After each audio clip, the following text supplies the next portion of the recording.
Sit. Yay! Woo!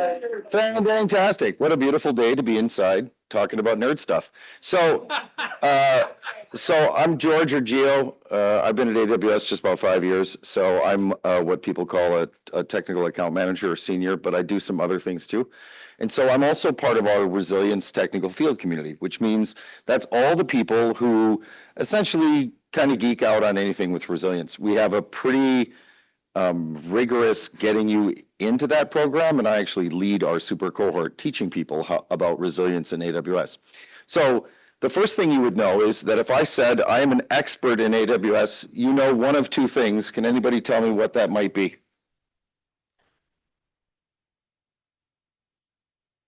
I would say that. So I either didn't finish the sentence or I'm a really big liar because or both, definitely. Because the thing is it's almost impossible to be an expert like the Unix Dilbert nerd anymore in everything.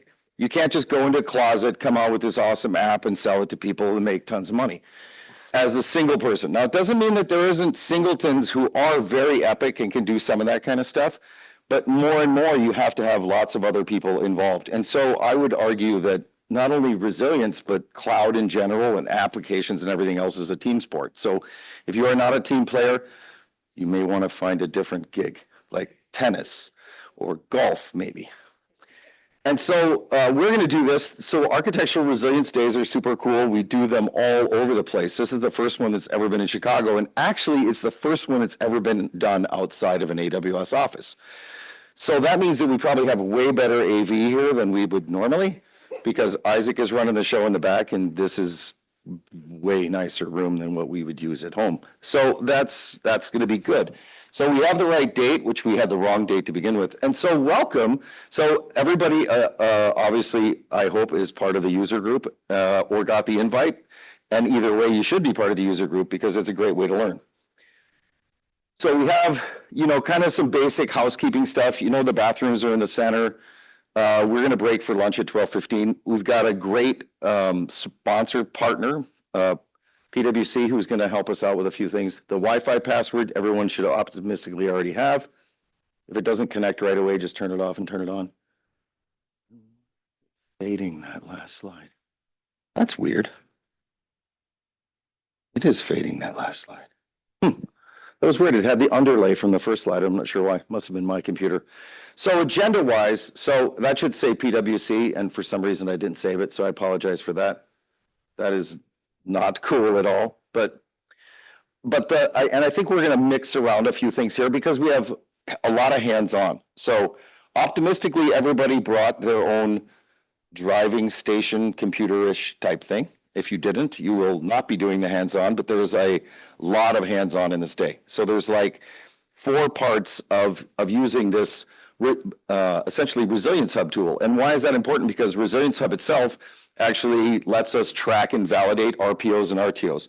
So everybody here knows, well, it's not a good question. So everybody knows what an RPO and RTO is. Would you show me hands for everybody who knows what that is? Perfect. So recovery point and recovery time objectives are about things that we're going to talk about in here, but Resilience Hub itself lets you track and validate those kinds of things, which is super huge because most of the time your app is built of whole sorts of things. So across the agenda, we're going to talk through a different number of topics around objectives, around just kind of getting used to how we look at resilience because, not surprisingly, AWS came to the understanding or the conclusion last year that people might use more clouds than just us. That is a good conclusion. We like that. We still would prefer that everybody's primary cloud was AWS, but flat out we realized that, to be honest, if you're a shop that has lots of Microsoft and Windows domain joined objects and all sorts of other things, Active Directory is everywhere in the world, and lots of other things. Even in AWS, we have half people using Macs and half the people using Windows computers. So we're pretty agnostic on a lot of things like that. So across this, when you think about tracking it, like the resilience journey is just like getting to this meeting. Like if you got delayed because of traffic or a train or something else, all of a sudden you're like, okay, well, how do I get there? Well, there's different paths that you can take in resilience as well, and we'll talk through those around designing, implementing, of course, using these. And Ross, you will be permitted to beat me later for not having PwC actually listed on that. Please. As somebody with 6 kids and 5 grandkids and been married for a long time, I get regularly encouraged beatings. So you may join in on that if you wish. Everyone is welcome. So a number of presentations, and obviously we show that in terms of breaking it up. The idea is to be done at 5, and we'll probably speed up a little bit so we could get done maybe a little bit earlier than that so that people can have time for some talking as well. So we'll be happy to entertain questions. If it's not obvious, we like feedback, we like interaction. So if it doesn't have to just necessarily be a one-way, if there's anything that you're like, well, that seems weird, why do I do that? What am I doing here with this? You know, jump in, and we'll be here to support for anybody who can do the hands-on. So, and hopefully that's everybody. So these are your 3 nerds who are going to be presenting. So if you didn't know, these are our actual badge photos. So if you look at an AWS badge, they're all like this. Now, some folks, as they get farther on in the organization, get different colors and the rest of it as far as that goes. And mine is actually one of my Accenture headshots, because I was an Accenture guy before I was an AWS nerd. Ryan and Justin are going to be here with me to rock the house as well. And I'm going to let Justin in and hand off now. So welcome.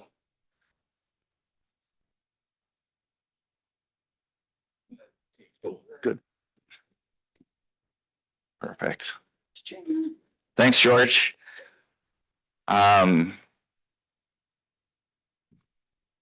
Like my co-presenters, I've been at AWS for about 5 years, a little over, and a long time in the industry before that. So my name's Justin Higgins. I'm a senior solution architect. And when George first started, he was on my team. So I get to claim that I helped mentor George in AWS, and then he's then been a rock star ever since. So what I want to do is really talk about the introduction to resilience. Why are we here? Why are we talking about resilience? Why does this matter? Well, resilience equals revenue. There is a financial cost to downtime. If there wasn't a financial cost, if nobody cared if the application was down, then should it be there in the first place, would be my first question. But secondly, would be then in your lower environments, you don't necessarily care as much about resilience. But when we get into production, when we're driving business revenue, we need to be mindful of the business impact that downtime has to our applications. So there's an IDC study that downtime companies lose 1.5 billion to 2.5 billion annually due to downtime.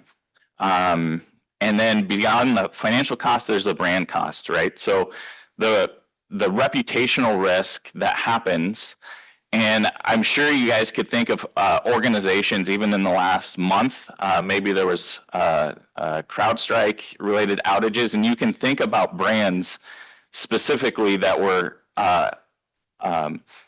impacted by that, and that hits the reputation of that brand. So speaking of CrowdStrike, and this is just an anecdotal, but we had a customer that had CrowdStrike Agent installed on all their EC2 Windows instances. Those instances blue screened. There was an auto scaling group. The blue screen was the auto scaling group was able to restart the instances. The customer had downtime, but it was limited to 30 minutes. I'm sure, again, going back to that, you could think of brands that would have loved to only have had 30 minutes of downtime. So let's talk about what our definition is of resilience. From AWS, we think of resilience as the ability of a workload to recover from infrastructure or service disruptions. And with our mental model, traditionally, I come from a background with a large global bank, and we would do disaster recovery tests. We would do those annually. We would build our on-prem clusters in highly available. We would buy systems with 2 power supplies. So we have 2 kind of mental models. One is the high availability. The high availability is the ability to recover through common failures at your primary site. And then you have disaster recovery, which is recovery to a secondary site. And so that, and sometimes there can be blurred, some blur between those 2 definitions, but it's helpful to understand that when we're talking about resilience, we want to protect against both incidents that we can protect with high availability and also the ability to recover from disasters. And then we underlay it with continuous improvement. And it's not just your CI/CD pipelines, but it's going to be including things like automated deployments, testing, chaos engineering patterns, and we'll get into those a little bit later as we go. So George talked about RPO and RTO a little bit, but the recovery point objective and recovery time objective, these are important things to understand if you're new to resilience and you're new to disaster recovery. Recovery point objective is how far back in time do I need to go in order to recover? If you took a backup of your database an hour ago and you have data corruption in your database, your data loss is going to be an hour's worth of time because you lost an hour. But then you also are going to have the recovery time objective, which is the time it takes to restore from that backup. So if you, in that example, you have your RPO would be an hour, your recovery time objective would be however long it takes to recover from a backup. And then, so that is kind of the definition of RPO and RTO. But that's one of the first things we do when we talk about setting objectives. So when we look at what do we want to set as an RPO, we need to understand what's the cost of the business impact. Because when we're setting the objectives, it shouldn't be, well, what are we doing today? It's what does our business need us to do? And so understanding the cost to the business of an impact helps to understand what is an acceptable recovery cost. And similarly with the recovery time objectives, from the moment of impact to when the business is back operational, is again the acceptable recovery cost based on that length of service interruption. So how do we build systems that will never fail? Well, the answer is systems will always fail. We have a CTO that likes to say that, like, yeah, that it will always, systems will always fail. And so what we do about the failure is what matters.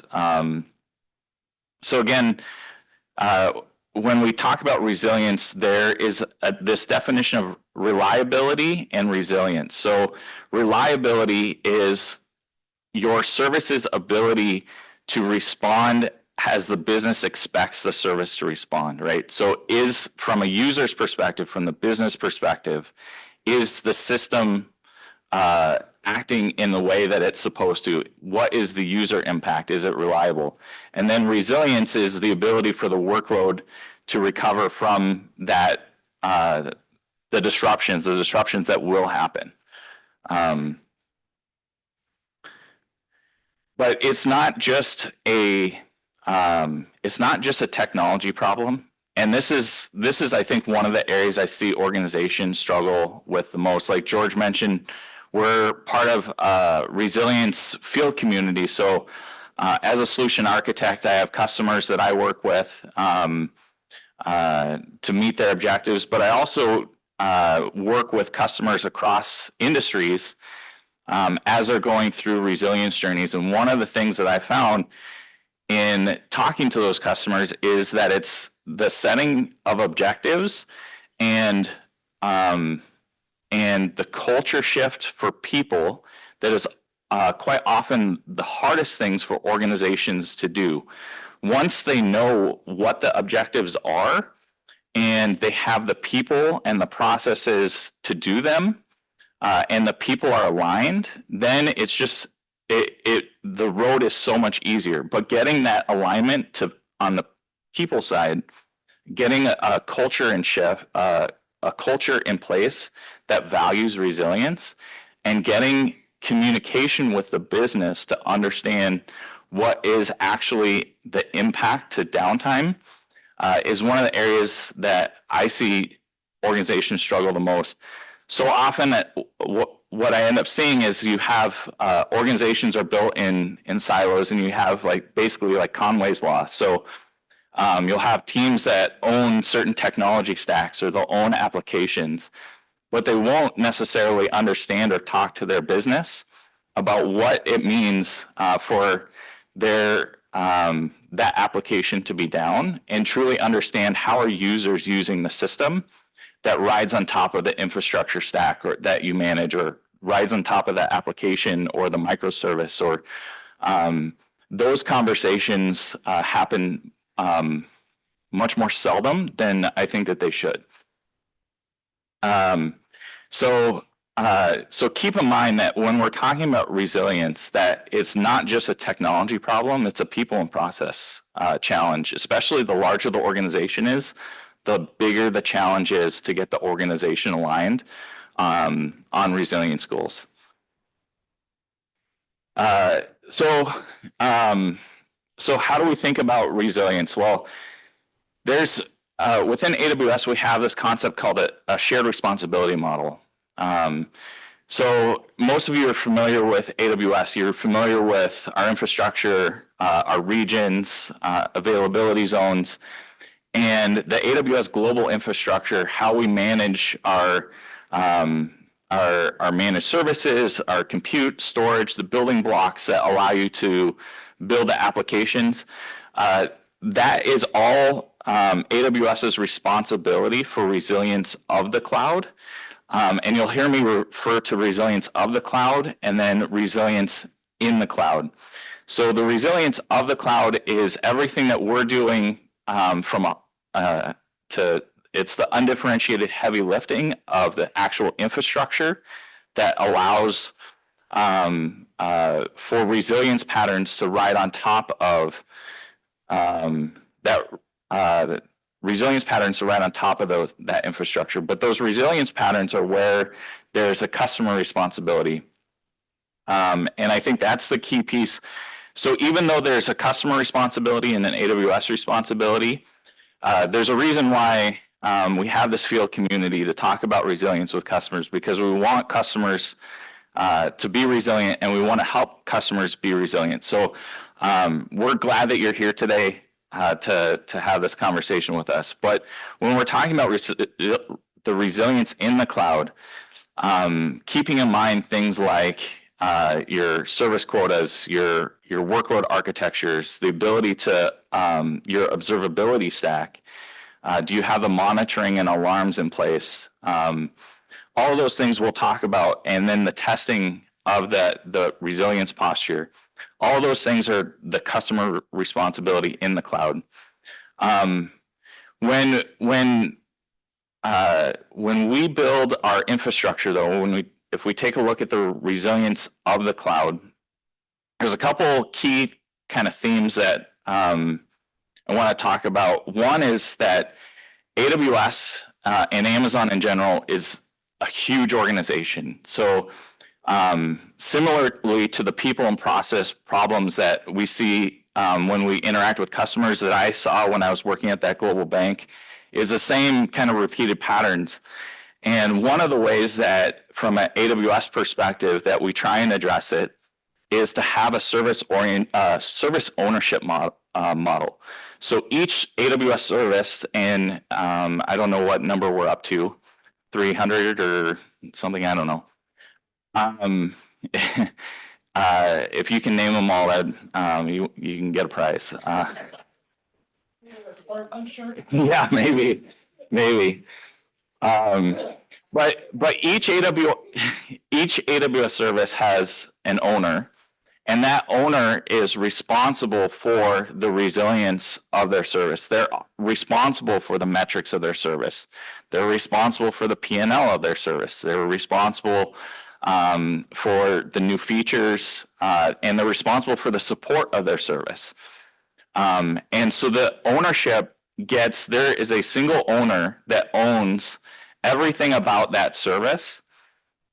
So that's number one. Number two, there are operational readiness reviews. So before a service or a new feature can get into production at AWS, it has to go through what's called an ORR, or operational readiness review. And that is where there is an examination against best practices and by senior technical leadership that examines whether or not an application or a service or a feature is ready to go into production. And that is a gate that has to happen before anything kind of net new gets into production. Now, that's not every change, but that is any meaningful architecture change or any meaningful net new service has to go through that ORR. So just like I mentioned, not every change. So then that's the second piece, that we have safe and continuous deployment to minimize impact from faulty deployments. There's a library of things that we've written about how we do our deployments to try and keep them safe. It's not perfect. And because it's not perfect, we have a correction of errors process. So this is the retrospective to help teams understand what was the root cause of an incident and how do we prevent the reoccurrence. And it has to be blameless. And so it's not about who did what, it's about what happened and how do we prevent it in the future. If an operator made an error, how do we ensure that that operator doesn't have the ability to make that error? And it's really more of a leadership issue of, if an operator made an error that caused a production outage, then they shouldn't have been put in the place where they had the opportunity to make that error. How does your term COE compare to RCA? I mean, is there a reason they pick that term instead of the root cause analysis? So it is, the COE has a specific, the COE process, just to give a little bit of background, COE, if you're familiar with 5 whys, it kind of goes through the 5 whys, but then there's a series of kind of path to green outcomes that has to come out of it. And so it's the correction part. The root cause analysis stops at the analysis. The correction of errors is, no, we need to make corrections, and what are the corrective actions that we need to take? And then it lists out the corrective actions and it tracks the corrective actions to completion.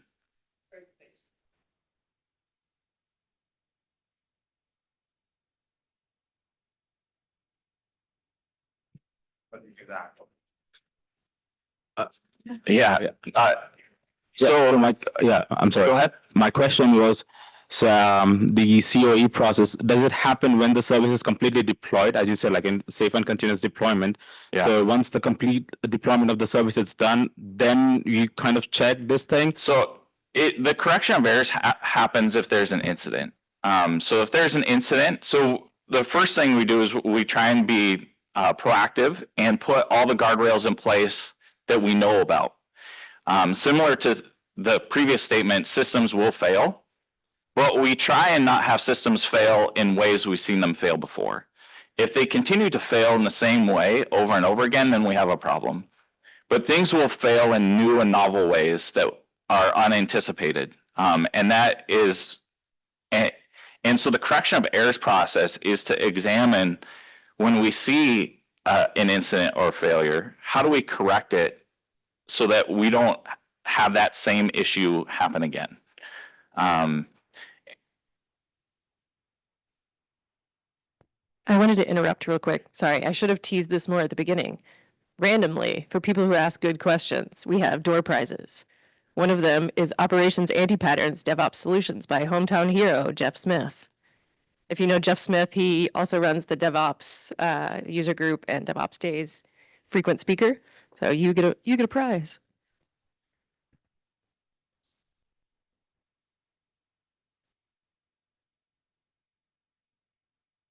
All right, so if we go back to that shared responsibility model, we have the resilience of the cloud, which is AWS's responsibility. Then we have the responsibility of resilience in the cloud, which is the customer responsibility. And as part of that, we built a resilience lifecycle framework. And we're going to be talking through this framework. That's kind of the theme of the day, is going through this framework. But the first step is setting the objectives. And what we want to do is we want to identify our priorities, get better operational practices, and then learn from it and mitigate and correct. And so that's it. We understand that resilience is a journey, and it's really the maturity of an organization and maturity of a team. But there's never an end. Like I mentioned with the way that AWS approaches resilience, we know that things will fail in new and novel ways. We're never going to achieve perfection. Perfection is not the goal. The goal is improvement. So if you're interested, there's the white paper for the resilience lifecycle framework. This is what I would have you refer back to after the session. Everything that we're going to be talking about is essentially within that white paper to some degree. So it would be a good thing to take back to your organization. So you were told you need to be resilient. So where do you start? Well, like I said, we have to start with an objective. We have to know what we're building for, why we're building it, and what we're building to. That's the first step. And like I mentioned, there's a big impact to failure. And so there's a revenue loss and reputational loss. So here's a couple examples. But the traditional resilience model, so here's where organizations usually start. They start with creating tiers. So if you're trying to figure out, well, where do I start on this setting objectives? Organizations often create tiers. They might call them the silver, gold, platinum, or tier 0, tier 1, tier 2, whatever the tiers are. You want a limited set of tiers, so it's not overly complex. You don't want every application in your organization to be a snowflake. You want to be able to establish patterns and understand the resilience posture of those patterns, and then have those patterns match to availability tiers. So here's some examples. So how do you get to these tiers? Well, there can be a combination of the revenue, regulation, reputational risk. If you're in a regulated industry, then you need to ensure that your application is meeting the requirements of the regulators. If there's impact that's beyond business revenue, so for instance, in healthcare systems, if there's potential impact to human lives or critical infrastructure, et cetera, that can be where there's significant regulation required. And so you want to ensure that, like these are listed here. You have the national critical infrastructure or even the safety infrastructure. But one of the things that becomes a challenge, and like I mentioned, when we get to large, complex systems, And the systems, the portions of the systems are owned by different teams. You have portions of the system, you have dependencies that might be owned by a shared services organization. You have multiple microservices, each owned by different application teams. You have different databases. You have a database team. And then you might have third-party dependencies, all that make up this application. So how do we build objectives and measure against those objectives when we have these distributed systems? Well, one of the ways that we found that's helpful is instead of trying to understand the entire system, it's to break the system down into what we call user journeys. So let's take this order management system, and this is just an example, but there's a number of microservices that make up this order management system.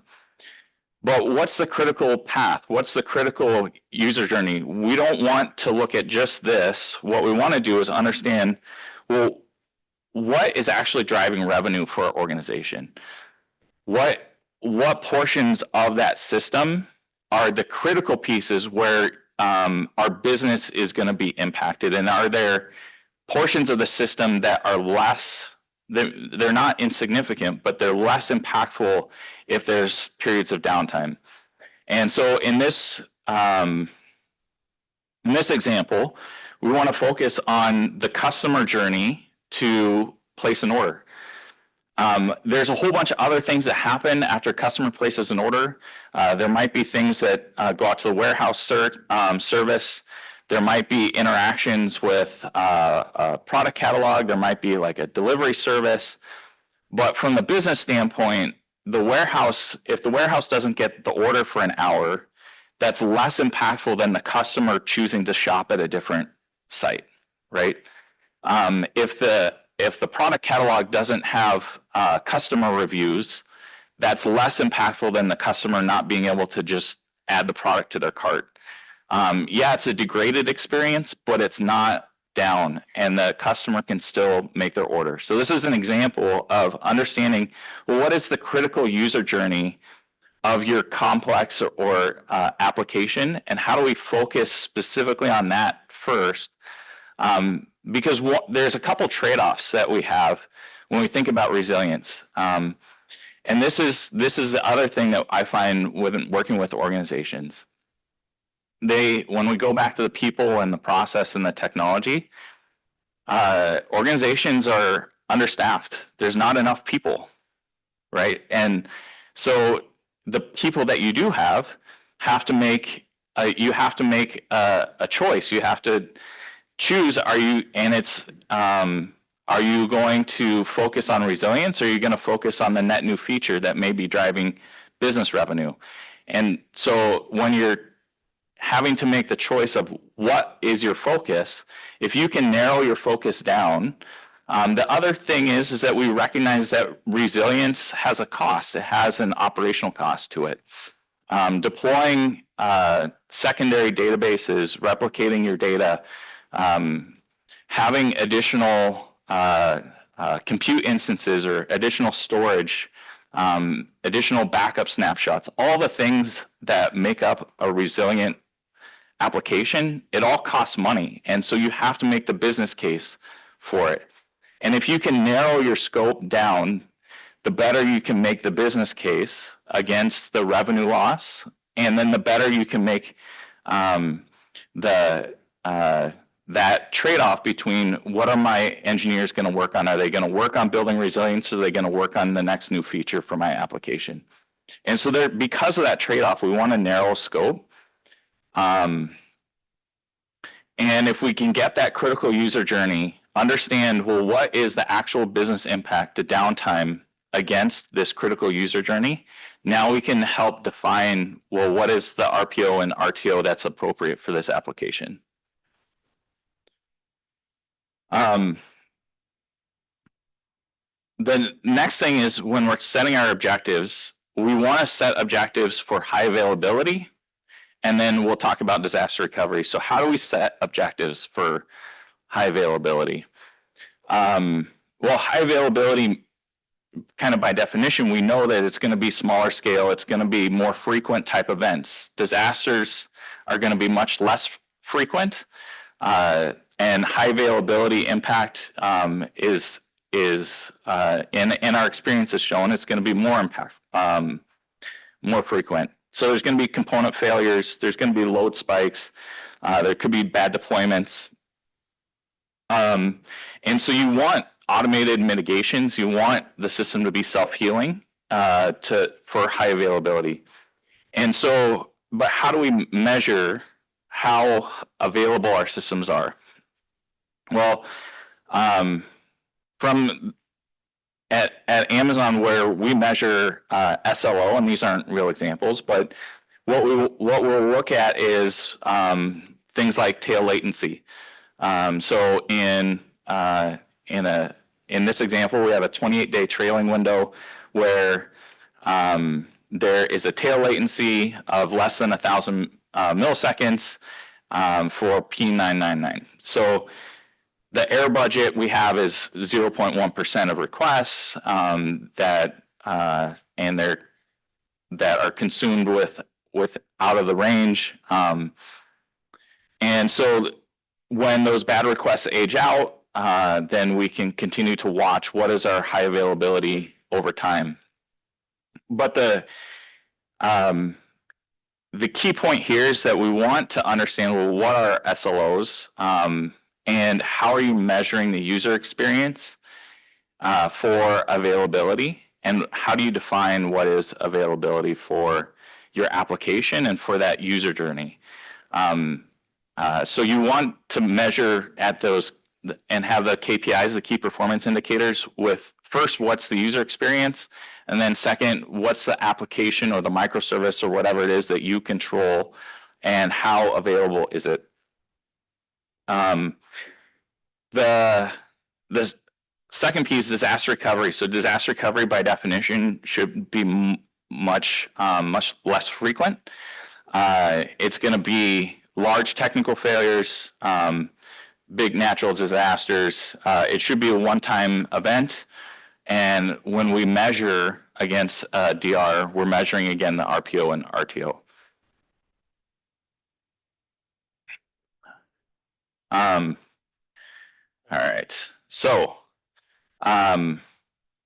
key takeaways: know your business objectives before designing your system, ideally. Now, if your system's already designed, that's okay. Still, you want to find out what are the business objectives. And this is the key piece: ensure you have key stakeholders in alignment.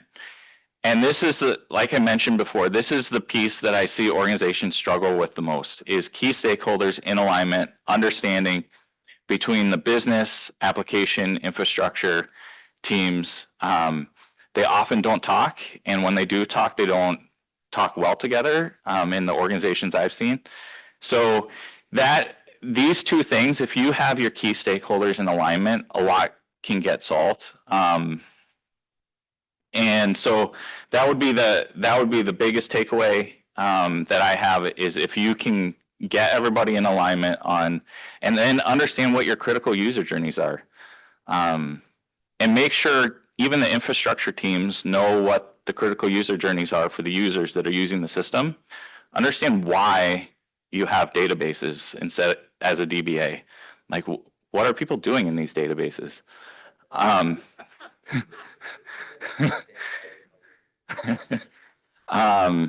So here's a few more resources, and then we're gonna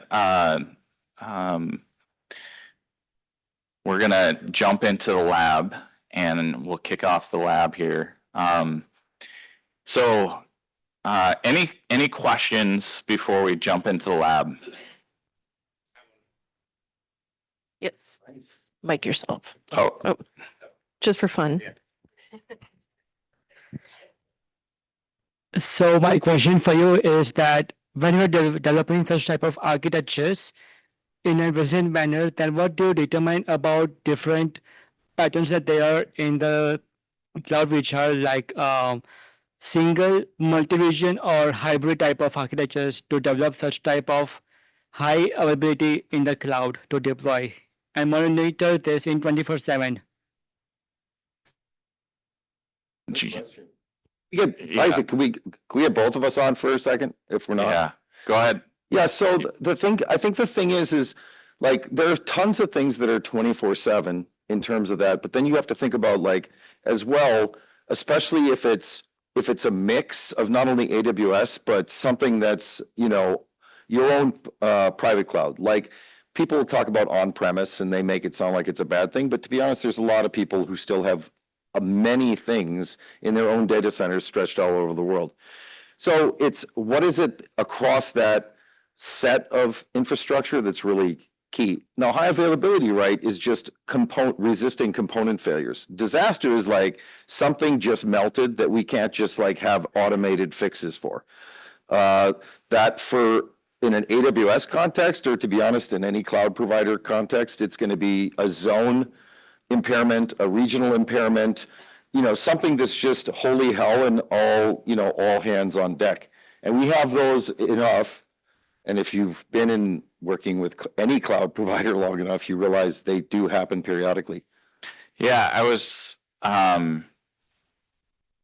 I think that, you know, like I mentioned, there is the third-party dependencies. One of those, that's one of the things, especially in the complex systems. I work with financial services customers, and in that order management system, one of those third-party dependencies could be like a payments provider, so credit card processing. Most organizations who are retail aren't going to be processing their own credit cards as a payment gateway. They have to go to a payment gateway provider, and they got to hope that the payment gateway provider is up. If the payment gateway provider is down, what do you do? And so there's things that are within your control. There's things that are outside of your control. And then there's the constraints that you have. So constraints are time and money. And so, like I mentioned, you don't have infinite time and you don't have infinite money. And so you have to balance all your constraints and balance your dependencies in how you build and how you set those objectives. Yeah. Next. Yeah. So I have a question in conjunction to this gentleman. So as you said about the resilience aspect of things, like, you know, there's like a good measure, like, and sometimes some organizations do opt in for on-prem services. So how does the resilience factor come in if you're kind of equipped, or like if your organization is trying to get to use the Snow family of things, you know, because they want to migrate the data from, like, they have some data and like they want to move to cloud, but they don't have the enough resources to do that. So they go with the Snow thing. And how does the resilience would come in? Because it's not under their control as of now, and they want to go with that. That's the first question. And the second one was, as a consultant, how would you say, as you said, like the problem, or like not the problem, but like the resilience is something that you have to start with, like it's a people, technology, and organization level issue. So as in, do you recommend training the people of the organization to be resilient from day one? So let me, yeah, so Good question. two good questions. So the first on Snow family, I would argue that Snow is a migration service, not a long-time production service. So you should have a second copy of the data that goes onto a Snow device. And so if for some reason that falls off a truck, then you should be able to have a second copy of that data, ideally. If it's an edge processing Snow device, then you have to look at what's the impact if you lose that data. So it's the same conversation. So you brought up a good point on the culture thing. And so for anybody who doesn't know what a Snow device is, it's just a fancy external hard drive with lots of security details and compression. Plug it in your data center, drop stuff on it. You own it as far as the timing. It gets shipped back to a top secret AWS location, where it is then consumed again into your infrastructure. So nobody in AWS gets to touch it. And they used to have an entire truck, which they finally discontinued because It was cute, but it was the snowmobile. So as anything with snow cones, snowballs, snowmobile, and there's some changes in snow family devices, but everybody has them. Microsoft has a similar device that they ship stuff to their data centers. Everybody has them. It's just a way to take big things. Otherwise, it's just over the internet. But if you're moving petabytes, depending on which peta you use, there's limitations to how long it takes to copy stuff as well.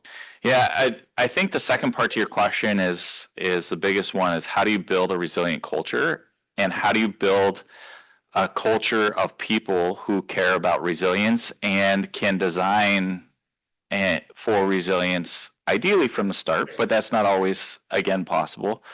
I think there's a couple of different ways. So I mentioned some of the things that AWS does, right, where you have the ownership model. So first you have somebody who is responsible for resilience. So it could be an SRE team, it could be the product owner, it could be whoever. And then the next piece, I think, is that it's important to leadership. You have to have executive support, and it needs to be important to them that they spend their time on it. Not just that they say it, but that they spend their time on it.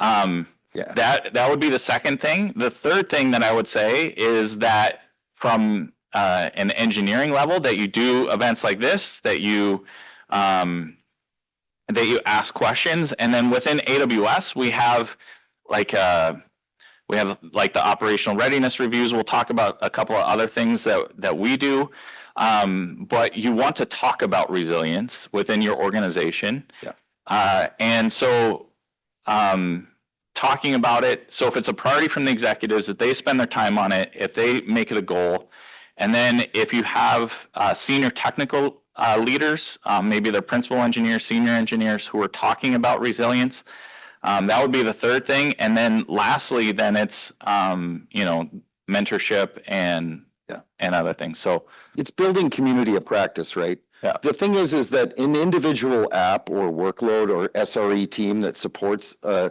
two pizza team, if you will, and it's kind of the good and the bad of two pizza just in general, right? Is that when we break our service teams up and they can pretty much do things within reason, however they want. There are patterns and things that we ask, but most of the time, the way that people actually learn internally is through community of practice, some way that they can learn how other people are doing it for a specific service is a great one. But we have all sorts of tools ourselves that we build, and some of them are awesome and some of them are annoying, but that's just, kind of part of it. It's time, talent, and treasure. And resilience as well, a lot of times is a thing where once there's some major issue, then it becomes a focus for X number of hours, weeks, days, whatever it is. And then as the pain fades away, it's just like you burn yourself. When it first happens, you hurt. It's like, ow, put some cold on it, whatever. And then you're like, I remember I burnt myself, but I don't remember what it was like. And then you burn yourself again, and it's a very quick recovery back to it. And it's the same thing with resilience. So I think we'll hold questions for a moment if we could, and we're going to jump into this. So we're going to hold off we're going to have lots of time for questions. But the thing is we ran a little late, and so I want to get caught up. So rack that up if you would. Don't worry, we'll be back for more questions. Thank you, Justin. And so, first thing, what I should have done earlier, thank you to our fancy sponsor who we love, PwC, because it's always good to have sponsors. If you ever do any bike rides or, the Komen Cancer Walk or something, you're going to want sponsors. Real quick, I had a request to go back to that QR code slide. Oh, sure. So, and we'll share the deck with everybody. So this is like services. We're going to share the deck with everybody as well. So if you want to grab it now, that's great. Take a picture. But we'll share all this out with everybody as well. Yeah, there's nothing top secret in here. Like, oh Lord, if you didn't come to the Architectural Resilience Day, you can in no way know about any of this good stuff. So a couple of the things here, before you start doing any of this, if you're already, because many people multi-toggle, if you're already logged into one of your corporate pass-throughs to get to AWS, log out of that. You probably don't want to be on a VPN for most of this, or it gets a little weird slowness-wise, but you know, otherwise it should work either way. And then, of course, you have to have an email address. Why? Because we give you a pre-canned stack, you get notifications from it. So the idea is as you're drifting the application within Resilience Hub, and some of the testing that we're going to do, you'll want to have an email. Personal work, it doesn't matter. We don't track it. Nobody's coming back to you, sell you anything when it's all done through your email address as far as that goes. So you're going to access accounts. So the way this works is we bounce you into this cool experiment, set of experiments. And if you've ever been to game days, immersion days, any kind of workshop event, this will be very similar to it. This is one that was specifically built for these, I will say, Architectural Resilience Day, but I will say ARD from now on. Not R for aardvark, but it sounds like aardvark. And so the whole idea is you just have to click this terms and conditions thing that says what? You're not going to try and destroy the universe by getting into this workshop, I don't know, a billion times, or posting the link on your social media account, because we only have 100 and odd accounts.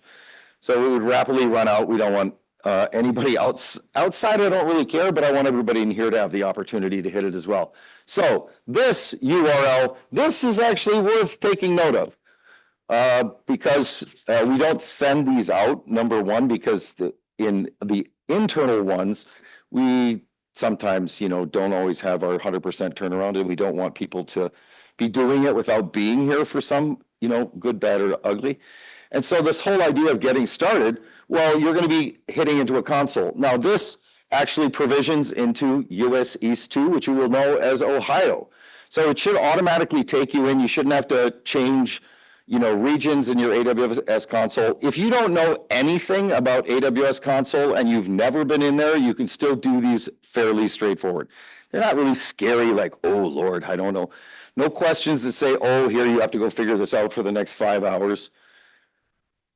It basically walks you through very nicely. So, first thing, does everybody have the magic URL? Optimistically, you have already posted it and you're now using it. And that's a 0. It is a 0, thank you, sir. And it would be nice if it actually didn't do it that way, but that's all right. Am I doing all my screen shares? Oh, I got it not. So let's share again. Yeah, no, I know. I see I'm on my, yes, I'm on my all. Desktop's good. Nice. It's nice that I got my Slack there for people to see. Yes, we do use Slack. If you don't use Slack, I feel sad for you. Teams also has some cool features, but I like that. There's our agenda for today. Enjoy that.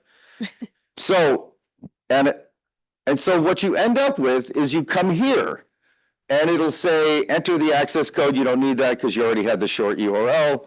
You scroll down to the magical bottom of the screen because everything in here says, essentially, you're not going to hijack this workshop and try to sell it to somebody or some other crazy thing. And you just say join event. And at that point, you're into an environment like this that also has our links to the console. So you can then bounce into the console and do all the work that's done. If at any point you get hung up or you get like, wow, what did I just do? Did I just destroy this? It can be possible in some cases for you to mangle an environment to the point where it will not work anymore. We'll get you a different one.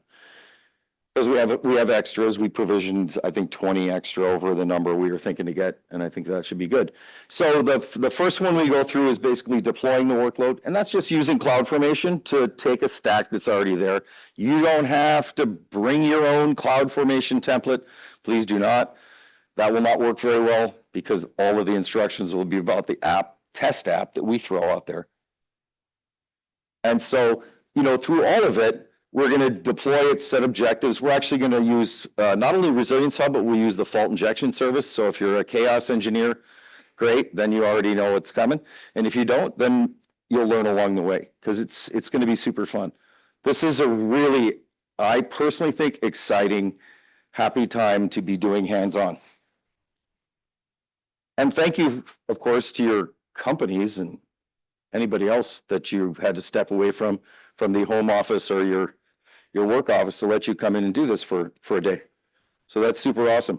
And then, of course, like I said, if I just click on the console, it will say, hey, here you go. It automatically logs you in. And then it should look like this, Hello?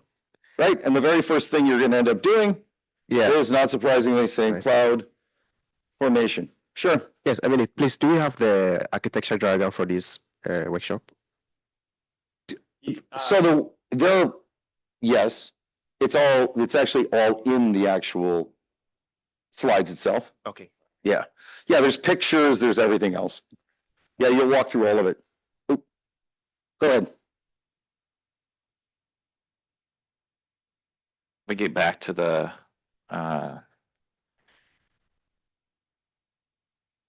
there, and then open up set objectives, or click on that one. There's your architecture diagram. Mhm. And then we'll stop at the deploy recommendations. Yes. Yeah, and so we're essentially doing as we'll just wander back here. We are doing this bad boy. Do-do-do-do. Hello. Yeah, good. Most of it's gone. Oh, it's still, let's run from here. Perfecto. And so essentially the picture you just saw is part of it as well. And so it'll walk you through doing just that first labs, because we've got lab time throughout the day. We're gonna do the first one in terms of that. So when we go back to our pictures, if you will, that's gonna tell us that we're gonna just do setting objectives through that section. And then the next section will actually pick up later in the day. And then there's a break time right behind this workshop timing.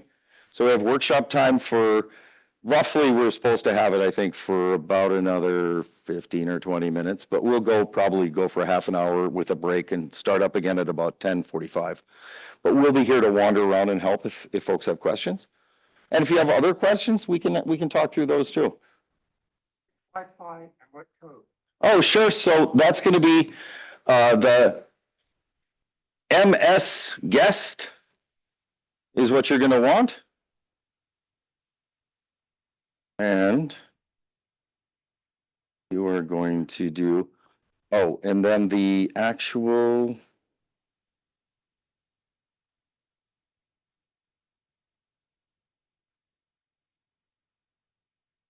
So it's applied. 37.15 £. And make that like font 48. So that is your MS Guest Wi-Fi code. If you did not already get that, they were handing it out up front, I think, as well. Oh, sure. Yeah, that's a good idea. That is a very good idea. Thank you, Mr. Hello, hello. Yeah, let's do that. That's a great idea.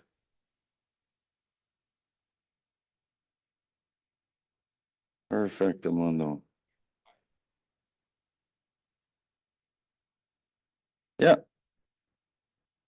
La-di.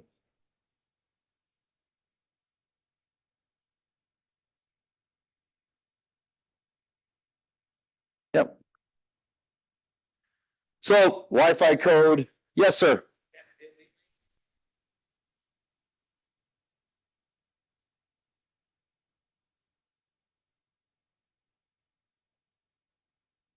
Ah.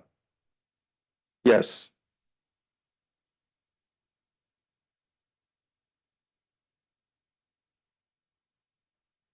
That do it? There we go. Maybe we'll make that slightly. Hold on. There we go. So for lowercase e8, those are easy. The T, the 0, the K, and the capital I. Yeah, because otherwise that looks like a 1. Thank you. Appreciate you. Is anyone having trouble with Wi-Fi? It seems to be happier with Firefox than Chrome, if that's an issue. Oh, the other thing that happened with us on our Macs, at least, was we had to turn off the Wi-Fi and turn it back on to get the captive screen to pop up. For some reason, it didn't just let us, it didn't pop it if we just selected that Wi-Fi. We had to turn our Wi-Fi on and off. So that might help folks, if you run into, to be honest, most of us did desktop support when we started our lives. So if you need any help with the computers, we got lots of people here to help you. How about my printer? Printers, oh, yeah, yeah. Turn it on first. And I've had that. Yeah, don't pour your coffee in the printer and then call me to tell me it doesn't work. That also I've had from a director of something for DOT. I can't even remember. He was pretty upset at his printer though, but it wasn't resilient to pouring your beverage in it and then expecting it to continue printing. I was kind of surprised that he thought that would work.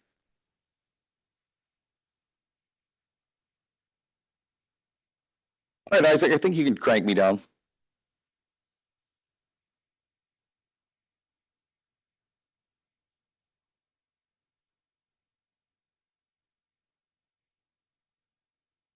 I'm bad at following instructions. Are we supposed to be clicking around, starting the lab? Cool. Cool. Do we want to talk or people like focused on what we're doing? Is anyone didn't bring their laptop, not doing the thing? Yeah, that's cool. That's fine. Okay. We can. Okay. The other thing is as long as you've got a power supply. You know, there's tons of power connectors out here in the, thank you, Isaac, because I should have said something. There's tons of power connectors when you're out in the lounging area too. I don't think there are any on any of the, no, yeah, because we want people to focus, especially if you're a leader and you have 180 of your directs in here, you probably would rather they didn't sit on their computer the whole time. So yeah, you could hop out there if you need to power up with your battery, and apologies for folks if it wasn't clear that we were going to do a ton of hands-on, because we have like over 2 hours of it. So hopefully you're with somebody else who is. Just one other thing. We will go until 10:45. Yep. And then we'll start the next presentation at 10:45. So take time to go through the lab, and then also if you need to a break, bio break, water, whatever, use that time also, and then we'll come back at 10:45 with presentation. A lot of the workshop today, George mentioned already, but it's Resilience Hub, which is a tool that we use to measure, validate, provide recommendations for resilience, and that's why we want to get hands-on in terms of building those muscles. Yeah, normally whenever we work with a customer, because we work with customers all the time, right? The high idea is if you had, like we were talking about, a big change or a net new workload or something is super important. Did you do a design review with your Nosy Parker, do-gooder, AWS people that are part of your world? Because you're almost anybody who's a customer, it's not on developer support, is gonna, or higher than that, is gonna have somebody as an SA who's assigned and helping you out. And even in some of the developer support, like Greenfield folks, we have SAs assigned. So the idea is to find somebody. The other thing is anybody who uses AWS, support cases are not just for about something's broke. You can use them for information all the time. That's why if something as odd is happening and you have an app in AWS, honestly, the first thing I tell people to do is open the case. And if it's not AWS, you still have a case ready to rock. And it's the idea here is not to waste people's time, but it's to also kind of shorten the duration. Anything with resilience is usually a big deal. Some impact, something, you know, and cyber is part of resilience too, right? DDoS and cyber recovery to avoid ransomware, and all these things are part of the same kind of disaster recovery spectrum. So make sure that, you know, if you can, make use of the people that you have in AWS, because to be honest, a lot of it's free, and free help is worth more than what you would think free is normally, because a lot of free stuff is really not worth the stuff it's printed on. But this is usually do-gooders and helpers. And there's lots of, I mean, everybody has partners and third parties and other, you know, consulting partners. Of course, PwC's here and they would love to help you. But there's, you know, there's tons of people like that that can be out there to help. And so the idea of doing technical validation for really big workloads, regularly we have people start doing something and then ramp it to it's the roof, either through load testing, hopefully, or going live into production and then find out, oh, I ran into some limit, or I did this, or I'm getting throttled on that. That's never a great experience. So having people help you along the way is great. Thank you, Isaac. That's good for now.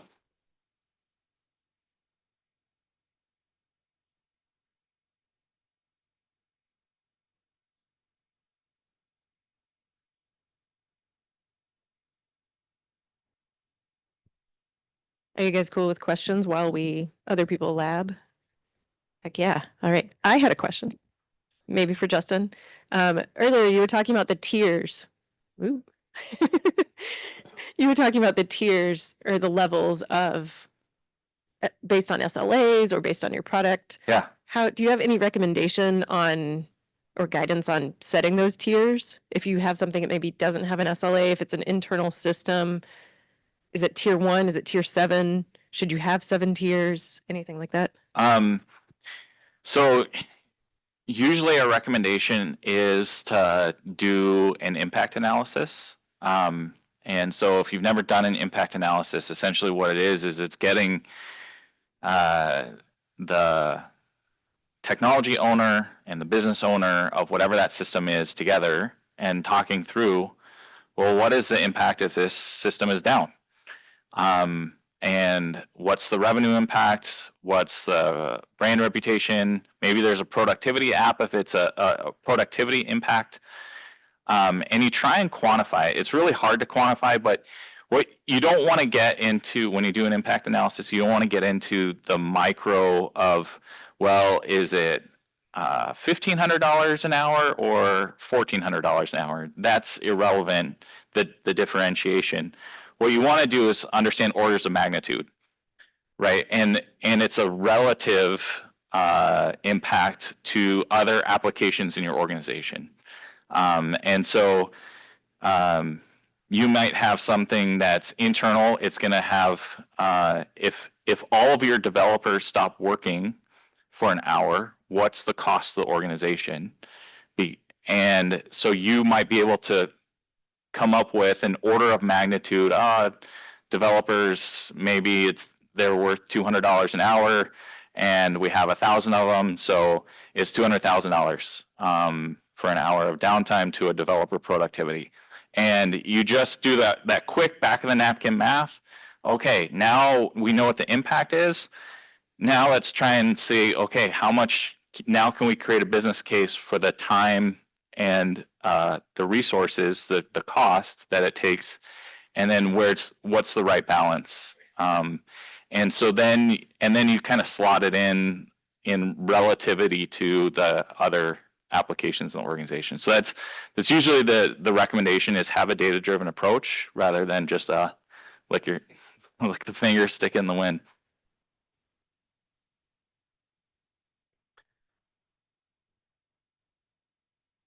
My question is more for as far as Aurora database is concerned.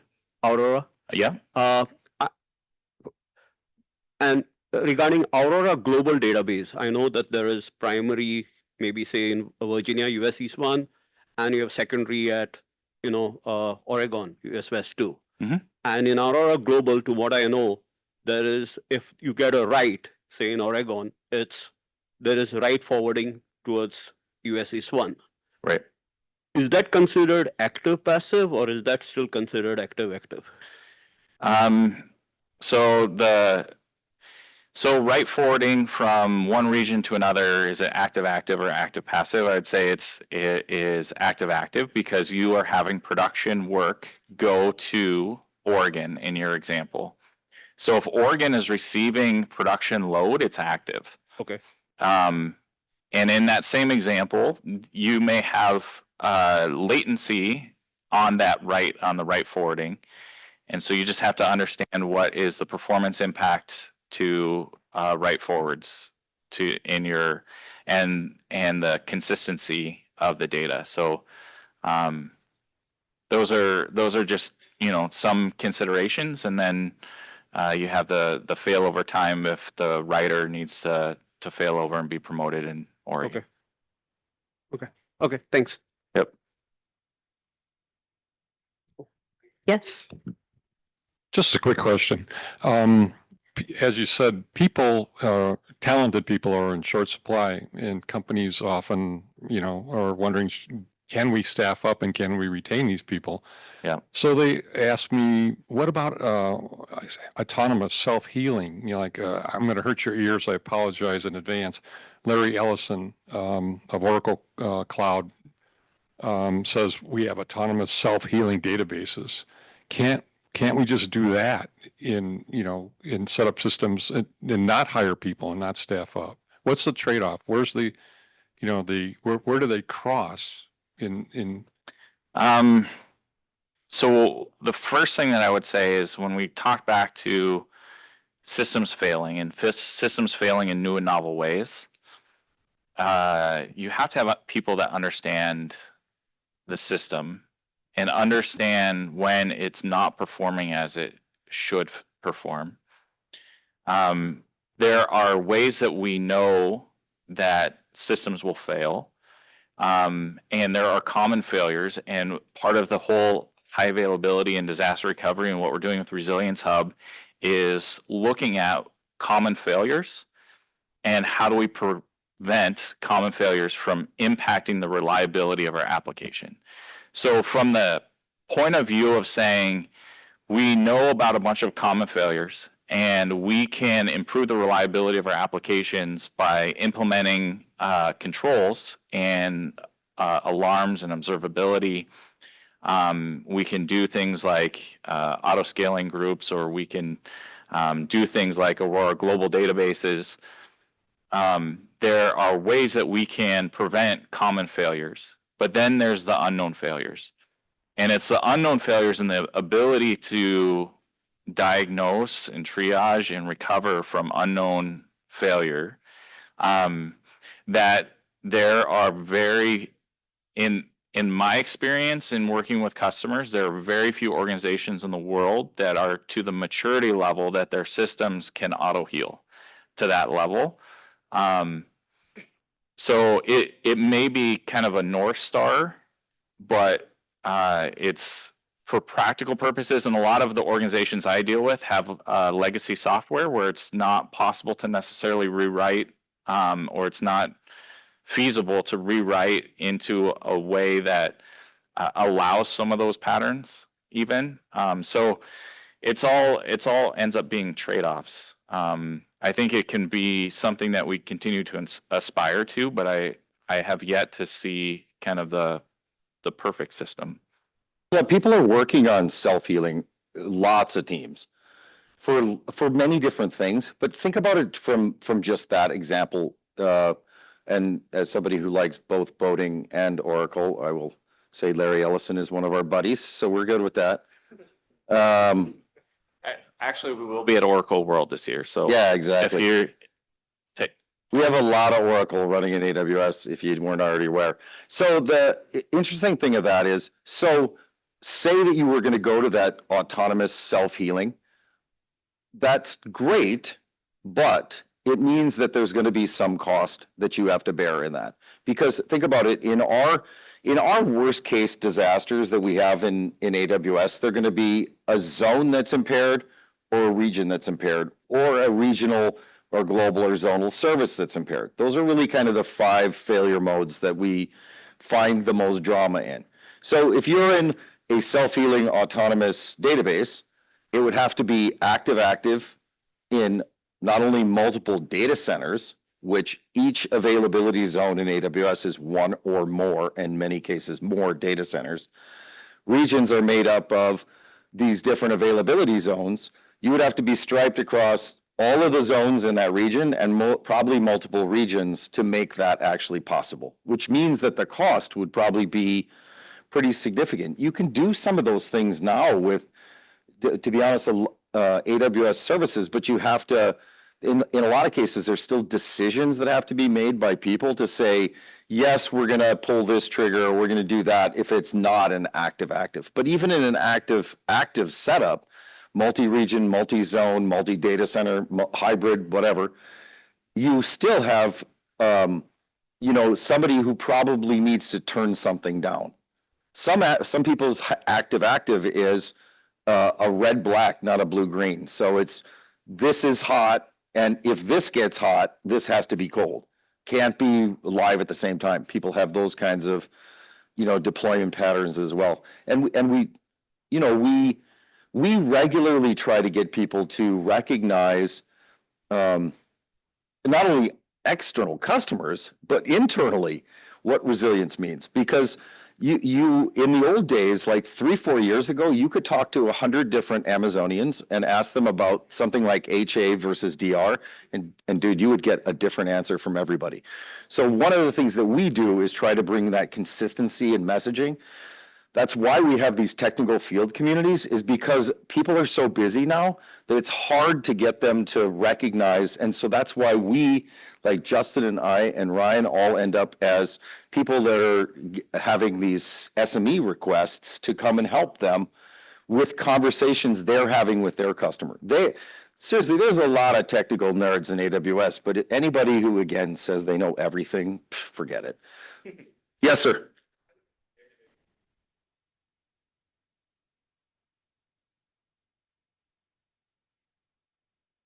Why are you? Sorry, Margaret. One of the things that keeps you from being resilient in Oracle is because all of a sudden you may have to go from Oracle SE to Oracle EE, right? And You do. you may be, yeah, I mean, raising your Oracle license cost by at one order of magnitude easily, right? If you go to SE to EE and then add a region, I mean, it doesn't look like Resiliency Hub handles that or provides me a way to display that cleanly to my business customer. So for anything, so the thing is anything that's third party, Resilience Hub isn't going to know. And it's not even going to evaluate. The only things it can evaluate is a set of Terraform state files, resource groups, CloudFormation stacks within AWS. Yeah, so I just want to give you this feedback. Yep. That's a really cool tool. I could never show that to a business user because they will look at it and go, well, gosh, it's just a small amount of money and then I have Oh, no. I'm going to re-explain. I would But it would be cool if you could. say never. What we do is we take the report, so you can print that report that comes out of there. And we usually use pieces of that to drive a business conversation. Because the thing is like, for some of these recommendations, it could give me 8 different recommendations. So technically, what is it you really want to do? And so a lot of times we'll take that and we might pare those recommendations down to talk to the business. If we see something that, so it'll regularly say, go multi-region. It'll say multi-region as an option. It doesn't say go do it, because recommendations are not, oh, go do this. They're like, you decide based on time, talent, and treasure, what it is you want to do. Well, if you already know that the business is not amenable to doing, well, hopefully not just multi-zone, because that's, for anything critical, single zone is a little crazy talk, but multiple regions, you can be resilient in a single region in AWS and Azure. There's impairments that can happen that can cause people to question that. Multi-zone's a good example. Yep. So adding a layer or the ability to add a cleaner view on the Resiliency Hub, I'm just saying would add a great deal of value to it. Good. No, I like that. And not to mention, like, I'm a Resilience Hub ambassador, so that's part of is a focus area within our TFC, which basically means that I can go and talk to customers and in EBCs and all sorts of other briefing type things about Resilience Hub. So I'll take that back. Yeah, I mean, I know that our product development team for it really well, conveniently located in a different time zone and country in Israel, but so. Or Resilience Hub could just say, don't use Oracle. You know, I don't know if I'll say that. Yeah.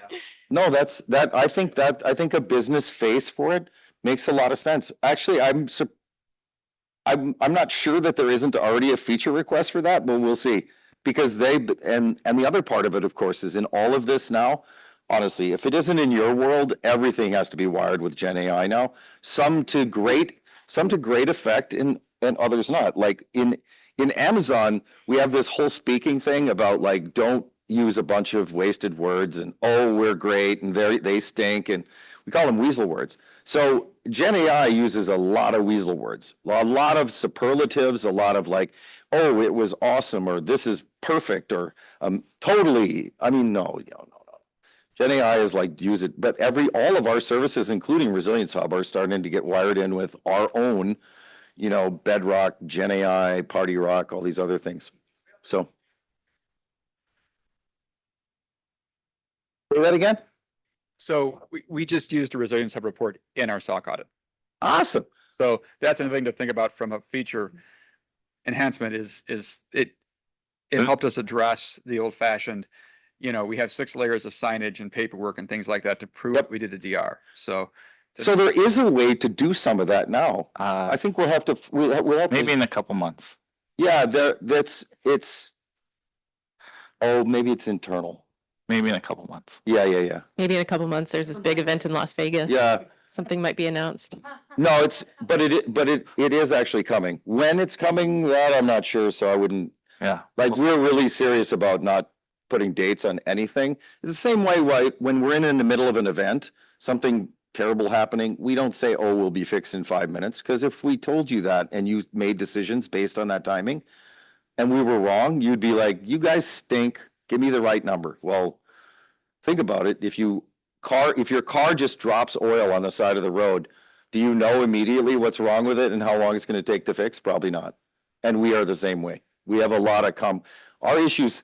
To that COE question earlier, we try to fix things one and done. That's what COEs are for. That's why if we had an event a week ago and you started rebuilding your app to avoid that, likely you're building something that we already just fixed. So it's always about understanding some of those things too. Good. Resilience Hub feedback. I like it. Real quick, I want to check in on everybody doing the lab workshop. Is anyone like hopelessly stuck? Like they can't get past the first page? Anyone need help? Yeah. Well, everyone's rocking along. Good. Okay. More You questions. shouldn't. Did you do it? Did you do the already way done? Yeah, no, it's easy. So No, it sounds like, and the other thing about this is you are more than welcome to keep going. Yes, sir. yeah, so this question is more about the cost involved in being resilient. So let's say we are moving from on-prem to cloud, and probably we don't have a multi-AZ architecture. All we have is a primary and DR situation on-prem. But once we are moving to cloud, the recommendation is that at least for databases, don't go single AZ, go for multi-AZ. Now this is increasing the cost. So this is not adding any business value. But we also have a DR. So how are we going to justify this cost to business? So I think that's a great question. I think that's the side of that too, is that like it's about evaluating the posture of your DR at that point. Because if you're increasing the resiliency of your primary, there's some things that you may not need to have running lit up right now in your DR. Is in this case the DR active? So it's an active primary, active DR, so you can red black anytime you want. Yes, no? Yeah, it is an active DR. Yeah. So just to address that, there's a number of times where we have customers come from an on-premise environment to the cloud, and they bring the systems are architected the exact same way, refer to it as lift and shift, and it's a common pattern. So it's a common challenge that customers have is, well, what do we need to do from a disaster recovery or high availability perspective? And so it gets back to the time, treasure, talent level. So there's basically different levels that you can do. But ideally you can deploy HA. Even if you don't have HA on-prem, you can deploy HA. And when you deploy HA, typically in an on-prem environment, you're in one data center. That means you're HA across a VMware cluster, and you have, some UCS blades or something, and you're HA across those blades. And you might have like a SAN vacuum that's also HA, and some network stack that's HA, but it's all in a single facility. When you're moving HA to the cloud, you're now moving to data centers that are separate with separate fault domains. So often the conversation is, do we still require disaster recovery when the high availability that we have in AWS is better than what we had on premise? And that becomes the conversation that George is alluding to. What is that required? And so for some organizations, and I've dealt with some really large organizations, they made the business decision that that was not immediately required, was disaster recovery to a second region. I've dealt with other customers who, for regulatory or business reasons, have said, we do want disaster recovery to a different region. And we have services, we have a disaster recovery service that you can look at if you are in that lift and shift scenario. There's other ways to do it, but Yeah, and if it isn't obvious, we don't really like lift and shift very well, because most of the time that's also lifting and shifting a lot of technical debt. Because almost every app has been around for years or decades. That's really important for any core business function. So and then think about it as well, like there's some things where we have, and coming from both an Accenture background and an AWS background, we have a lot of SAP running in AWS, as there is in Azure, as there is tons of it on-premise still. There, the resilience of a workload that's on licensed software like that, like Oracle's the same way. Honestly, you can't just like spin up another environment and have it. You can't have, most people do not have active DR for SAP because the cost of it is so much that they just don't do it. They might have some way to light it up quickly, which is highly recommended, but they probably don't run it side by side almost ever. And that happens with a lot of software. The other part of it too, right, is if you think about it from just multi-AZ, I mean, every one of those is a completely disparate data center, as Justin was mentioning. And so that the DR strategies, right, the 4 or 5 main ones, depending on how you split up some of the hot or standby ones, you know, can you back up and restore this? Do you need a pilot light where you have something there already? Do you need, passive where it's hot or a, cold or hot standby, or do you need active? Like if you think about it, almost every retailer who sells stuff 24/7 is active in multiple regions. Almost every streaming provider that you can name is active in many cases, not only across regions, but across clouds. So on that same note, Sure. if you have an upper level manager saying, well, DR isn't critical because AWS has such a high uptime, it doesn't cover the whole picture. How do you address that to get them to understand that DR isn't just AWS uptime? No, totally agreed. But so if somebody says to me that my RTO is 24 hours, then I wouldn't do anything. Because to be honest, the odds of you having anything in any of your cloud providers, including AWS, for 24 hours, based on past performance, is 0. That's a 0% chance of that ever happening. Now, it probably needs to be higher than 0.1. Same thing, people will say to me all the time, like critical. I have a DR, business people will say, has to be 0. RPOs and RTOs of 0. That's physically impossible. That's aspirational at best. Near 0 makes sense, because even a network flap, something that delays your network for 30 seconds or 30 milliseconds, that's more than 0. It doesn't seem like a lot more than 0. But honestly, there are tons of things where if you had a 30-second latency, it would just start killing things. Boom, boom, boom.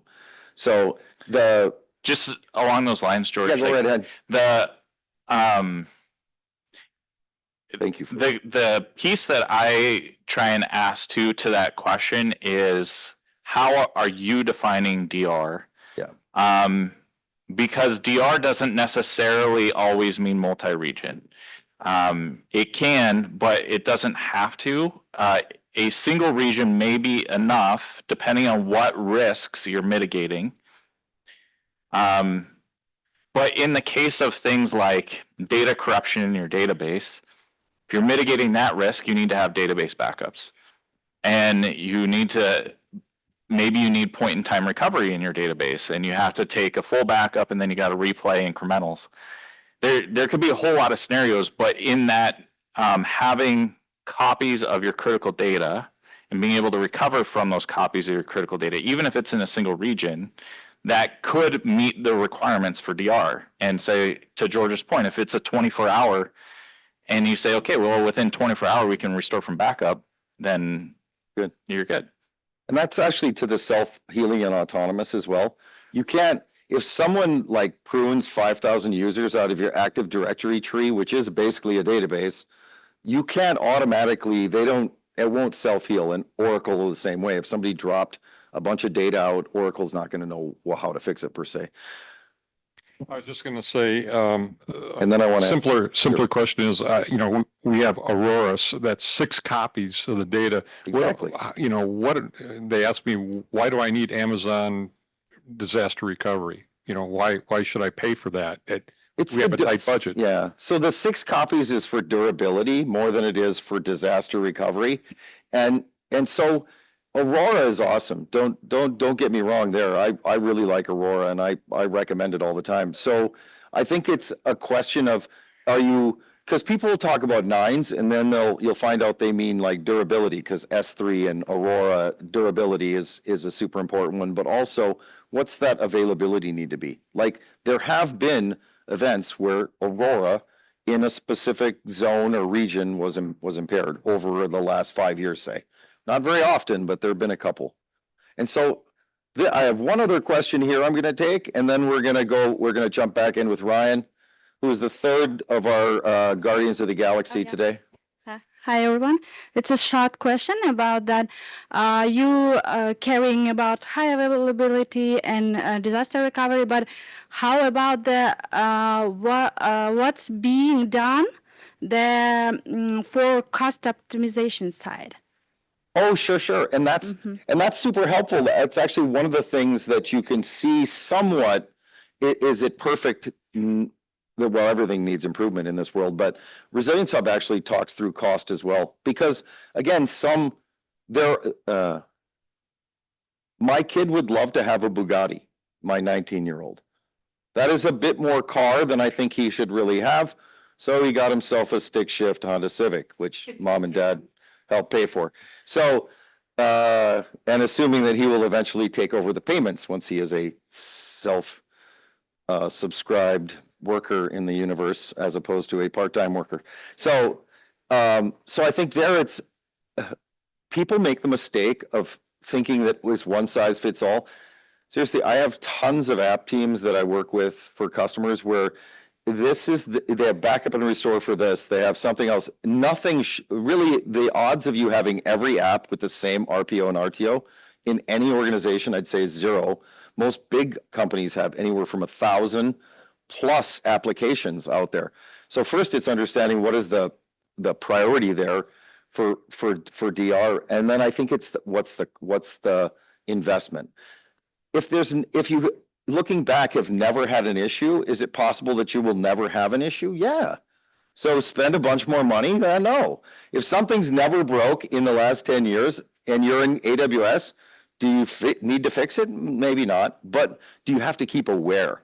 That's the hardest thing. And seriously, it's something super important. So anybody who's an AWS customer or an Azure customer or a GCP customer, all cloud providers for customers will give you typically roadmap discussions to say, hey, here's what we're going to change. Here's what you should think about. And because it's so hard to stay current on everything, and I've actually now used up several minutes of Ryan's time, so I'm going to let him rock and roll. Kick my screen. All right. So we're TAMS. Cost is everything.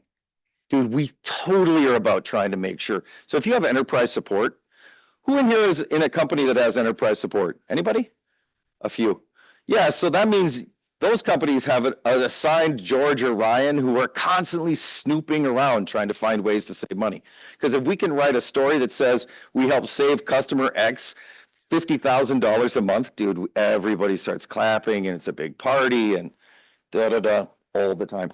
But if otherwise you got to do it on your own, but there's lots of great reference material out there on doing it.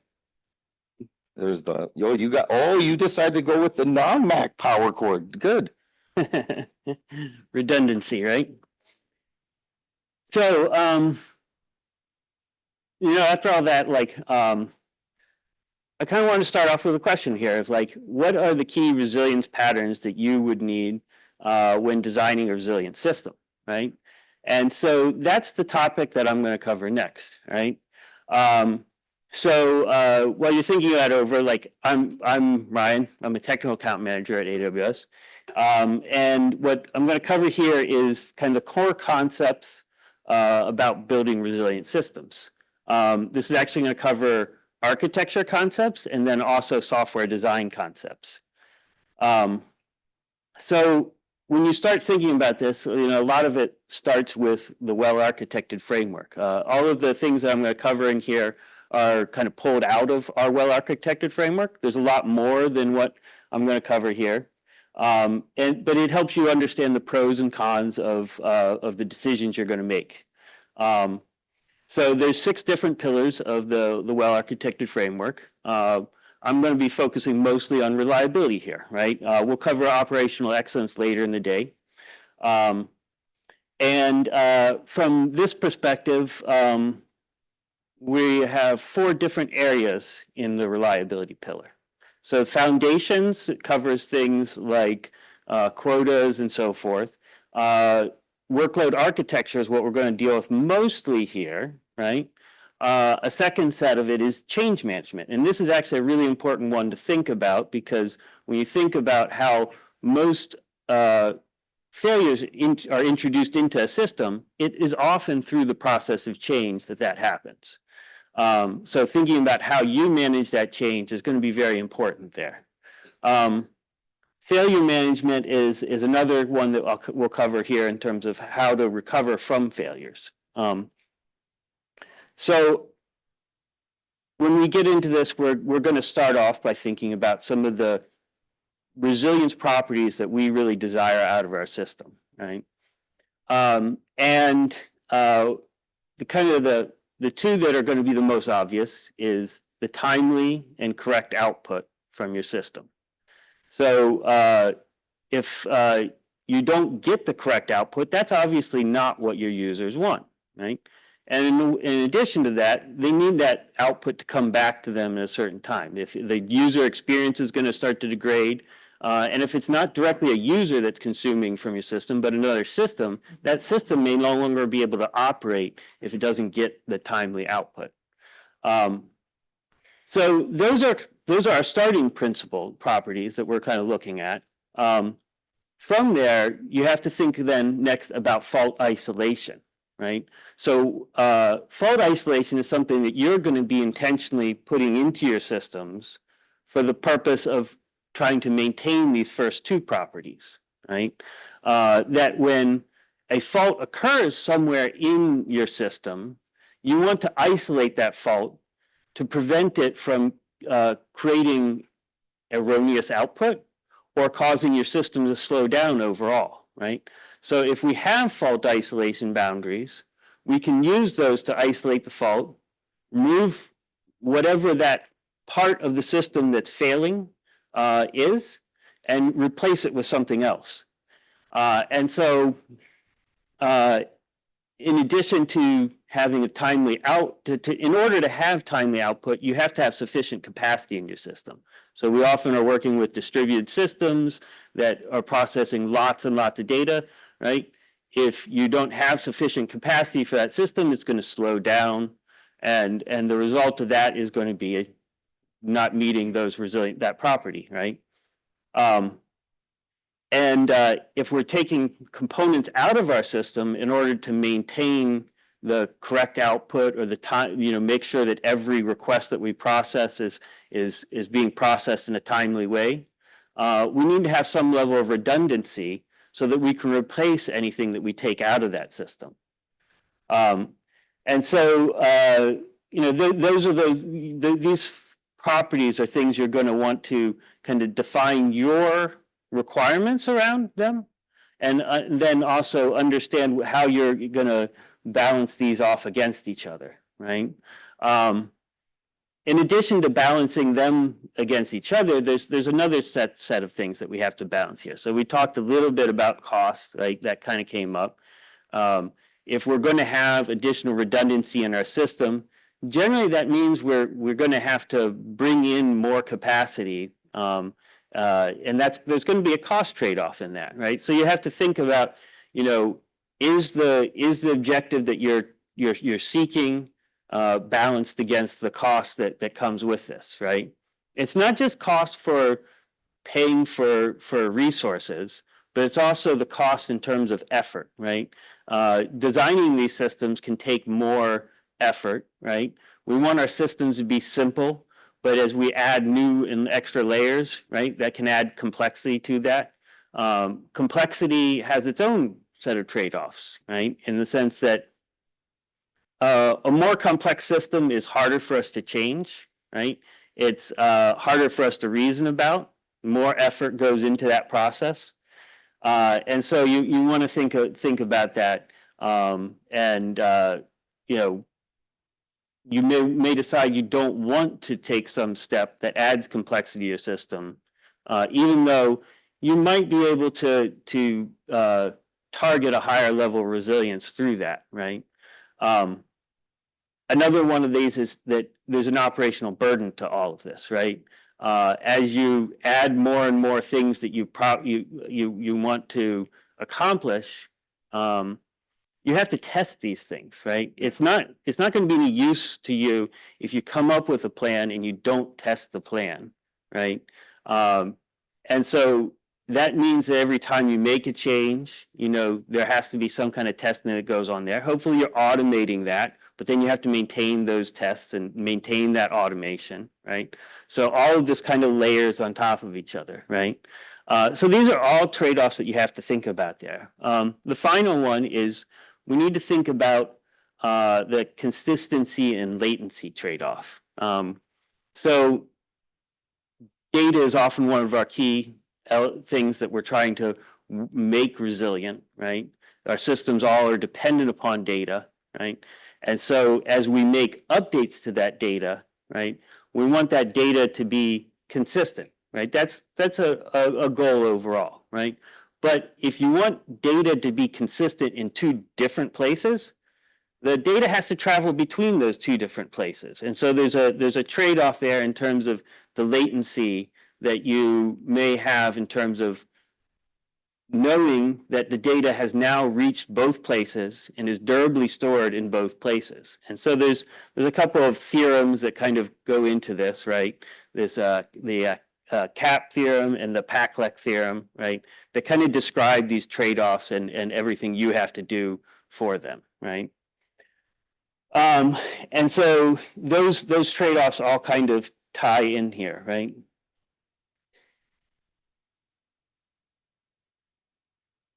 So next we want to kind of think about like what are the concepts that we would use to meet all of these objectives, right? So since failures will happen, how do we want to limit how will we limit the impact when it does, right? So a lot of this comes back to those isolation boundaries, right? So it's about, it'd be great to say that every fault that we see, that we can just immediately fix it. But it takes time to figure out exactly what went wrong, right? It takes time to reason about that. You know, we will go through a correction of errors and do that. But you need a simpler process to respond to a failure in the moment, right? And the strategy that has worked there is to define clear boundaries around things that we will monitor and understand the health of things within those boundaries. And so that we can understand here's a boundary where we're seeing errors within, and here is a redundant version of it where we're not seeing errors within there. And so then we can keep the version that's working well and take the one that's not working well out of service, right? We categorize these into two groups: physical fault isolation boundaries and logical isolation boundaries. There's actually a little bit of overlap here in the sense that any physical isolation boundary can be used as a logical isolation boundary as well. And you'll see how we kind of plan some of that out, right? The first one of those that you're going to look at is instances, right? And so you actually see this a lot in instances, like an EC2 instance, we have multiple EC2 instances running our application because there might be hardware failures, but there's more than that. We might have failures at the operating system level. We might have failures in new versions of our software that we deployed. So often a strategy there is to deploy our software on only a fraction of our EC2 instances, right? That and so in that sense, we isolate that logical failure of our new deployment to that group and use it as a logical boundary as well, right?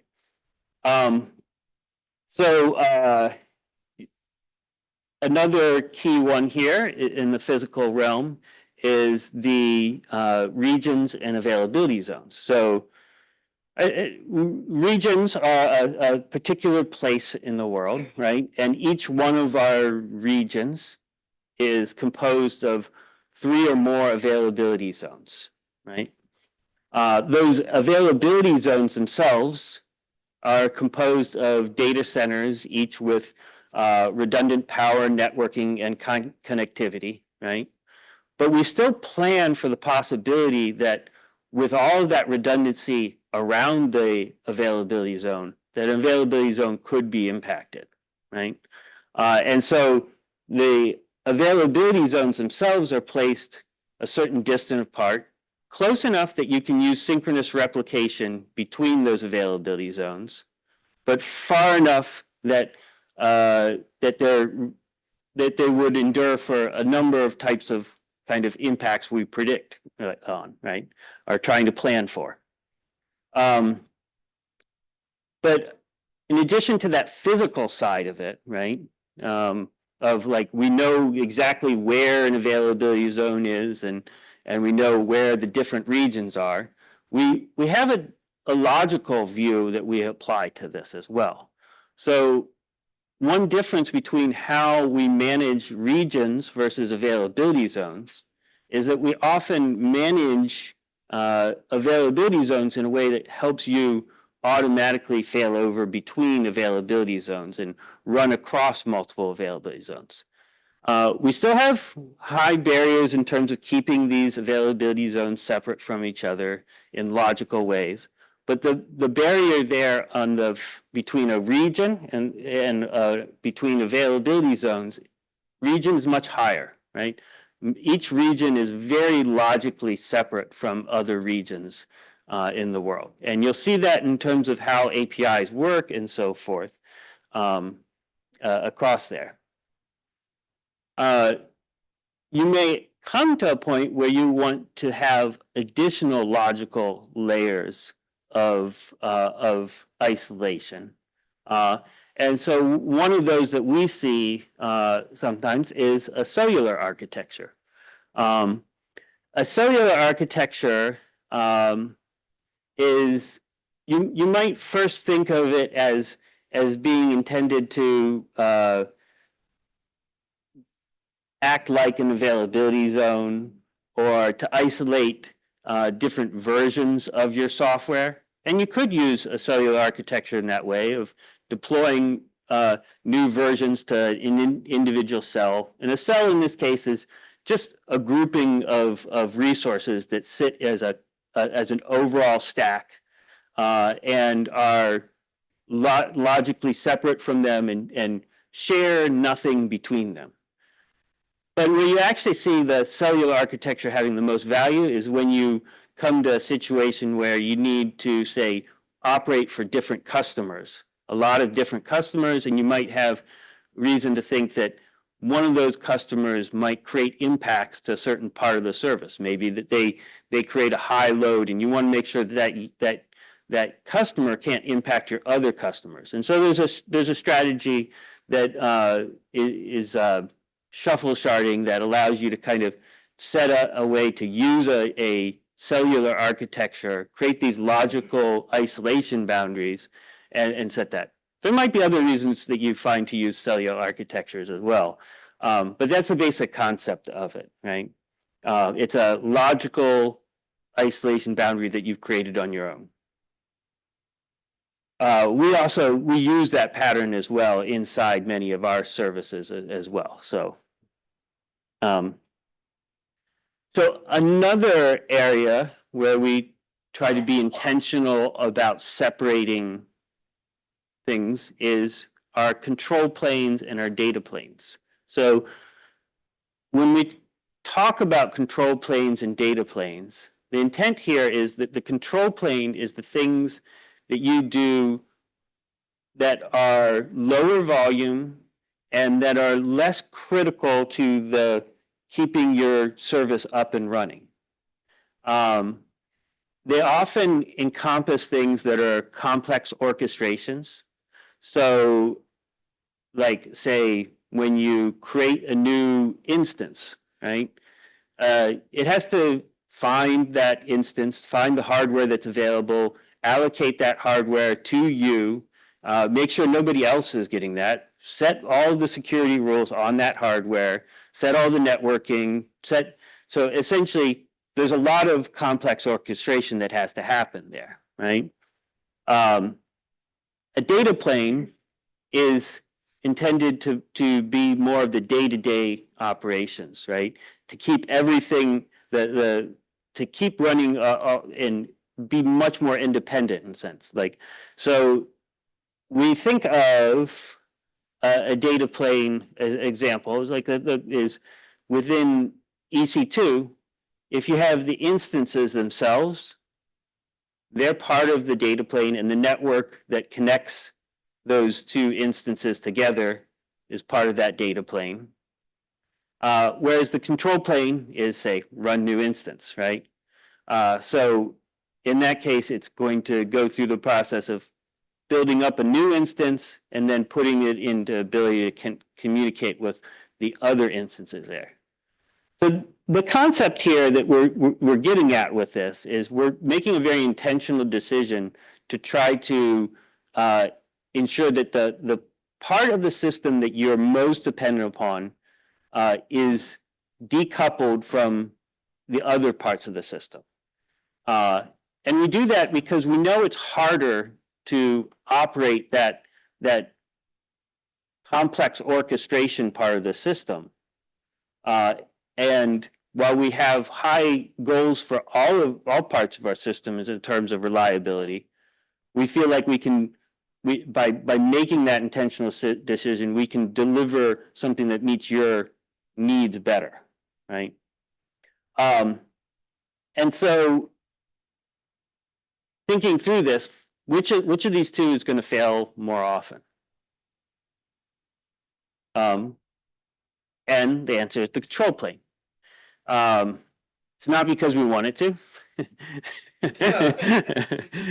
It's just more harder to do, right?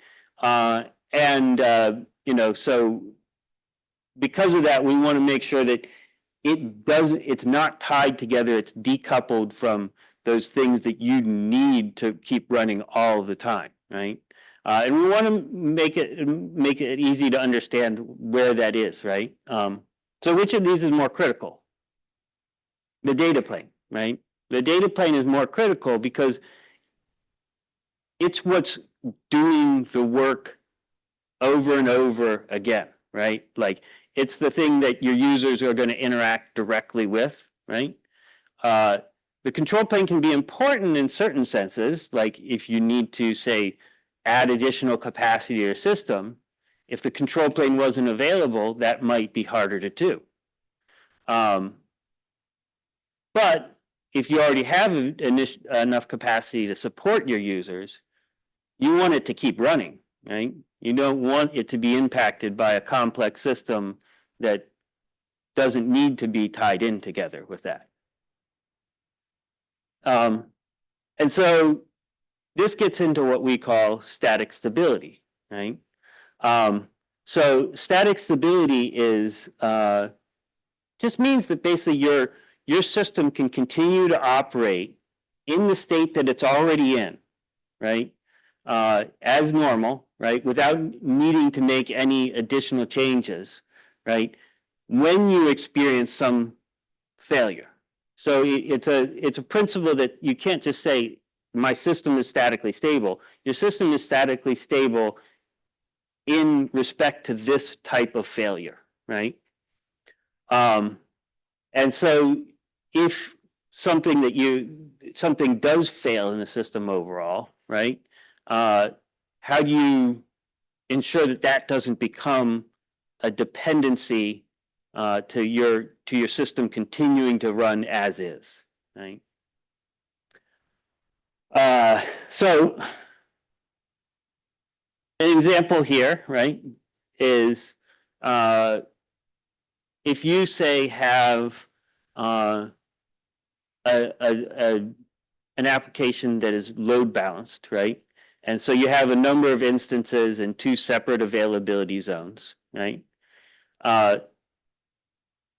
In order to be statically stable in the face of an availability zone failure, you would have to have enough capacity in each of those availability zones to meet your user's needs if one of them disappeared.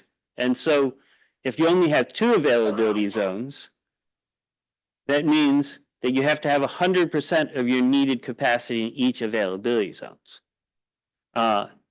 You can bring that down by using all three availability zones, right? And in that case, you would only need to have 50% of the needed capacity, right? Because your goal here is that after a failure, your capacity should still add up to 100% of what you need.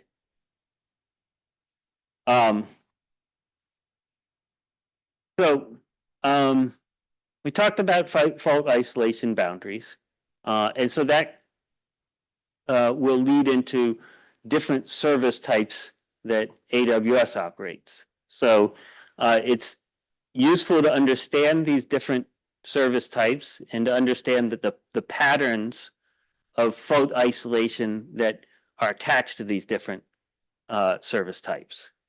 So the first of these is zonal services.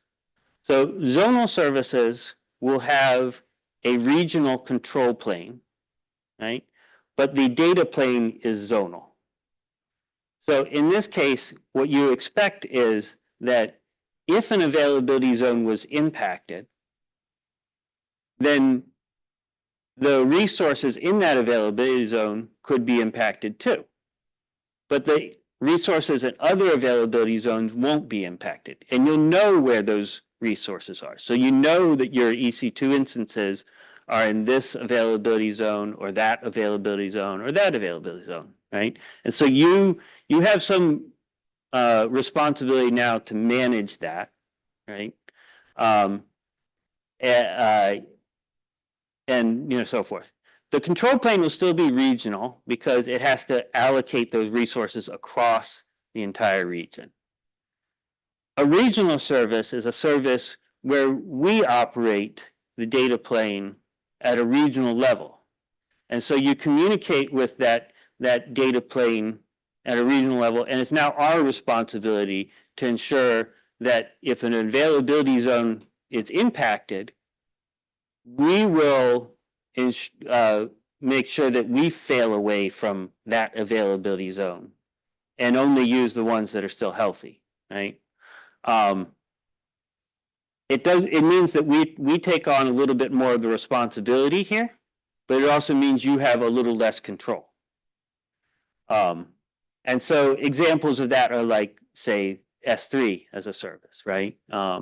Almost anything that you communicate directly with and you don't see an availability zone in like the name and so forth, right? The final part of these is what we'd call global services. So these are services that will have, when you interact with the control plane, you'll interact with the control plane from a single region, right? And then there's a global data plane that operates by pushing this data out to all of the regions globally, right?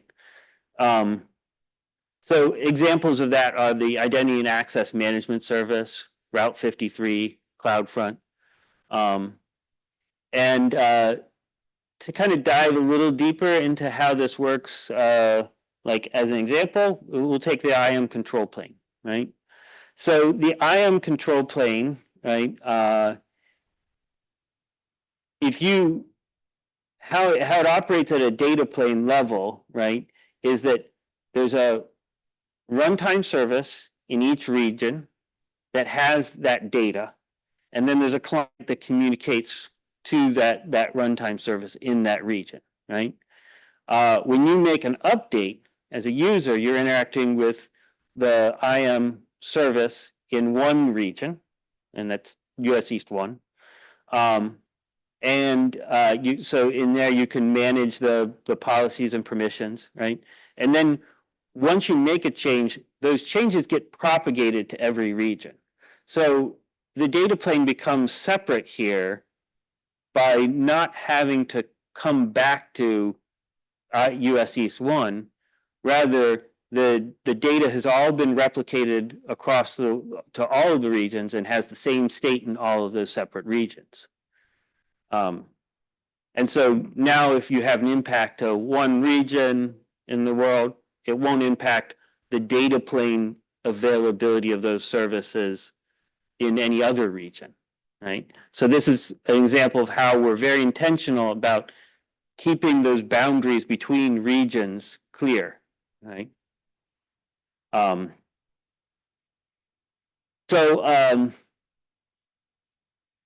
When you think about this, what we really want you to know about this, right, is that when you design your services, your workloads and so forth,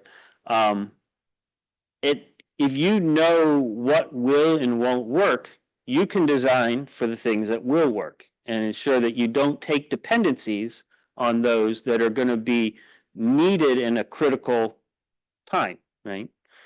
So with IAM, you should expect the authorization logic to still work. You know, you should still be able to make calls to services in healthy regions around the world, right?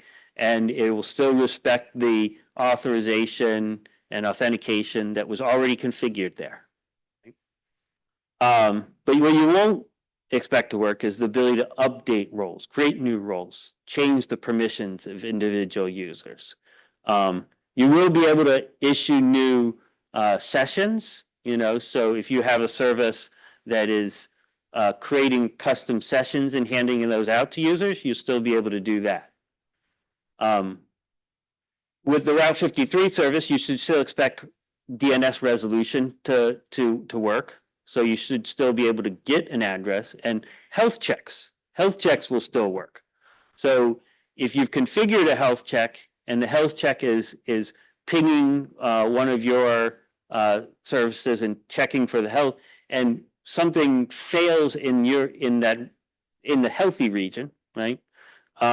It would still be able to notice that was failed and serve a different DNS set of addresses. Like take the IP address for that particular instance or ELB that it's reaching out to out of service and serve other ones. What you can't do is make routing policy and changes to the records themselves, right? So you can't actually deploy a new set of records globally. You're stuck with the records that are already there. The records can either be served by Route 53 or not served by Route 53. So another service that helps with that complexity, right, is the Route 53 Application Recovery Controller. And what this does is it provides you with a cluster endpoint in 5 separate regions, right? And each of those cluster endpoints allows you to update routing controls in there. So it gives you a way to manually flip on and off what Route 53 is going to serve, right? And it does that by creating this control panel that you will have a health check point at, right? So the health check goes to ARC and Arc is going to serve that back, right? And so CloudFront is another example of this. You know, you should expect CloudFront that's distributed globally for those caches and so forth to still fail, to still serve the content, but not be able to create new distributions or update the configuration, right? So Route 53 is probably one of the ones that we think about the most in here. So how does this work in terms of Route 53? If we have Route 53 configured to point to a particular region, and then that region fails, and we come back here and try to change that resource record set, we won't be able to do that, right? Because the US East 1 is not available at that time, right? So we don't want to do that. Instead, we want to have the health check configured. In that case, the health check would see that this region, the services in this region are not working, and it would fail over to a second region, right? So those are the way to kind of avoid that there, right? When we think about designing anything that was going to fail over between regions, usually we think about those first as something that's going to be initiated by a person. Now, certainly you can do automation here, but for various reasons, a lot of workloads find that the best pattern for regional failovers is to either be fully active, or if they're not fully active, to have a human in the loop in terms of making those decisions about failing over, right? So it's often desirable to have that capability. And so a health check won't do that on its own. You need another way to trigger that health check as a person. And application recovery controller is one way to do that. Another pattern that has existed for a long time is to put a file in an S3 bucket and either and upload that file when you want to fail away from the other region, right? Of course, you can still do automated recoveries as well. So the next thing that I wanted to cover here is resilient software design patterns. So these are things that are less at the architectural level and more about how you write code to operate in between things. So one of these is think about your clients. Now, you don't always control your clients, right? You may have browsers out there where the users are in control of that, right? But if you're writing clients, and you probably are, you are writing clients in your systems, many cases, because your systems talk to your other systems, right? So those are all clients too, right? Think about how those would react if the service was unavailable, right? And so you want to plan for that type of unavailable. And unavailability can be a gray thing, right? So if you have a distributed system that's very broad, right, it might be just one part of it that's failing at that time. And so a strategy that you would want to use for that is timeouts, right? So if you happen to be connected to a part of your system that's failing and it hasn't been removed from service yet, a timeout would let you know that now it's you haven't made success there. Let's try somewhere else, right? So you'll time out that request and retry again, right? When you do retries, you want to be careful not to overload that service, right? So you want to be a good actor and back off the retries, right? That's, you know, there's variations on that, but this is a good pattern that's the starting point of backing off exponentially when you see failures, right? And the idea here is that you're eventually going to succeed, but if your service overall is getting too much capacity, too much too many requests are coming, that process of backing off will allow it to recover, continue to do work, and then you'll eventually get your requests fulfilled, right? Another part of this is jitter, like to essentially throw in a little variation there. And then think about limiting the queue sizes. You know, on your client, this is more about communicating upstream from your client. If you have a very large, if you have unbounded queue sizes on your client, right, then, well, one, you might find that they're limited in a different way than you thought. You ran out of disk space, so forth. But you also might find that you end up with this amount of work to be redone, and maybe some of it's not needed anymore. So sometimes it's better to communicate to your client, the next one in the system, that you're unavailable at this time, right? Rather than just to continue to accept more and more work. Caching is also a great method to make clients more resilient. So if they can work with the latest copy of the data and it can't get the latest copy, you know, just use the latest copy instead. You have to be careful with that, right? It depends upon your service and you know what that data is. So you have to reason about that, but it is a strategy to think about. On the service side, right? You want to think about making sure that you don't accept more work than you can get done, right?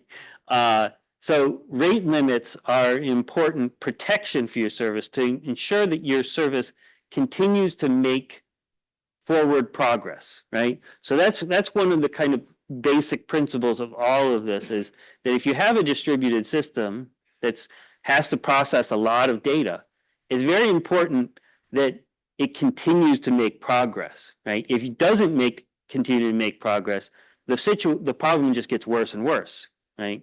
But if you can, you know, set a limit that you know is going to work, then you know you're going to continue to make progress. And yeah, there might be a little bit pain in that time because you got more than you planned for, right? But it's better than the alternative of getting nothing done. Load shedding is another example of this, where if, say, your service is impaired in some way and it starts to be able to process fewer requests than it normally would, you may be intentional about dropping some of that load so that you can more easily recover your service overall, right? Caching fits here too. You know, caching generally takes time out of the system when you can use it. And the last one here is circuit breakers, right? So a circuit breaker is a pattern where when you detect a number of errors above a certain level, so say, you know, 50%, 90% of your requests are all failing, stop sending more requests until some of those requests start succeeding, right? So what you'll essentially do is it's like flipping a circuit breaker. You stop sending traffic through that system, right, until you flip it back on. Now you're going to monitor that circuit breaker from those perspectives, right? Think about how to design your system to perform constant work, each component of your system to do a constant amount of work. So the one pattern that's pretty simple is to say your users are going to reach out to a central service, and that central service is going to fan out and contact all of the individual nodes and update all of them, right? The problem with that is that while it's good, it's fine for a very small system, as a system starts to scale in more and more, that configuration agent has to do more and more work. It talks to more users, it talks to more nodes. And so it's not doing a consistent amount of work. So one way to decouple those from each other is to create a system where those nodes would all pull their data from a central place, some service that you know is going to be able to handle that scale. S3 is a good example of such a service, right? That is already extremely high scale and would be able to handle that, right? And so then the configuration agent now only has to write those updates to S3. And so there's a consistent amount of work that it has to do, and you can reason about its health and its ability to scale better. Another aspect of static stability is asynchronous. And so what you might think first is this is just about queues, right? And it kind of is, but let's say we have system 1 and system 2, right?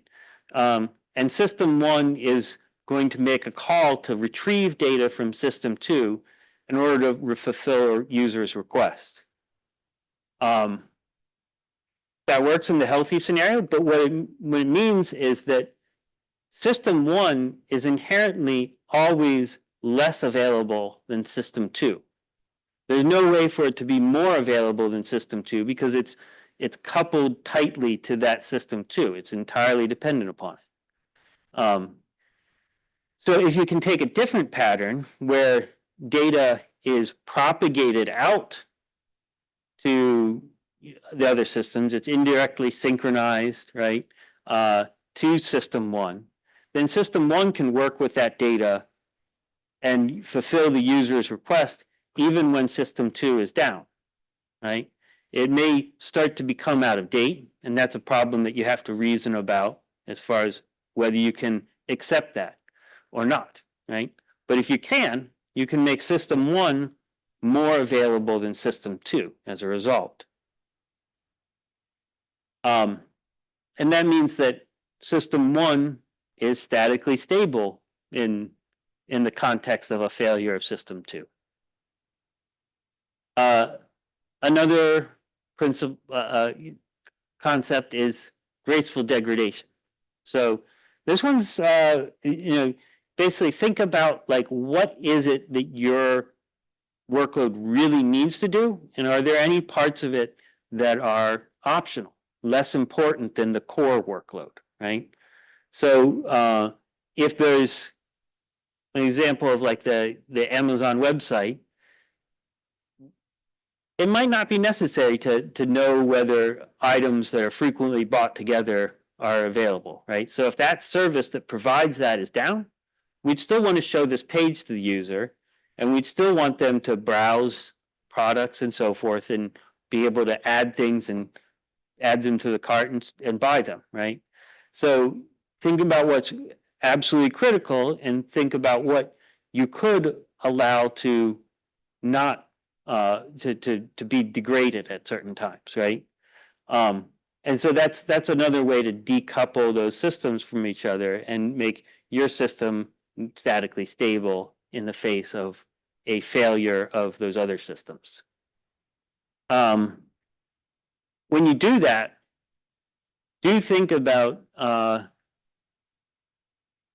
trying to ensure that you don't have bimodal fallback systems, right? So when you think about fallback processing, a good principle here is don't have a system that is only going to be run in the exceptional case. What you can do to make your system more resilient is to ensure that you always are exercising that second option. If you have a fallback in this sense, right, that it gets exercised, continually, right? And you might do that by sending only a fraction of the traffic to there, right? You might send the traffic to both places all the time. Depends upon the cost benefit that you have to your needs, right? But there's some kind of balance there, and generally there's going to be something better than wait until failure happens and then do something you've never done before, right? So, key takeaways here, right? So control planes are more complex and have more dependencies than the data planes. So as a result, they're statistically more likely to fail. So thus, a data plane is something better for you to take a dependency on than the control plane. You probably have dependencies on both, but you want to think about what's the criticality of those dependencies, right? There's certain things that you can only do when you have access to the control plane, and you'd want those to be things that you don't need to do right away, right? And static stability is pursuing this objective of ensuring that when a failure happens, that your system can continue to operate in the face of that failure, right? Without needing to make changes, right? You know, in this case, we're kind of focused on the control plane as the thing that you don't want to have to make changes through, right? If you can do that, you'll achieve more static stability, and your systems will be more resilient in the case of failures.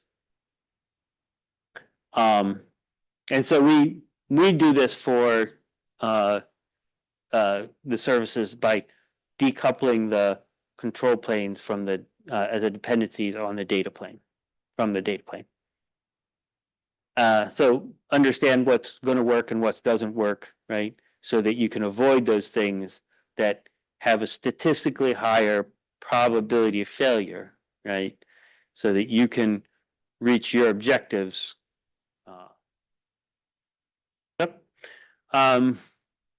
Couple of good resources here, right? So there's the well-architected framework, right? There's all the 6 different pillars, but that's one. The Builders Library has a lot of long form, you know, descriptions of some of these patterns, right? Kind of explains where they came from in many cases, the experiences that we had in Amazon in terms of growing that led us to realize that these were necessary patterns. The multi-AZ resilience patterns provides examples of how to work with individual services. So like some examples of how certain services can be used to build multi-AZ patterns, right?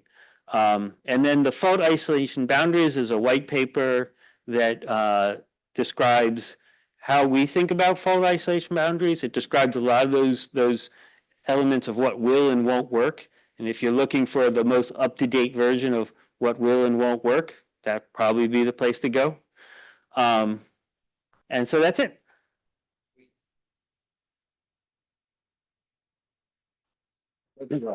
Rock and roll. So I think that we're going to adjust our agenda a slight bit because we're going to have Ross from PwC come up and just have a quick chat with you folks about, you know, just resilience in general. And nice, I look just as balding and fat as I do in real life. Perfect, thank you. Can we get the slimming camera on me, please, from now on? I want the slimming camera, something dietetic. Good, and then so what we'll do then, because food's here, so Ross is going to chat with you folks. Then we're going to just say, hey, here's the next lab break. So if you want to, you could do that while you're lunching, or we'll have lunch, because you can't bring food, obviously bring any food in here. Otherwise, none of this would look the way it does if everybody ate in here regularly. And the only person that would get in trouble is probably Margaret and George. So we don't want either of those folks to get in trouble. Thank you, Ross. Thank you. Sorry, I should say, welcome to the stage, my homie Ross. Yes. And my homegirl Nasheen, come on up here. Oh, I can't even see the screen. Are you sharing? Oh, there you go. Do you see it or? We do. We Okay. can see it now.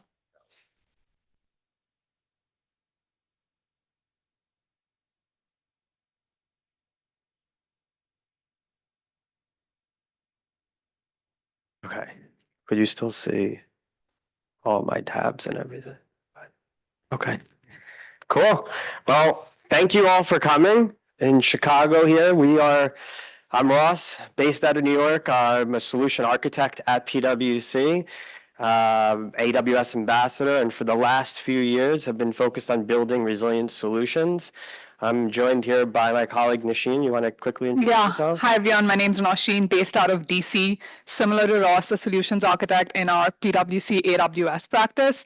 In the last 8 years, built a lot of different solutions on AWS and more focused on resiliency in the last 2 or 3 years. Cool. Okay, sorry, getting used to the setup here. So, as you've seen before, resiliency is super important.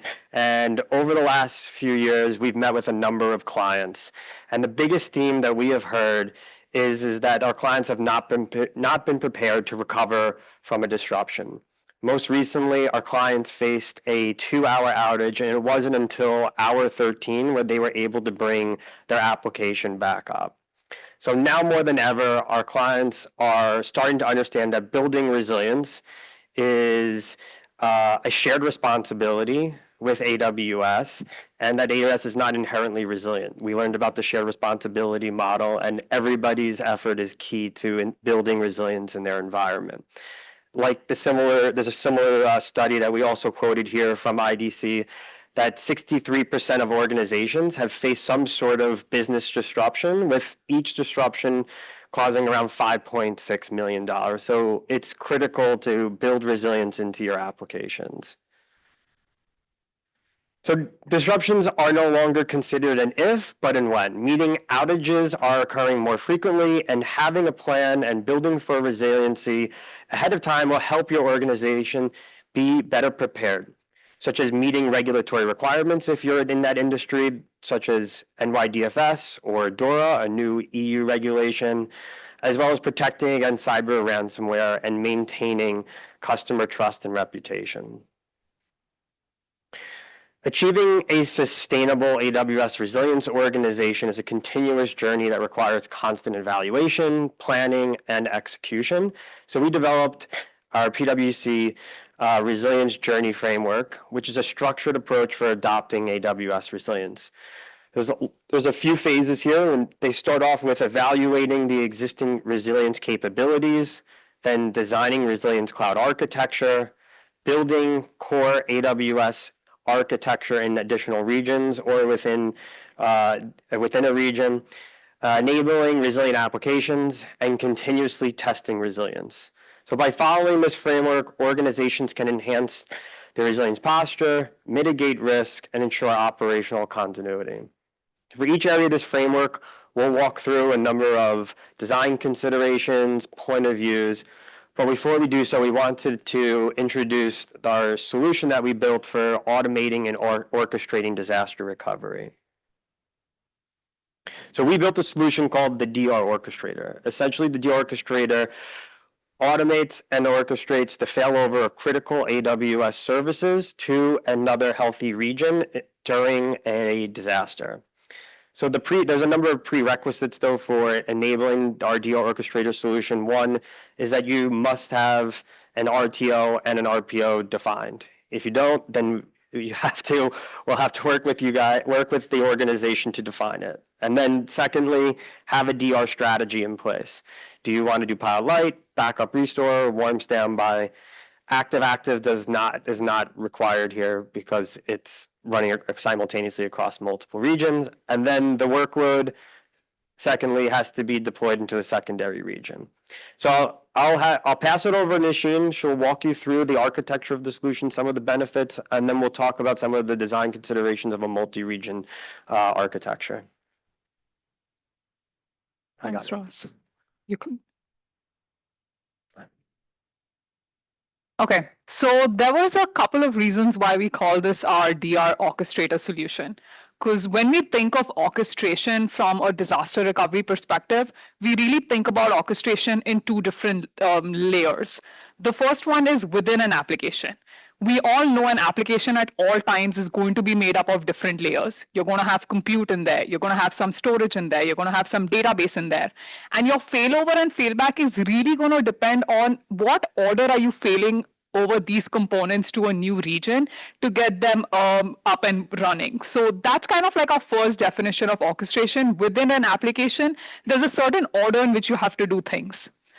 The second level of orchestration is at the portfolio level.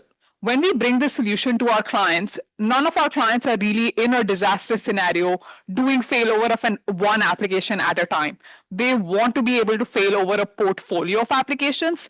So it becomes very important to handle dependencies. If I need to say that, hey, I need app A to go before app B, and I need app C to go after A and B combined, that's some serious dependencies that we have to handle. And that's the second level of orchestration that we're looking to solve with this solution.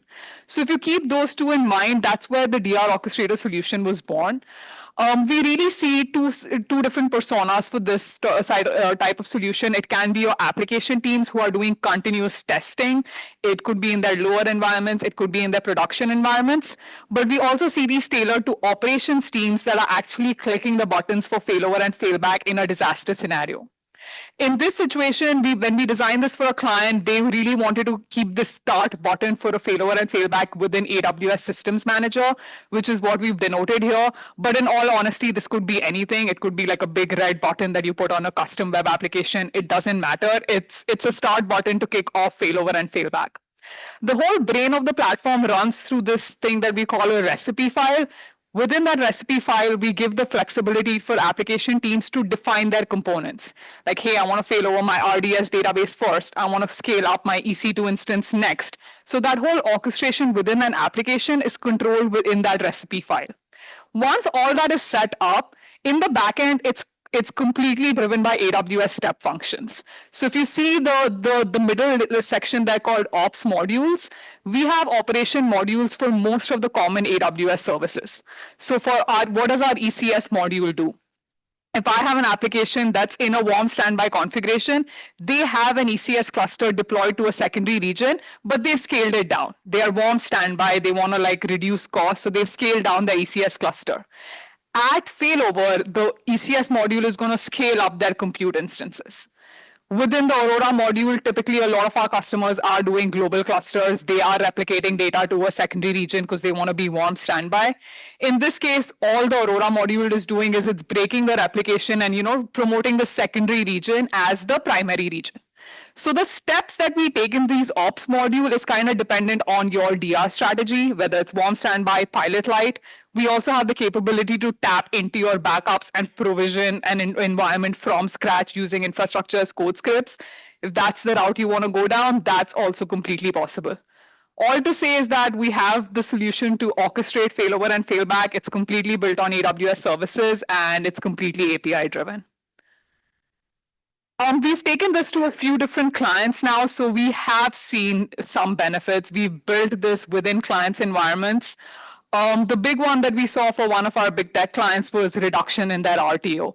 A lot of their teams were, of course, doing a lot of these failover, failback testing manually. They were deployed in warm standby, but they had to dedicate time to get their teams together to do this failover and failback testing. That time went down from multiple days to minutes. Because in all honesty, if you're deployed in warm standby configuration, it should not take you that time to really test your failover and failback activities. The other big benefit is everything on this platform is logged. We have the capability to log everything, produce documentation, produce dashboards. And what gave this client is the documentation and the proof that, hey, they are doing disaster recovery testing 4 times a year. So it became another artifact that came out of this tool versus someone writing documentation to prove that those activities happened. And the third one, big one, was the dev teams were really happy. They this took away time from them to do actively build new features. Putting this back as a tool, as a platform, helped them kind of focus on more revenue generating features versus focus on doing regular failover and failback testing. I think we're going to take a pause there and walk through some of our journey slides. So, yep. Thanks, Nisheen. So we'll walk through some of the foundational building blocks of how to build and architect for resilience and how you could eventually get to adopting the DR orchestrator solution. And that usually starts with evaluating an organization's capabilities of disaster recovery or resiliency. And so we developed a holistic approach and this assessment framework that encompasses both people, process, and technology to help an organization effectively respond and recover from unexpected incidents. And so our clients view DR as purely a technology function. However, those that have actually experienced a disaster know that it's a combination between the business, cyber, and technology teams all working together to respond to an incident. And so these are the foundational building blocks for enabling future state AWS resilience capabilities. So some design considerations. Prior to the last 24 months, most of our clients were focused on setting up workloads multi-AZ, which is just within one region. And so with enhanced regulations around resiliency, an increased number of applications running production, and unfortunately, some increased number of regional AWS outages have caused our clients to focus on designing and building multi-region workloads. And so there's a few design considerations that should be established. So whether you're deciding between multi-region or multi-AZ, your critical application should be identified first and identify the impact, the risk, and the cost of these disaster recovery strategies, because it does have some potential significant increase in cost. And then defining your RTO and RPO is crucial in designing the DR strategy as it will influence the cost to run the applications, and then establish some automated processes and tools for supporting the periodic failover to another region to meet your RTO and RPO goals, which the DR orchestrator could help do.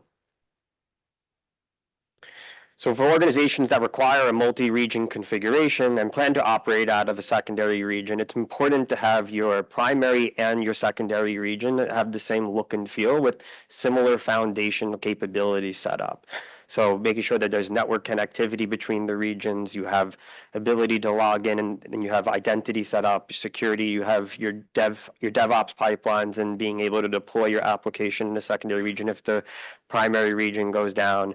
And so deploying new workloads in a new region is now giving an opportunity to revisit some of these landing zones that you may have previously established prior, as an example of setting up control tower, and now you can use that to enhance your core security principles and establish more modern security policies. And as we've seen firsthand, the secondary region can just as easily be, hacked and as the primary. So this similar tool should be established across both the regions. And so for most companies, responding to a disaster or an incident can be very difficult with multiple teams all involved, either trying to remediate the issue or remember how to redeploy an application that probably hasn't been deployed in months or even years. And it's even tougher when that application owner no longer works for the company. There's little to no documentation and the dependencies aren't well known. Anybody experience that? Yeah, we've all been there. And for organizations with the heightened focus on resiliency, their goal is to decrease the RTO and reduce the recovery activities during a disaster. And so these activities take place in what we call the pre-recovery steps. These pre-recovery steps include setting up everything ahead of time. So you don't want to fail over a region, have none of your foundational capabilities there. You want to make sure your security, your networking, all of your pipelines, you're setting up continuous replication ahead of time. And so at that point during recovery, all you have to do is validate the data, scale up the instances, and test it. And so here's an example of during the recovery phase, the application data is redeployed, it's tested, and you have this sample tier 2 application with the EC2 instance backed by Aurora. The configuration of Aurora is set up in a global database, and during disaster, it's just turned on and scaled up. And performing these tasks ahead of time can really increase the RPO and decrease the RTO. And we still find even our most sophisticated clients are still going through this recovery process in a very siloed and manual approach, which the DR orchestrator has been very helpful to help clients automate that entire process. So the next topic we wanted to talk about is continuous resiliency. And I'll hand it back to Nasheen and she'll bring us home. So like I mentioned, we have built the DR Orchestrator solution for a few of our clients, but we have been doing a lot of failover, failback testing. And one of the most common themes that has come up with a lot of our client conversations has been that why can't we continuously check for resiliency? Why even be in this state where I have to conduct these large scale game days, 4 days a year, only to find out that my next run might not even work, or my next run might not work because my recovery environment is now in a state of drift. And that really is kind of like the conversation shift that we're seeing at a lot of our clients is this concept of we know we have a secondary recovery environment. How do we at all times ensure that the next failover I do is not going to fail because of a configuration drift? And that's where we're having some of these conversations on continuous resiliency. We have infrastructure deployed in a recovery environment. Why can't we constantly check and ensure that this infrastructure is ready to fail over, it's ready to take traffic, and there is not some drift sitting in the environment? And some of the benefits that it's giving us is, of course, like early detection of misconfigurations. There are a lot of times we see app teams push code to the primary region and not push it to the secondary region. There could be chances where your AWS quotas are not matching your AWS quotas in your primary region. There's a lot of times my ECS cluster is not scaled up to what it needs to be in secondary region. And those things you really don't need a failover, failback testing to tell you. Those are things you can readily check at all times and tell you like, hey, your secondary region, if you try to fail over, you're not going to be able to accept any production traffic. We've also seen a continuous theme from like having leadership confidence. Of course, we see a lot of times the top-down push for conducting large-scale game days and having that documentation available. If, showcasing continuous resiliency dashboards to leadership showing that, hey, your secondary region's good to go, it's, it's available, everything's healthy, it kind of gives them the confidence that the next failover would not result in a revenue loss. Of course, now we, being AWS partners, we want to adopt some of the cool things that AWS is doing in this space as well. Route 53 Arc, I know we spoke about it a bit earlier, actually does a lot of these readiness checks as part of the service today. There's a lot of different readiness checks that they support across most common services. Like for Aurora, they'll tell you if you have a global cluster, if your lag is anywhere more than 30 seconds, they are going to, tell you that, hey, you can set an alert and say there is a higher replication lag. If you fail over at this point, you are going to lose some data. With DynamoDB, you can see if both the regions have the same keys, attributes, configurations, etc. But also what we've realized working with a lot of clients is Arc today does not support, of course, every single readiness check that could be out of the box. I'm sure they have a roadmap as well. Example being a lot of our clients are using Aurora bin log replication. There's stark differences between the global cluster and the bin log replication feature. And they want to know readiness checks for these services that Arc doesn't support. That's where we come in with our DR Orchestrator solution. Where possible, we'll do readiness checks with Arc, but where not possible, we are able to build our own readiness checks and really give that layer across AWS services to really, tell you if your secondary region's ready to go or not. Next slide. And I mean, this is just like a quick visual representation of trying to be that control plane, being able to, no matter what your pre-recovery environment is, it could be made up of a lot of different portfolio of applications. We are going to tap into Route 53 Arc to get some of their readiness checks, but we also have a library of our own custom rules when it comes to checking if the infrastructure in the recovery environment is good to go. And we take a combination of those and build a dashboard to showcase where your environment stands today. We don't have screenshots of the dashboard here, but happy to showcase the dashboard at lunch if anyone from this group is interested to see how our continuous resiliency dashboard is shaping up. But that's what we wanted to leave with. Failover, failback testing is good, but there's also this concept of continuous resiliency that we're seeing a lot at our clients now. Do you want to do this Splunk screenshots? Just quickly to touch on this, so like we mentioned, there's a lot of documentation coming out of our DR Orchestrator tool. So these are examples of some of the Splunk dashboards that are actively running at our clients today. It shows you that your last failover was succeeded. It also shows you in that corner there what your RTO was. So you could like get historic data of all your runs, whether it was successful, whether it failed, why did it fail, what was the RTO. And you can also get an RTO at an AWS service level. A lot of our clients have concerns that the DR orchestrator should not add more RTO to what the individual AWS services offers. So if Aurora is giving me a minute of RTO, I shouldn't make it 5 minutes because I'm doing extra steps to get, to trigger my step functions through the DR orchestrator. So we also break down the RTO by AWS service to show that we are pretty much at that level and the tool's not adding more RTO to the whole process. So an example of a run that failed. These are just like operational level metrics. There is going to be a platform team that runs this sort of tool. It's or usually embedded in like the DevOps or the platform team at most clients, and this shows you like warnings, errors, things like that. Yeah, this is another operational dashboard. Cool. Well, thank you everyone for listening. I hope you enjoy the rest of the day. As you can see now.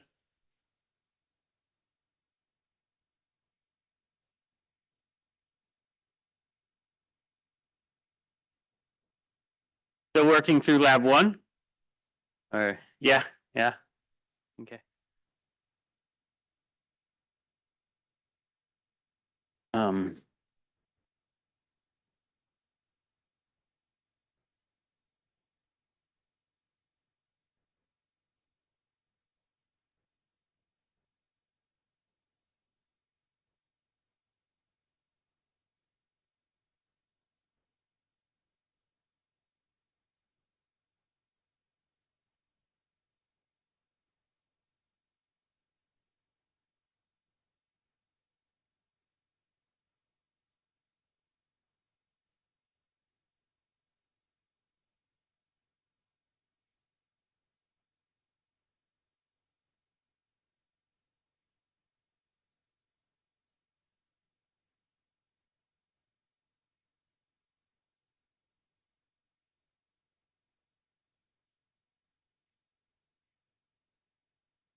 Yep.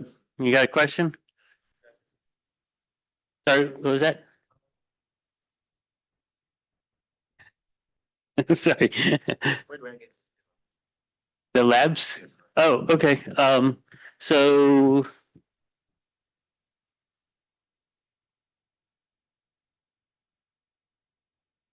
you need to go first to this URL.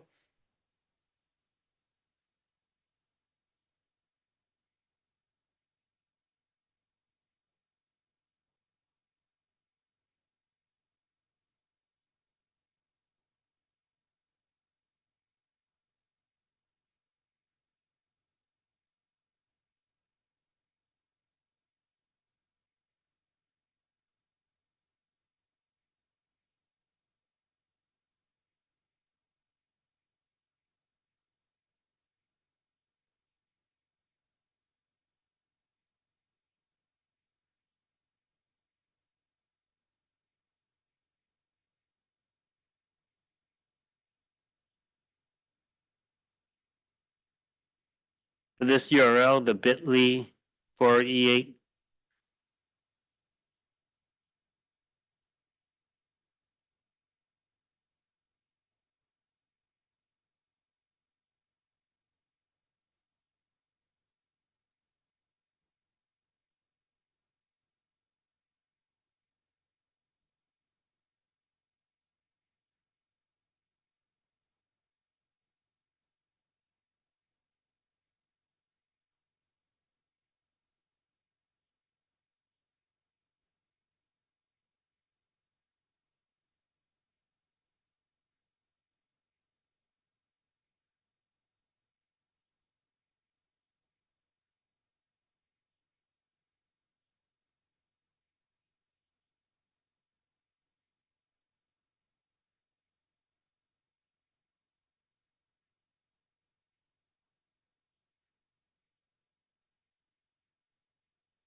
So in lab two, we'll focus on deploying a multi-region disaster recovery solution, right?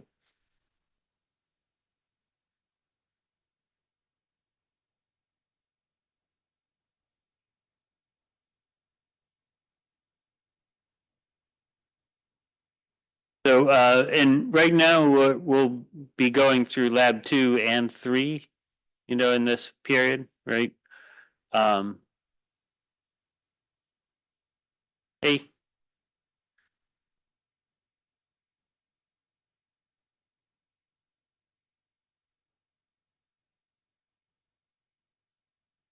Jump into that CECR lecture. Okay, sure. Yeah.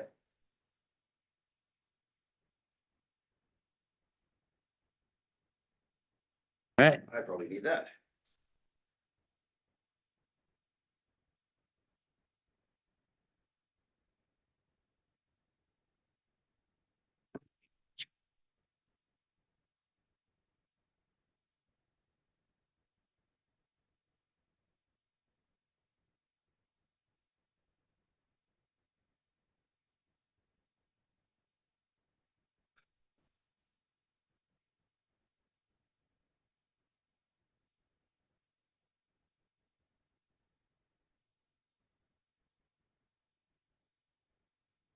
For non-vegan people, man, that beef was tasty.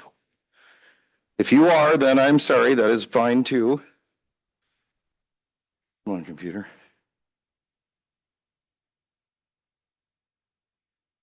Yeah. Dude. My mom was. So we come and visit. Most of my older relatives have unfortunately gone to a different location.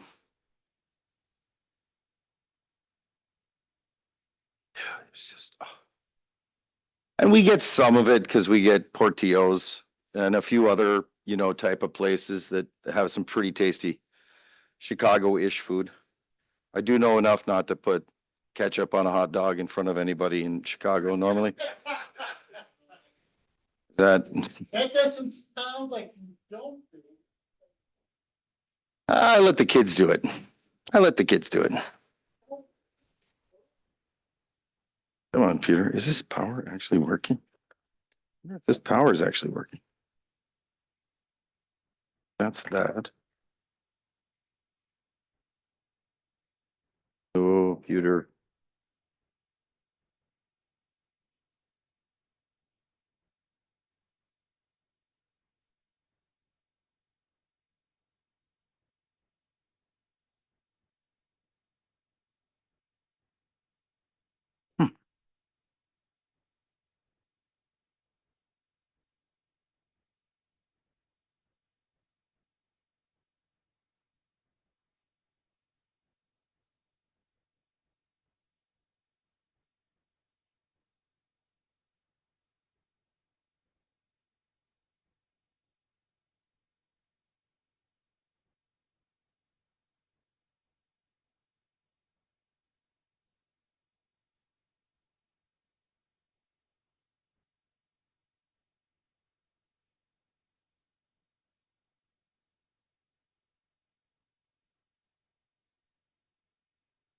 Not powering me up.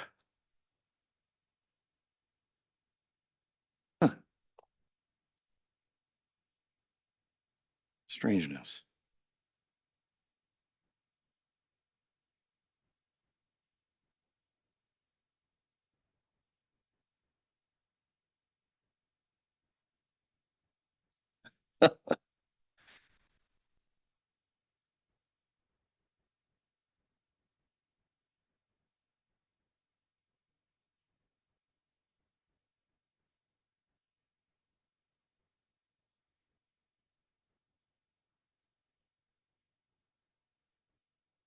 Technical difficulties, please stand by. I have to switch computers.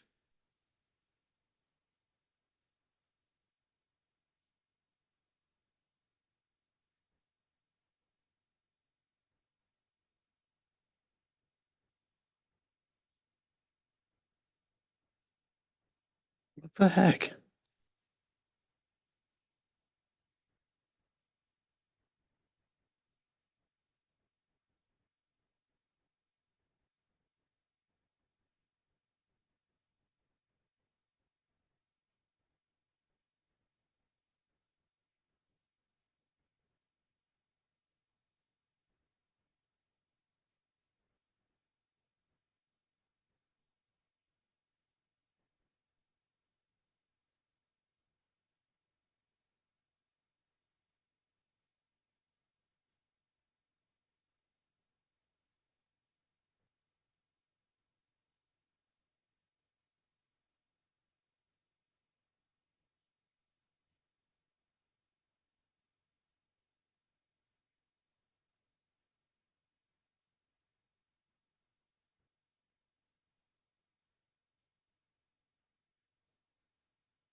other things, because I know that we had, you know, some honestly really good feedback that I want to take back to the product team as well. So it's not really that we're here to say, here, test out our tool and tell us what you don't like necessarily. But if there are things you don't like, please get in contact with me so that I can either relay that directly to our product managers, or we can in some cases facilitate conversations with them if you'd like, because a lot of this is about this endless world of continuous, right? So for us, that's also the continuous improvement of all of these, you know, bits and pieces. Because if you think about it, if you go back 10 years, AWS looks way different than it did today.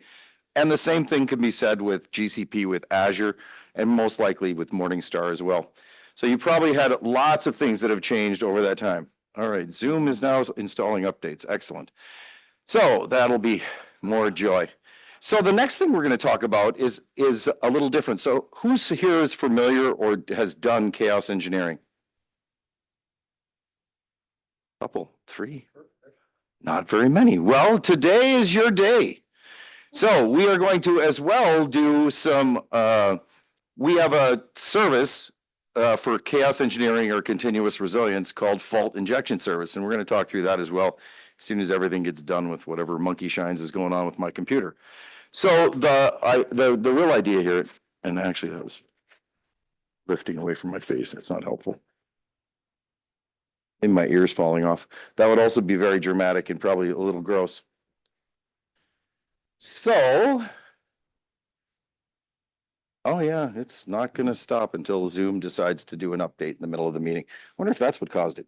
Anyway, so the whole idea here is not only to do this notion of continuous testing that we see with CI/CD, right? And of course DevOps and SRE and the rest of it. So everybody because we got a lot of people from a lot of different organizations. So if you work for a company, is your company doing DevOps in your mind? So lots of folks doing that. So is your company doing SRE? A little, yeah. So and the whole idea of site reliability engineering and DevOps just in general, right, is this idea of kind of reducing silos. The problem is with many organizations is they get so big, or they get so many apps, or they get so many different teams that they want them to be autonomous, and then there's not as many lessons learned, shared, knowledge sharing. Because we have, not surprisingly, lots of those piles of information ourselves. As AWS, we are constantly as well learning. And there we go, there's my meeting, perfect. See ya? Oh, that's perfect. Yeah, just, you know what, in that case, do you mind driving while this is dorking around? Yeah, I appreciate it. So, thank you, Ryan, very much. And so go back to the previous one. There we go. So the whole idea here with almost everything, and this is not just your applications, to be honest, this is like things in the way you communicate with others. I would be hesitant to use chaos engineering and continuous resilience on your spouse, but you never know. You never know. Because there's this whole idea of setting objectives, and that's something that works no matter what domain you're talking about. So that could be life harmony, that can be applications, which we're going to talk about today. And this whole notion is that this is a flywheel, and we have flywheels without really flies, but flywheel as a continuous turning mechanism all over in AWS. That's one of our, I don't know, not secret sauce, but something that we definitely have and share and talk about once in a while too. So all of these places you could interject into a process, because all of us in one way or another will be at the beginning of something, we will come in the middle of something, we will come in at the end of something. And so the idea here, of course, is that all of these have things that can help us in terms of that continuous cycle of not only learning, so today is like continuous learning. So thanks for being here. Hopefully you learned something and you feel like it was valuable. And if not, then my name is Jeff Czapieski, CZAPIEWSKI. If you're really having a good time, I'm still George. And so the plan with all of this, right, is that we can not only test, but we can experiment. And so there's a significant difference in those two, though. One of them is really validating knowns. The other one is about working into unknowns. So if you could kick me to the next one here. So tests themselves, we have tons of them. We usually run them as part of some kind of DevOps CI/CD pipeline. That could be, and that very closely parallels what people do with data engineering pipelines, because no surprise, data science and GenAI and lakes and all this other stuff lends itself to huge amounts of data going through some transformations. So applications transform data, whether it's somebody logging in and seeing an account or their information or something else.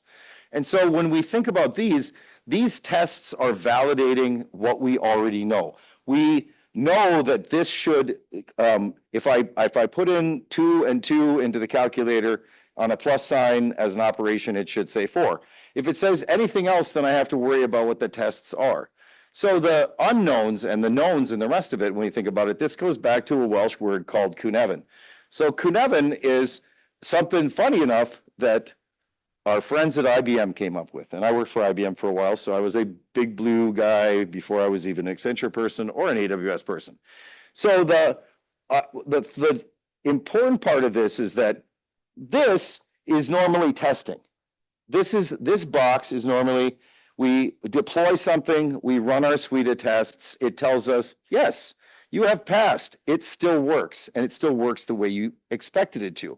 Now, those tests can not only be the on-offs, but obviously they can be lots of other things, right? They can be checking latency, they can be checking limits, they can be looking for throttling. So there's a lot of metrics and even alarms. When we think about DR, we have a lot of that same idea. So people will say to me all the time, we have this run book, it works great, we know it's perfect. We do these planned exercises. The problem with that is that's thinking that you have all of your DR in the knowns box for this world of chaos. And so ultimately what happens is somebody doesn't realize that there's something wrong until you're already past your RTO or RPO. That means you've gapped that. There's lots of other ways that this can happen in an unplanned. So it's also something that we do internally is we do game days, which only a handful of us know are about to happen. And we then light everybody up. Now, the entire organization, no, because that would be huge. That would be very negative. People would probably be unhappy and say something naughty. But we want to get to the point where we really do feel comfortable, and all of that is exercising these things. So the unknowns in this case are about trying to find things that we're not sure if they're going to cause an issue. So that's why we call it experimentation or experiments. So tests are validating things we already know. We have tons of test harness tools. If you're old enough to know what WinRunner and LoadRunner and some of those things are, congratulations, you are old. And that's good. That's good because experience does have some value in this life. You don't have to know that those are tools from a long time ago that people used to do for a lot of different testing. And there are lots of other ones. Now we have lots of things that actually look similarly like outside in. So if you think about it, not only do I want to know that it looks good to me, but that a customer accessing it, it's going to look good. So that's outside in, synthetics, lots of things like that. So when we dive now into the chaos engineering piece, or what we like to call in AWS continuous resilience, but not surprisingly, I was super happy to see Ross and Nosh talking about continuous resilience as well, because hey, it's always nice when everybody is aligned, because lots of people use different words for lots of different things. Next slide, please, sir. So pro tip. There's always pro tips, but to be honest, like anything else, it depends on where you are in whatever curve you're on. So customers always ask, what are the key things they should measure? Well, I could come up with lots. People have honestly way too many measurements. Most human beings have too many measurements. A lot of them may or may not have a ton of value. I could measure the height of this stage, and I could measure it again tomorrow, and I could measure it the day after that. It is very unlikely to change. If it were to change right now, I would run out of the building because I'd be like, I don't know what's going on, but there's something really wrong here. Let's run. And so things that don't change are less important for us to worry about. If something never, it's the spikes where those things become important. So yes, all of a sudden the table, this whole stage lifted up 1 foot. All of us should go buy a lottery ticket because I don't think that's going to happen. But if it did, holy heck.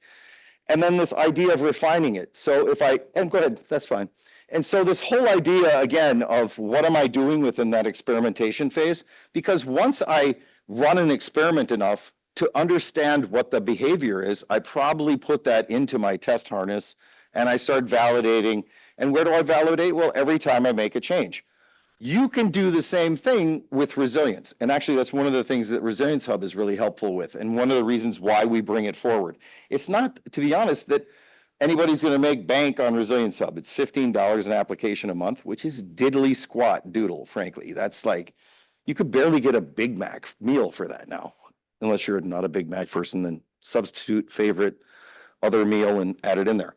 And so the thought here, right, is that you've got to think about what is it that could go wrong. Well, it could be introducing latency. It could be, killing instances in your environment. It could be flushing containers in your containerized EKS or ECS environment. Or even if you were, running like self-managed K8s in EC2, you can still do a lot of these experiments yourself. You can script them, craft them, the rest of it.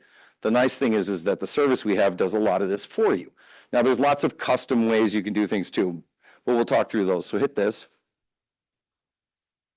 And so you think about this, what we're trying to do is not implode the world.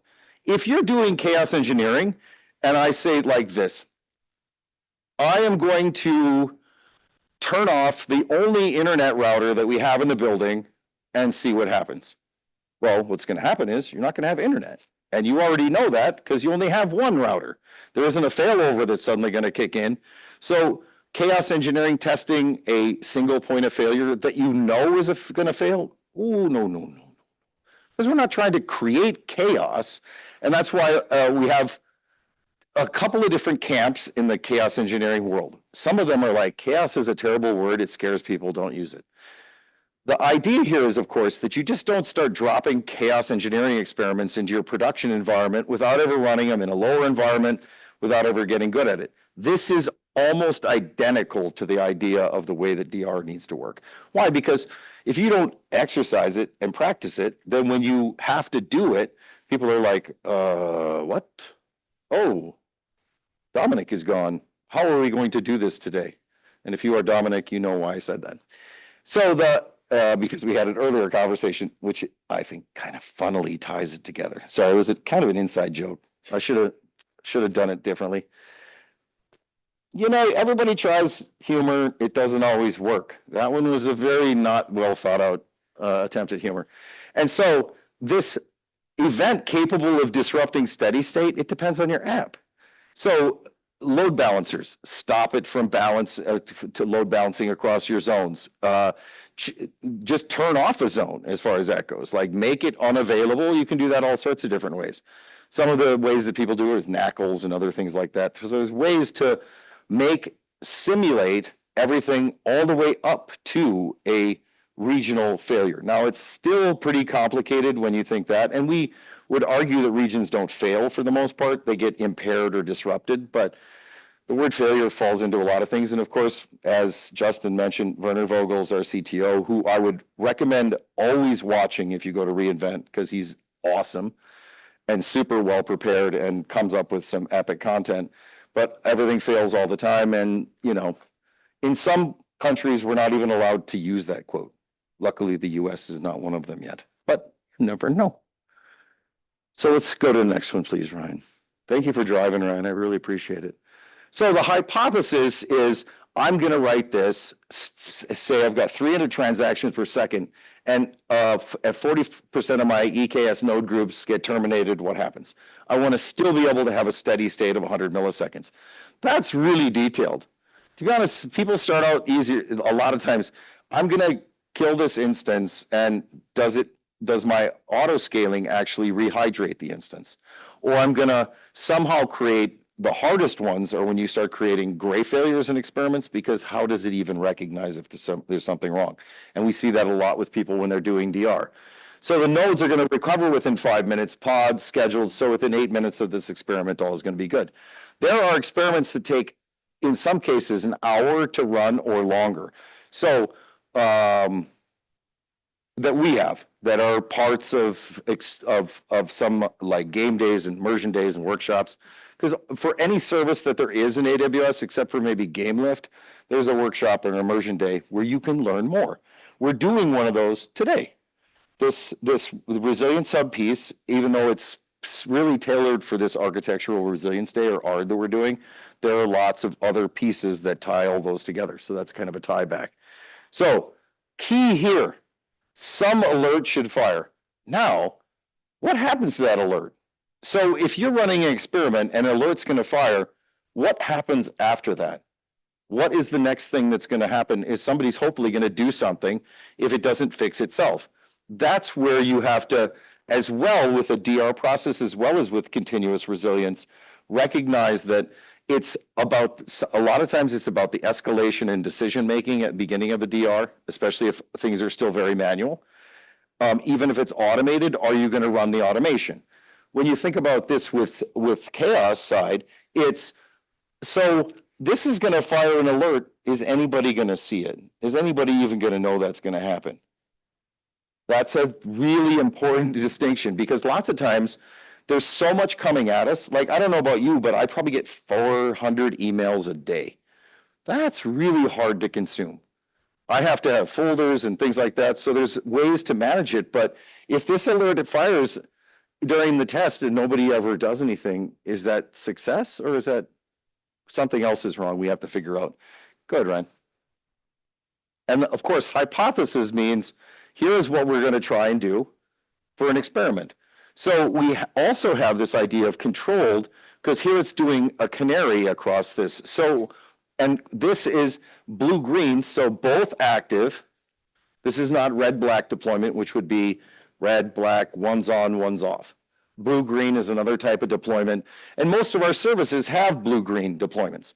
That's the other part that's really important, is to recognize that as things change, without having some way to refresh your own knowledge for yourself, for your organization, are people really aware across the org that this change in Aurora happened and you could take advantage of it? It costs this X dollars of money, or does everybody have to learn these things individually? So some of that around, not necessarily saying everybody has to have a cloud center of excellence, but cloud center of some knowledgeable people who share that information is super important too. And so verifying these groups are healthy as far as that goes. So it starts to drop things in terms of starting this experiment. Now, the other part of starting an experiment is, what if it really does blow something up that I didn't expect? So all of a sudden I'm running an experiment that I did in my lower environment and I've done in production before. I run it in production today, and all of a sudden we start getting customer calls or somebody calling saying, hey, this customer interface isn't working. Well, that's why there's not only the start button, but there is the stop button. Not all experiments can be stopped. There are experiments you can write where if it fails, it may not rehydrate or bring itself back to the known good state. So those things are also places where you want to, again, running experiments in production for the first time is a watch and see, having done it previously and understanding what the different possible failure modes that it's gonna derive. But you can't ever really know that a lower environment test is going to be exactly the same as production. Like, so everybody who has a lower environment for prod, it's exactly the same as prod, right? No? Okay, just checking. Just checking. And there's some things that'd be really hard. I mean, could you really imagine if we had an exactly identical Amazon.com lower environment? Like, where would that go? Where would that go? Like, how much would that cost us? I would guess if it was exactly identical, probably lots and lots. And that's why a lot of people don't have exactly identical. And you ultimately do have to do some of that in prod. That's why you also have to, for DR, test in production. Because seriously, I don't even know how many times. Like, I had a customer last year, huge customer, at least in my mind, somebody global in almost every country in the world with offices. They had 300 data centers at one point, and they still have quite a few, but they've shed a lot of things into AWS. So they said to me, well, we've been running these service tests and experiments, and what we realized is that if AWS fails, we're going to build a colo that we can fail out of AWS into this custom-built data center. Who would say that that's a great idea? Anybody want to be that person? Yeah. If you're the person selling the data center, it's a great answer. It's a great answer. So, and I have no problem with the external data centers. Hybrid cloud is the way most things work. I mean, if you look at reInvent and the rest of it, I mean, a lot of the numbers say we're only like 15 to 20% of everything running in cloud right now. That means most stuff doesn't run in cloud at all yet. So there's a lot to go. And so this back here as well. So this says third-party monitoring, but it could be third-party anything, because I love my Datadog and my Splunks and my App Dynamics and New Relic, and you just name it. Oh. This is a chaos engineering experiment. Go back to 10 slides and see if anybody notices. George will keep talking. And if it wasn't obvious, I worked as a managing director for Accenture. I could talk your face off forever, but that doesn't mean that I don't like questions. So along the way, if somebody says, hey, I got something they need to ask, raise a hand, we'll get you a mic. And so it's not just monitoring, it's tons of other things. So think about it.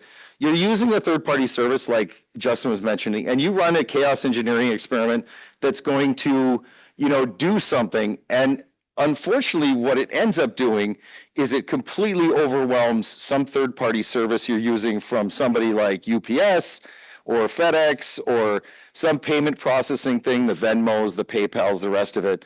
And needless to say, eventually they realize and they throttle it because they have all that built in, because people have been load testing against those services forever, because they just don't, it's a service. Why can't I just pound the living heck out of it all day long? And so they do have some of those throttles and load shedding and things like that in place, and alerts that they can then call and say, why are you killing us today? Are you doing something intentional? And all of this, of course, comes from where? Where does all this chaos engineering stuff actually come from? Anybody know? Bingo. Yeah. And why? Because they run in many regions without giving away any top secrets. And they want to be able to test forever. So years ago, and they have all this whole chaos army, Chaos Monkey, Chaos, the Simian Army, Chaos Gorilla, Chaos Kong. So years ago, they decided to test one of those at the top end of the spectrum. And what does it do? It evacuates their app from a region and moves it, all of that workload, to another region. Surprise, surprise. Nobody ever called AWS and said, hey, this is what we're going to do tomorrow. What do you think? And so they created a lot of drama. And you can, of course, read about it, because the folks from Netflix who were doing that actually went out, formed a company called Gremlin, and we still like them too. Because even though we're AWS, to be honest, we work with everybody, literally everybody. I don't care if it's a consulting partner, if it's a different cloud provider, we work with everybody, and that's life. There's no way that I could walk into anybody's company and you will have the exact same app as somebody else, even if I'm talking about easy stuff like Microsoft Word. Somebody's going to have put some global thing on top of it, permission-wise, that makes it so you can't do this or you can't do that. So all of these areas, when you think about it, are places you may want to test. Why? But you're also testing, are we seeing something? Because if something's wrong and we're not seeing in our monitoring, we have an observability gap. If something goes wrong and we exceed our blast radius, and we just nuke the living heck out of something, well, that means we didn't really write the hypothesis and the experiment very well. We didn't understand our app, and that happens all the time when you're doing not only chaos, but doing DR. People exercise a DR, and they're like, oh, hey, that wasn't supposed to happen. This is the part that's as well super complicated, right? Because identity, so many companies have Azure AD or something else on the front end of this. And so if you can't log into stuff, how are you even getting to any of this? So don't nuke things that you know you can't recover from. And for sure, you never want to have your blast radius expanded to include actual people who are supposed to be getting work done. Internal customers, external customers, and not the CEO's spouse. Because they'll tell. They will tell on you. That's just the way it works sometimes. Like, why is this not working? Why can't I buy this on my favorite retailer? Ooh. Next. So, chaos mindset. Well, all of this is going into some SQ. What can I do to nuke this out? Well, no surprise, I can say, let's just stop it from processing anything, and let's see what happens when we like fill this up to, I don't know, 1 million messages, if that's a big number for you, or if your big number is 1,000 or it's 500 million. I don't know. Everybody has different size of what's big and not. Next, sir. So I can use fault injection service to basically do what? Stop it from consuming messages. The queue just goes boop, boop, boop, boop, boop. And does anybody, number one, does anybody notice? Is there something alerting wise that's going to tell people? Because it's not only the experiment that you're running, but what is the reaction that's happening? And again, this is almost very, very similar or analogous between chaos engineering, continuous resilience, if you will, and disaster recovery. Next, sir. What should I do if there is no predefined experiment? Call it a day, go home, pop a beer. But not really. So what happens is we have systems manager scripting that you can use. So in systems manager, I could script to do really bad things or really good things.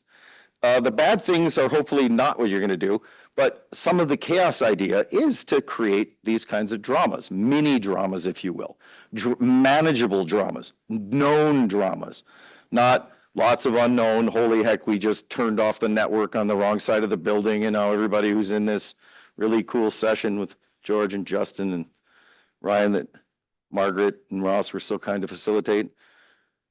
Next. So thinking outside of the box, keep going. Oh yes, you wouldn't be able to do anything without the little cool stuff. Oh, our Lambda's dead. Did somebody notice that the Lambda was dead? Was there an alarm that went off or alert or something else? Because this is supposed to be checking about SQS. But if I just disable this, does anybody notice that that's disabled anymore? Or is it just the queue that's telling me when it gets overwhelmed? And so by that time I have a giant backlog. And what if these are one-time passwords that are supposed to be going out? Well, by the time I get to that, if this was in real production, all those people have tried it like 10 more times because they're like, when you do an OTP, how long do you wait? Does anybody wait more than a minute after you do an OTP to do a resend? Anybody? No, because patience is gone after the last few years, and nobody is going to be patient for that at all. So the idea here is this mechanism and this connection and all, it's looking at it from a holistic view. What is it that I can break, do it in a way that it's going to maybe do something I didn't expect? That's the experiment part of it. Once I know what it's going to do, then I want to put that into a test harness, say, okay, somebody did this, configuration, it broke some stuff. Let's figure out how to keep people from doing it again. The world of SonarQube and whatever other favorite code sniffing products that you have. Next, sir. So experiments that turn into tests can be all sorts of things because people will use them interchangeably all the time. There's a lot of, smarter and hopefully more well-paid nerds than I, who say experiments are chaos and tests are, DevOps CI/CD. Cool. I think that eventually experiments, if they've been done and you know what the outcome is going to be, can be part of your test plan. So that as you build something out, or you can do it two ways. You can have all of these chaos engineering experiments that you run after every deployment for this app and all the tests. It depends on the how long it all takes to do, you know, hours and hours of testing, especially if you're doing 100 deployments a day, is probably not going to work. So you have to figure out what's going to balance your schedule. Next, sir. So we have game days for literally everything. We talked about COE, we have a game day for that, or game-like day, immersion talk. Almost any word you ever hear out of AWS nerds, we probably have some kind of packaged, come and talk to you and show you what we do. It's not that we really want you to be AWS or do everything we do, because some things we do aren't perfect. Like, we make mistakes too, we're all just humans. But the whole idea is to build this kind of community of practice, not only around DR, but around chaos, around anything that you use. Every service should have some way to have a community of practice. We have them for everything. Name a service, we have a community of practice for it, and probably different flavorings of it. The architecture side of it, the support side of it, you name it. And then the whole idea when you're doing these, of course, is getting some people involved and either telling them, which you should do to begin with, letting them know what's going to happen, so we can basically do what? We're doing a charade here, a masquerade, if you will, if you're a Phantom of the Opera person. And so the idea for all of this then, of course, is to be prepared and have that scenario. Like, we do these internally ourselves, and I'm writing a scenario right now for what we call an LSE game day. So service events, big ones, stink big time. They not only impact customers, which is horrible, and we hate that, but not surprisingly, they have some impact on AWS. So all of these things, and of course that acronym is now out on the internet for the last 5 years or whatever. So we are not normally using our AWS acronym speak, but once in a while, all those things get out. So in production, after I've run it somewhere else. The ultimate goal is to be able to run these things in production and do it in a way that it self-heals autonomously, as we talked about earlier, and allows you to recover. And then always, always, always, always, from anything that goes wrong, there's got to be some good. And so the good is when you write it up and share it, because in especially very large organizations, something happens to break someone's workload. The odds are that there are people who probably had something similar happen and might not even have known. They might have seen it and had to go through a different set of steps to resolve it. They might have taken them longer. So sharing all that is sharing is caring, or whatever. I don't know, some kid kindergarten-y thing. Isn't that like learn it in kindergarten? Kindergarten. Next. So practice like you play. So of course, we got to eat our own dog food, as Lou Gerstner would have said. And so we do chaos all over the place. We do it on our services all the time. We do zonal impairments on our own services and cause people to go do some work. And most of the time, it turns out good. Once or twice, things have bled over the radius and caused other things. Next. All right. Who's talking into this? Or do you want to, Justin? Is your computer working? Or Ryan? Or I can. I can too. Oh, is it supposed to be me? Okay, good. Okay, back on stage, George. Yeah, woo! That guy, he never stops talking. All right. Oh, this is you. Actually, you're still on. I'm still on your laptop. Perfect. Never mind. And Ryan, my laptop guy. Good. Thank you very much. Are you going to do it? No. Oh, you can sit and chill. You can sit and chill, man. That's fine. I was happy to sit down. Don't worry. And so this is about not only changing stuff, but then reevaluating. Like, the whole point of all of this, and maybe that should be something that we talk about up front. The whole point of the Architectural Resilience Day is to show you, get recommendations against a workload, change it based on those recommendations, watch what happened in terms of the change in the RPO and RTO that the tool is stating, and the recommendations. Obviously, if I implement a recommendation, hopefully it does not show up again in my recommendations. That would be a little weird and perseverating. So and then at that point, we drift the app as well and say, oh, so somebody made a change that degraded my RPO, RTO. Well, that's not good. I don't want that. And so sending out notifications.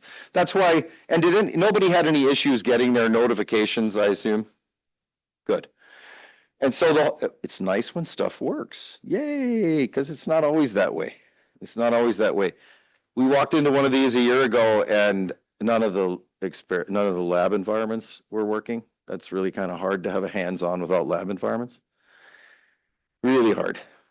And it does take time to build 100 lab environments, more than 5 minutes, even though it's all automated, but it still takes time. So, and then of course, we're going to run a fault injection service. Thank goodness it does say that, because it used to be called Fault Injection Simulator. So you will still, if you look out on the interwebs, cleverly invented by Al Gore, you will see that there's Fault Injection Simulator in places used interchangeably. It's called service because the idea here with simulation is more like a tabletop. This is not a tabletop. If you do an experiment in production and it brings stuff down, you could cause, you know, unexpected results if you don't have something that's resilient to that change. So here's our Pleasant app again. And you notice it's funny too, because it even talks about AWS backup and backup vault and all that, because right, there's so many different things that come out of some of these chaos experiments, but as well as DR. Like you realize that if you think you're susceptible in any way to a possible ransomware attack, that you need a 3-2-1 backup strategy, right? Where the data is right now that you're using, a second copy that's operationally able to be recovered to rebuild point in time and the rest of it, and then a third that's logically air-gapped that's nowhere near where anybody can touch it. So anybody who can credentialing-wise get into the first two of those backup database areas cannot get to the third. You logically network, and it's just like the old, you know, Transformers, cut the hard lines, you know, air-gapped mainframe or whatever they had. Unfortunately, they just picked it up and carried it out, but what do you do? It is giant automated robots. Next. And then I think that's where we start up next. All right, good. So is it 30 or 45 minutes we're going to take right now? I don't remember. 30? Yeah. Actually, let's do 30. And so, silly question, because, you know, when you're dealing with a lot of technical people, so who's already done with all of it? Anybody? Couple? Okay. Yeah. Because sometimes, I mean, I've had people before we even go to lunch who are done with all of it. I'm like, dude, you're supposed to wait. All right, go find something else to do. That's good. That's good. All right, so just a couple folks and hopefully going out and experimenting with some other stuff as well. This I can close down for the moment. All right.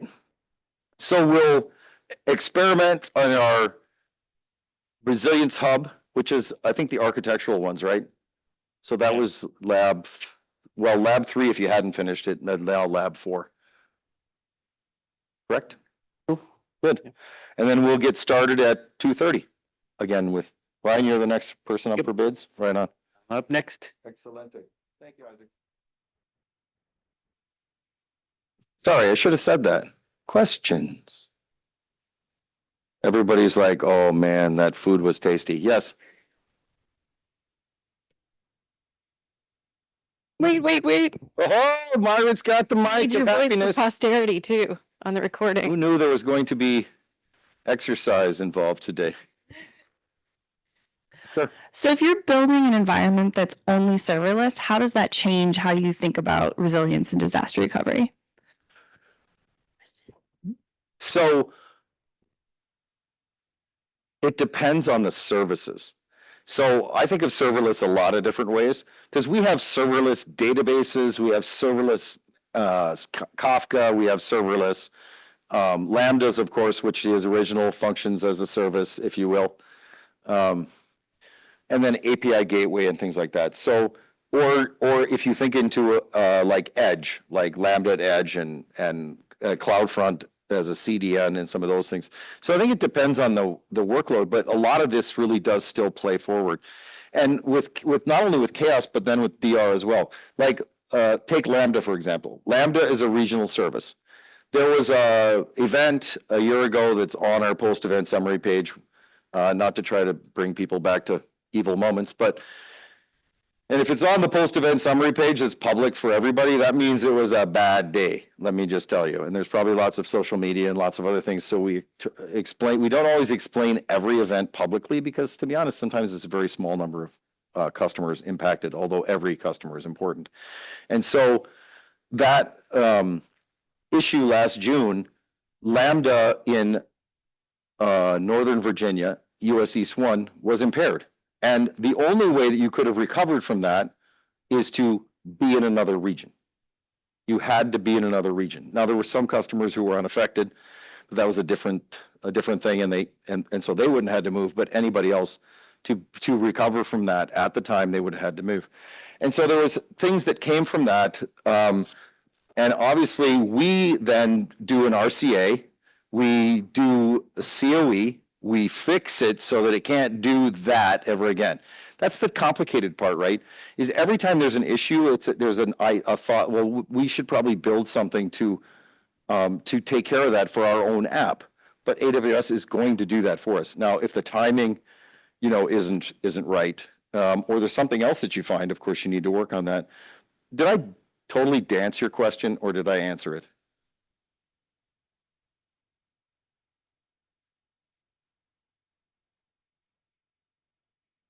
Oh, considerations for serverless specifically? Yeah, I think so too, because if you think about it, serverless itself has all of our managed services, so that's anything serverless, has a pool of nodes that are available, because like everything that runs has to have a computer someplace. There is a VM, virtual machine, which we call EC2, because we like to be cool. And so there's EC2s running under everything. So even if it says serverless, it's not serverless, really. There's servers someplace. And so there it's creating pools of them that you can't manage, and we have to. Go ahead. But you can, like if I was going to do a test against Lambda, for instance, I might say, all right, I'm going to try to see how fast this either latency wise comes up if I get a huge spike, and maybe that leads me to doing something like provision capacity or something else like that. So there's nuances in what you have to do and ways you can test, but yeah, you can still do chaos engineering tests against serverless. It's for a long time, really, it was all about using third-party tools to do it against AWS services, because we just didn't do it right away, because there's only so many hours in every day, and everybody has a huge backlog, probably yourselves as well. Good. You had a question, sir? Oh, I should be manning the microphone. Very helpful. So recently, Amazon has also launched Amazon Q for developers and business. So how does it shape the true resilience, and how do they detect through some amount of practices for determining the best practices to understand about what are the mitigations to have this chaos practices, and how do they test it out to monitor across different regions or multiple Azure regions that they might have in their cloud services?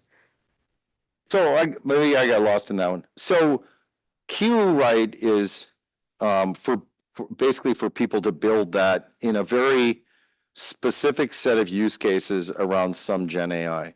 So that's not baked into everything that we have service-wise. And you're thinking to use Q to help tell what kind of mitigations we should be using for recommendations? Because there should be some guardrails to protect, and it should be monitored across different regions that they are trying to migrate from one region to another region. So how does it affect the true testing of resilience? And so would this be something that we as AWS would build a service that would monitor your region strategy, or you're thinking, or it's something you're building? Yes. Something we build? Yes. Yes, I like that answer. That is good. I don't know. Do you? Do we have a Q-based, do we have something in an AI monitoring that would allow people to monitor their multi-region DR? I don't think so. Well, the first answer is Resilience Hub has some multi-region capability. Yep. The second answer is you've seen Gen AI injected into some of our services up to this point. You're going to see it more. Oh, it's going to be in everything. And Gen so, AI is in everything. so, you know, if you thought Gen AI was a drinking game at reInvent last year, just wait. Yeah, and actually we're in the process of trying to figure out, like, if we were going to use Gen AI and Resilience Hub to improve experimentation and understanding, what would that look like? So honestly, again, I'm Gio. You have my name. If you have thoughts, please share them. Because we never turn anybody away who wants to share their thoughts on anything we do, good, bad, or indifferent. That is a very interesting AWS thing. Yeah. The one other thought that I had on serverless, I was thinking about that question. Sure, good. Is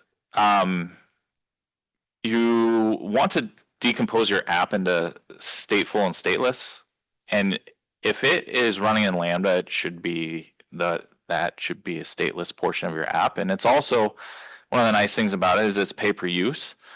So it's effectively free to deploy Lambdas into another region if they're not being used. Exactly. There's zero cost. So now you just have to worry about your stateful data. And that's where you have to make some decisions, and you have to think through, well, what do I do with my stateful data? Where, I know some of you in here are data engineers. Maybe you have data processing pipelines that use stateless services, but you have these you have jobs that are in process. Maybe the jobs take hours to run. You have to decide, am I going to fail over a job mid-process, or if I have to fail over regions, do I start my jobs over again? And take the hit that way. Like there's a number of trade-offs, and that's the biggest thing that you kind of see through the whole thing. Like there's all these patterns that you can adopt, but there's a lot of trade-offs. And so it's just helpful to understand and think through what are my trade-offs. Yeah. So, but if you decompose stateful, stateless, how do you deal with your stateful? What pieces of state are required for DR, and how do I get it over there? So the other thing too, thinking through Gen AI and even possibly against serverless, is that Gen AI right now can evaluate a lot, but it's not innovating. So it's not going to tell you that you should do something that no one's ever done to fix something, because it would have no way to know that that's even possible. The other part of it is that it's unlikely at this point in time that we're going to have our Gen AI going and consuming all of Azure's docs and GCP's docs and like Google, .com does. Because then if we mistakenly include things like what Google did with their AI and they started telling you should put rocks and glue on pizza, not helpful. Because neither one of those, it turns out, is very tasty, unless you're maybe a Flintstone or something like that. And so the idea here is until we have, the kind of stuff that they have in Star Wars around robots and the rest of it, or if you want to go to the dark side Terminator, we're not really at the point where we can create a Gen AI that really is completely autonomous and can figure out itself how to heal everything. We're not there yet, but there's a lot of people trying to figure it out.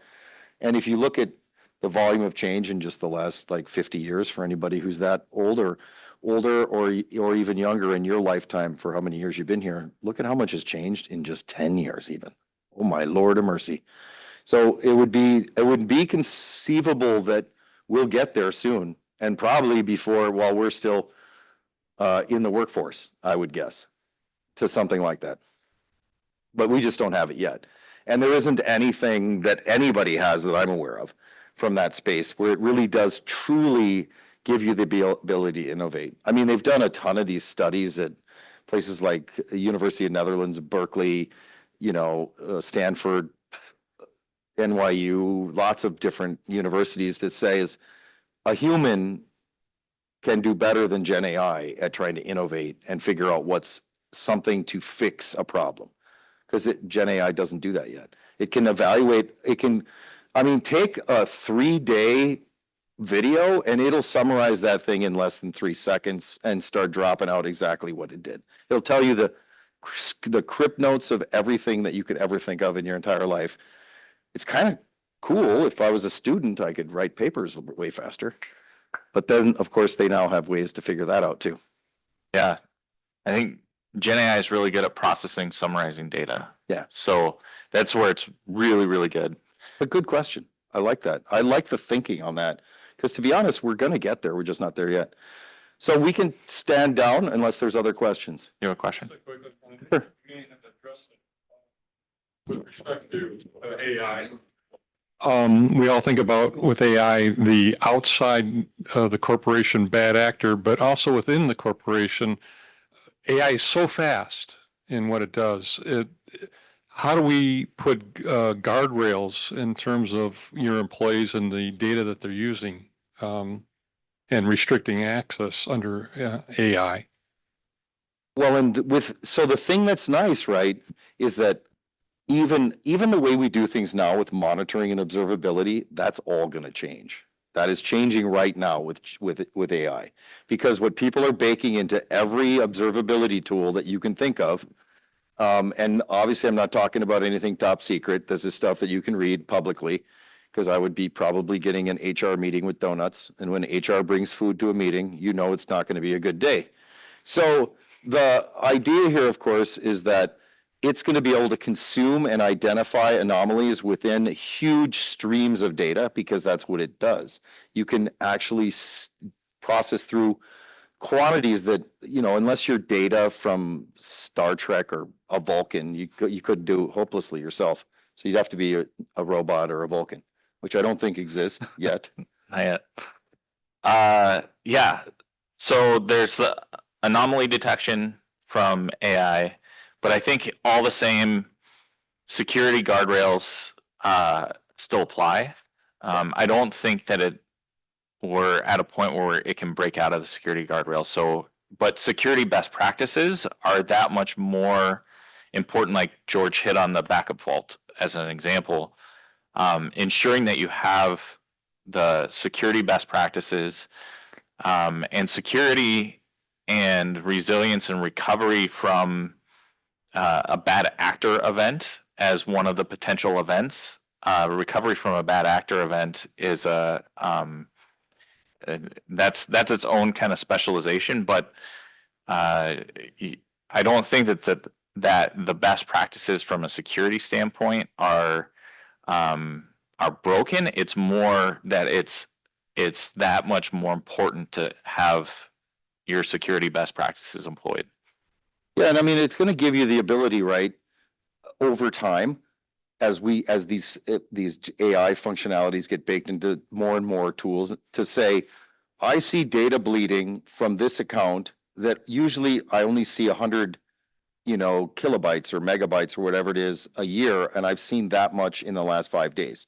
And it's going to be able to see those kinds of patterns, because it's that, like, consuming this huge volume of data to see those kind of little trickles, because people are not dumb who are stealing all this stuff. They slowly wind their way in, and if they're doing exfiltration of data, they don't do it as like, oh, let's drop a terabyte an hour for the next 5 days.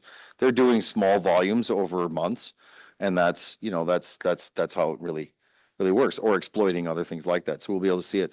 And we might have been able to see more with AI of things like the .env thing, where people were actually putting credentials for cloud providers in publicly available .env files that were in their web apps. That, by the way, is a very bad idea, because if it's a publicly accessible file and you're putting clear text credentials to anything in it, that's going to be pretty easy for somebody to walk. One of the other things with Gen AI and security is that you have two different ways that you could train something, right? Or get a different kind of answer from Gen AI, right? So you could actually train a model, which means you have to put all that data into the model, right? And that is going to have a lot of security implications. But if you use something like retrieval augmented generation, right, then the same rules as far as what a user has access to, you can encode that into how they can generate data based on that, so that the answers that the Gen AI service can provide them can only really be based upon either publicly accessible data that was already trained into the model, or the data that they have access to via the retrieval augmented generation services, right? So. Yeah, and that's something that we took a long time. Internally, we took a long time to really start allowing Gen AI in our own environments. Like we were selling stuff to customers long before most of us internally could use it for anything, because we're absolutely hell bent for election on customer data. Like there is no touching, sharing, no. Like we were talking earlier with some of the AWS account team for Morningstar. Those people aren't going to just walk up to George randomly and go, oh, here's a bunch of Morningstar. No. All of us know to say hand up, don't talk. And everybody else should know not to even start that conversation, but the rest of us all know. And that's the hard part of some of this too, is that to do some of these new things, there's always this concern that people are going to use it for evil, and people already are. Like you look around, there's a lot of Gen AI that's being used for very uncool things like hacking, ransomware, finding exploits, generating assets that are not yours, generating term papers. I'm sure is a very popular one right now. I don't know how teachers get around that, but generating political ads. I was going to leave that one alone, but I am glad you brought that up. Yes, that is pretty funny too. Well, distressing and funny. Oh gosh, yeah, everything's true on the internet. I'm much better looking on the internet. See? All right, Ryan, it's you then, I guess. Sure. Rock and roll. Because you are next, right? Yes. Okay, just checking. So hopefully you had a little time to think about this one. But so when one of the key things in resilience is we're going to have to know how our system is actually operating, and we've got a lot of signal that comes out of that, right? And we have to kind of take that noise, all of that signal, and create a real signal out of it, right? So, so this all kind of falls under like our operational excellence pillar, right? So when we think about that, a key part of that is all of that gathering that data, right? There's a lot of other things that kind of fall into operational excellence, first figuring out how your organization is set up, how do you manage processes, who's responsible for what, making sure they're prepared for everything, right? And making sure you continue to evolve. But in the sense of resilience, we're going to focus in on, what we're measuring here, right? And so one of the risks that we have when we start coming up with a need to measure things is that we just want to collect everything, right? And that has two problems. One problem is that it can end up costing a lot, right? If you collect all of your metrics, all of your data, right, it's going to be hard. And so it also ends up being hard to process all that data, right? So if you think a little bit about like what you really need to measure, it can help you out a lot there, right? And you're going to have to find kind of a sweet spot for that, right? But you definitely want to be directed about finding out what's really key to you, and then what is going to be useful, what might be useful when you're doing troubleshooting and so forth, and have ways of upgrading that as you go along. Yeah.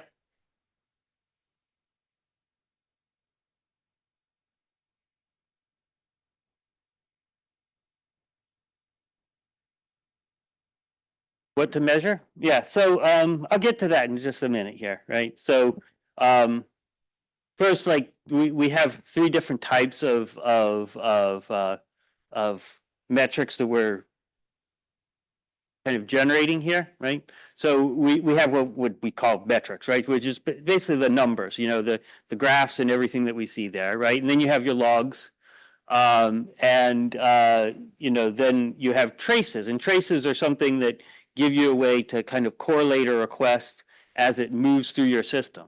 And really how they're implemented is it's about having a certain request ID that it follows through there, and in each log in every other system, that request ID appears again. And so you're able to pull out that data from those logs and say, here's a request that moved here, here, here.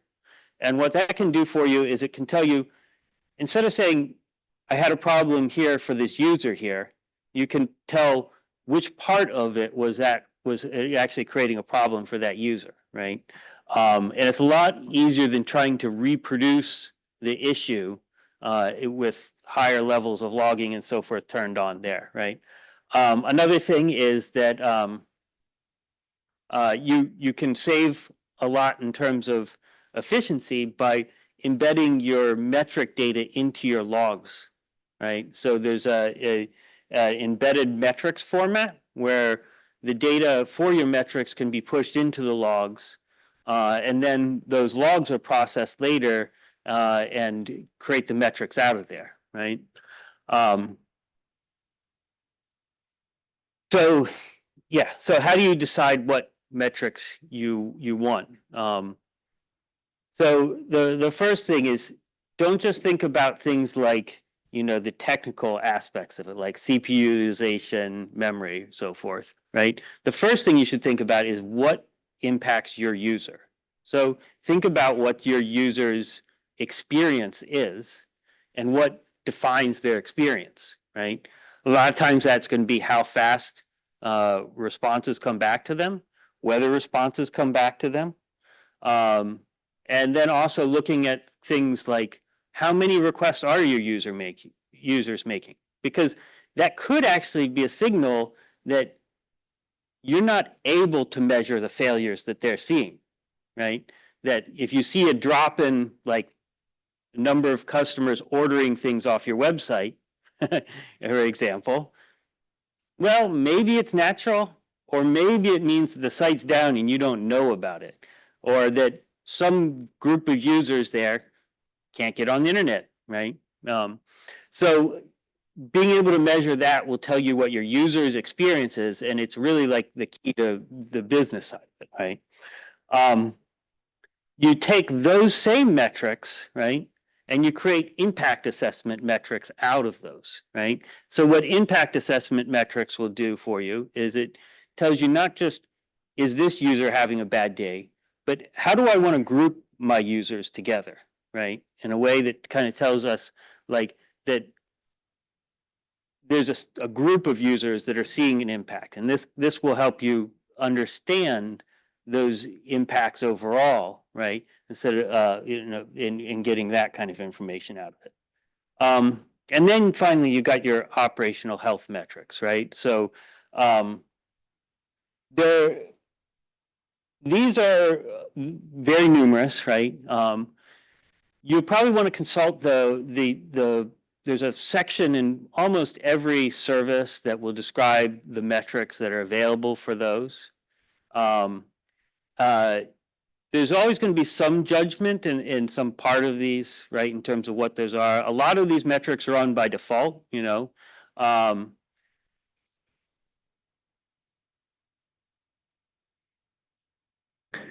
So Resilience Hub focuses less on what metrics you're going to create and more on what alarms you're going to create from the metrics.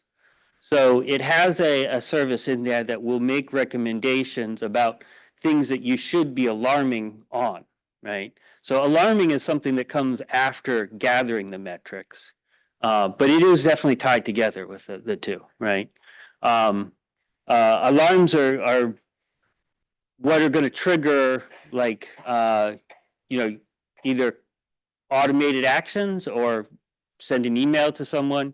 You definitely want to be careful about how much you load up somebody's email box, because, you know, that's fatigue that kind of comes out of that, right?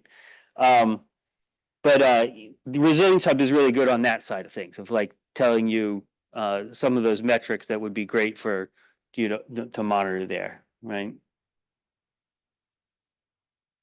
And so Justin had talked earlier about KPIs, right? And so that's a very key thing to measure, right? So usually as part of defining your application and your resilience objectives, you've gone through the process of defining those, and that's going to be something key to measure.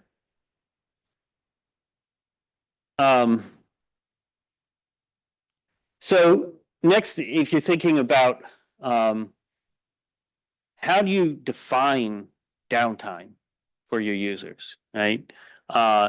And one of those is often going to be kind of describing it as availability, right? Availability itself, though, you want to try to break down a bit, right? Because there's three things that kind of feed into this, right? One of them is the mean time between failure, right? So how often does an event happen that causes a failure? But overall availability isn't determined by just that. It's also determined by how quickly you detect that failure, and then how quickly you recover from that failure after detection.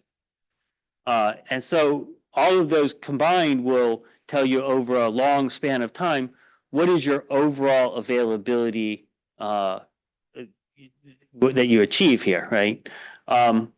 They also give you different things that you're trying to optimize for. So if you're trying to reduce mean time to recovery, you're going to focus on like if you can make your detection faster, that's going to be a quick way to get some benefits out there, right?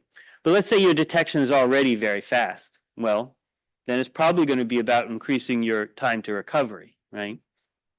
Your repair time. So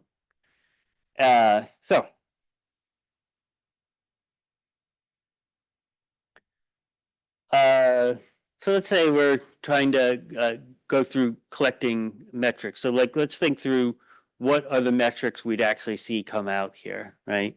So there's going to be opportunities at a lot of different levels of your system to generate these metrics.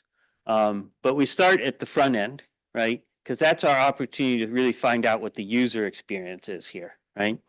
So in this case, we want to gather data such as, who called the API, what product are they working with, right? So this is our first opportunity.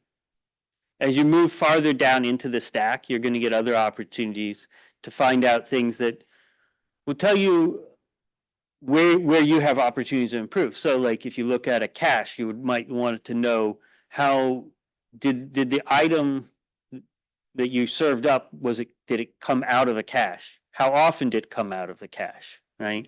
And that's going to be useful to tell you, well, let's say that you're looking at how long things take, that'll help there, right? Maybe you're actually looking at a very specific set of failures that are happening that only happen when a request has to go beyond the cache, right? And so you may also have other examples like looking at a remote cache, and so forth, right? So yeah. Moving on to a database, you're going to want to try to find out from your database, how long the individual query goes, right? There's a lot of tools you can turn on in your database to gather more and more data about how, slow queries, fast queries, and find out that kind of information. And then you also want to think about things like the nature of the requests that are coming in, right? So the different requests that are coming in may have an impact on your overall ability to serve that request, right? Or if you start seeing that requests are getting larger and larger over time, you have to think about how you're going to scale up to handle that, right?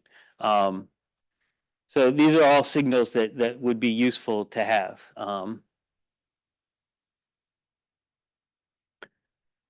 So when we think about downtime, right, we have to think about how we're going to define downtime.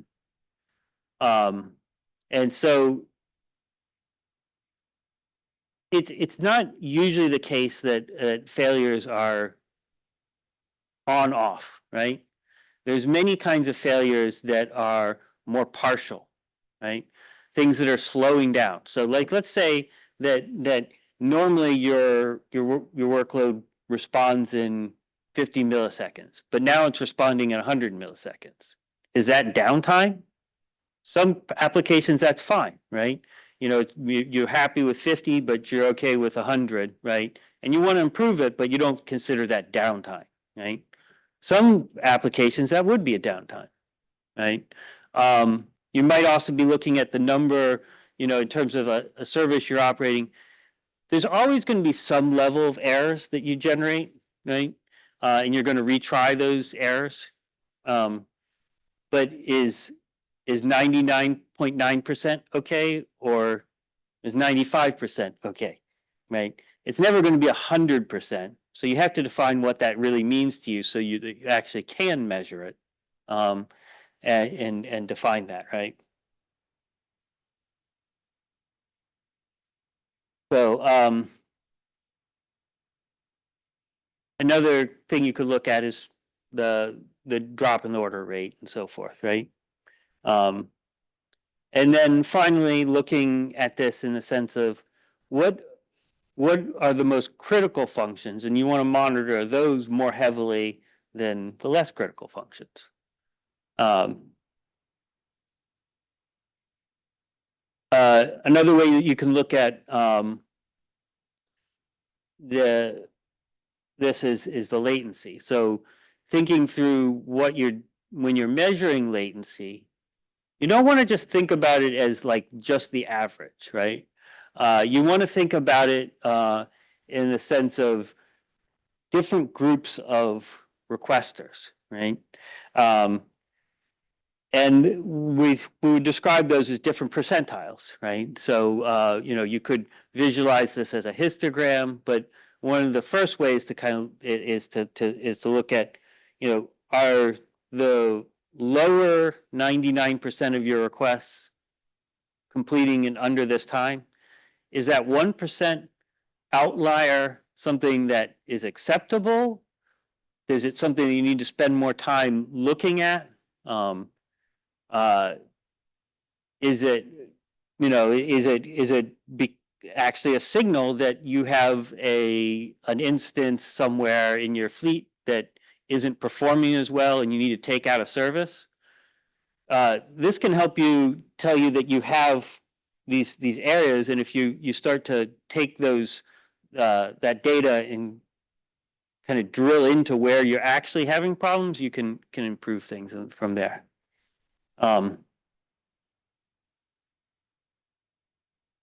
Yep. Remember that if failure isn't binary. And so when we think about that, we have to think about all the different variations of what we really mean by an impairment, a degraded service operation. You also have to think about where you're measuring that data, right? And the different groups of users that impacts. So let's say you have a service and you have 3 users out there, and in the healthy state, they're all pretty much in the same band, right? So your average latency is about 53 milliseconds here. And you have your observer service kind of reporting back on that, and it's seeing that same data, right? And so you've defined your threshold here of 60 milliseconds. So let's say that one of those applications starts to have higher time and the other 2 aren't impacted. You'd want to think about why is that happening to that particular application. You'd want to have measurements that would be able to allow you to see that it's that particular application and not all of them, right? Because if you don't set up metrics and alarms that are specific to that application, you won't know about this, right? The alarm hasn't fired off here because you're still, in this case, just under that threshold, right? So how can you do that, right? In CloudWatch, you have different dimensions that you can assign to the metrics you generate. So using the application ID as one of the dimensions, when you submit that data to CloudWatch, then that allows you to pull that out and set up alarms around those different dimensions, right? So you have to think about what those dimensions are going to be, so if you have different groups of users, right, that's a good example of them. Different groups of users that might submit different types of requests. So in this case, different applications. Maybe the reason for this is that App 1 has decided to start submitting requests that are twice or 3 times as large as the other two, right? So this kind of measurement is important to figuring out, whether you're actually having a problem, and trying to focus in on this user from their perspective, they're having a bad experience, right? And that's how they're going to communicate it to you, right? So this brings us to the different perspectives that go into measuring healthy or unhealthy systems, right? So there's always a customer perspective in this, right? The actual goal that is aligned with trying to accomplish some objective, right? And you want that to be good. We all agree there, right? But how do we can end up in a situation where the metrics that we're deriving, right, don't necessarily line up with that customer's perspective, right? Part of the reason for that is, like, if our users are working through a browser, we can't measure things directly through that browser, right? Because it might not even be communicating to us, right? We can only measure things at points of the system that we control. So we might have that observer out there that's trying to pretend like it's a browser, but it can't actually be the user's browser, right? And you might see this in other cases, so there's also many systems have to struggle with their definition of what healthy is, right? If, say, a service was to degrade and such that it took 50% time longer than usually, well, if you can label that as a failure, well, that could impact a lot of users because they stop using it, right? That, like, the users are now going to fail over to another region or another availability zone, and that might cost a lot for them to do. It might cause disruptions to the users in the process of moving from there to there. But you also wouldn't want to just to not communicate. So it gets tricky to defining what is healthy for a service, right? And so a gray failure is when that perspective isn't in alignment, right? Where you have from the customer's perspective, things are not healthy, right? But from the internal system perspective, it's not known as unhealthy, right? And these can be some of the hardest things to kind of troubleshoot in a resilience situation, right?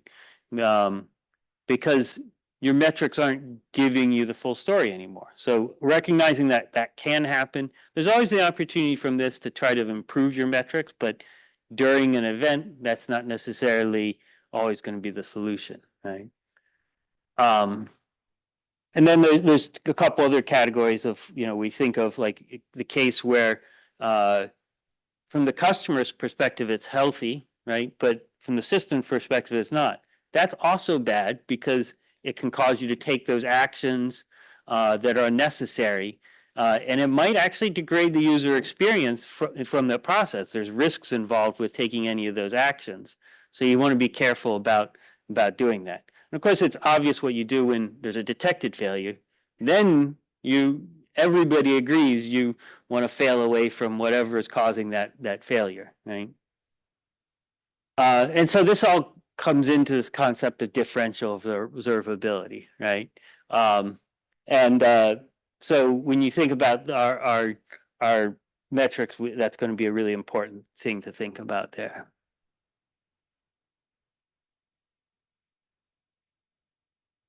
So the next concept I wanted to cover here is composite alarms. So when you're building building your alarms to monitor the data, you're going to be often trying to monitor more than one thing. If you're trying to create failover actions, it helps to combine different pieces of information together. So in CloudWatch, you can create these and you can use simple alarm expressions and or not, right? And you can create a hierarchy of these because composite alarms can also monitor other composite alarms.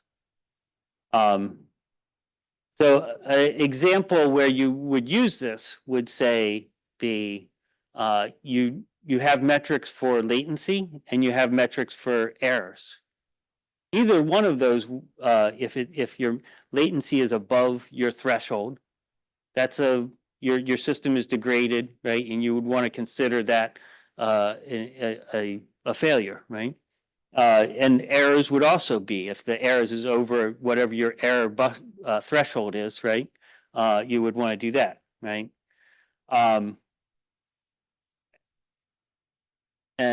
So you might also combine some healthy indicator in there. So, so if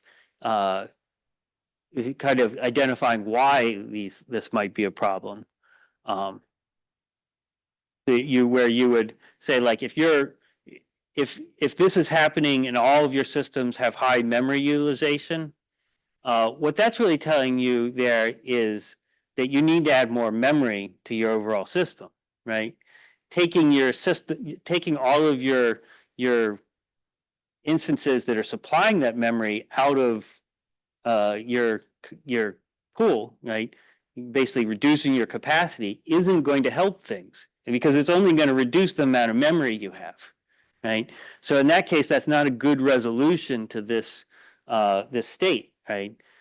You want to actually take a different resolution to that state because you know what the cause of that failure is, right? And so you might have a custom reaction rather than the standard fault isolation response. So here's some examples of how you could build up composite alarms, right? So here we have two services, a home service and a list product service, right? And they're deployed into two separate availability zones, right? So we're going to set this up so that if the home site page, right, essentially is telling you that it's unhealthy, that's going to be a failure, right? If the list products service is telling you, that's another kind of failure, right? So you may be able to get to the home page, but you can't list any products. Well, that's pretty much a useless site, right? And of course, you're not going to be listing any products if you can't get to the home page. So the error rate on list products is going to be 0. So you can set up this kind of composite alarm that tells you what is the availability for that availability zone overall with both of these. You can then take this kind of a little bit deeper, right? So if you have two availability zones, right, and you want to combine together the latency information in those. But then you also want to say, okay, what if I see bad latency in all 3 availability zones? Do I want to shut them all down? No. In that case, you would really actually probably want to do nothing and other than investigate. You want to figure out what's really going on. Like, unless you have another region to fail over to something, but if your solution is to take everything down, you don't want to do that. So what this does is it's basically creating these and not rules that say, you know, if this isolation boundary area, this zone, right, looks unhealthy, but everything else looks equally unhealthy, like, we're not going to fail away from that zone, right? We need a different way to resolve this problem. And then you could do something as well, like combining to get this with like a CloudWatch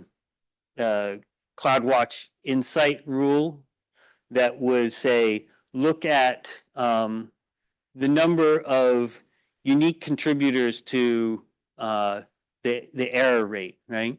So if you were to see that only one of your 500 users is experiencing errors, you know, maybe you don't want to do something that's going to impact all 499 other set of the users.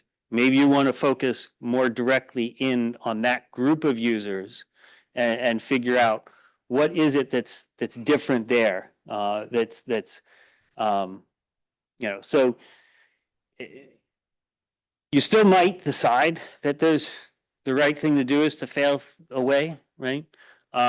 Because maybe it's impactful to that user, but you might want someone to manually look at this first before you took that kind of action that could affect all of those users when only one of them is impacted, right?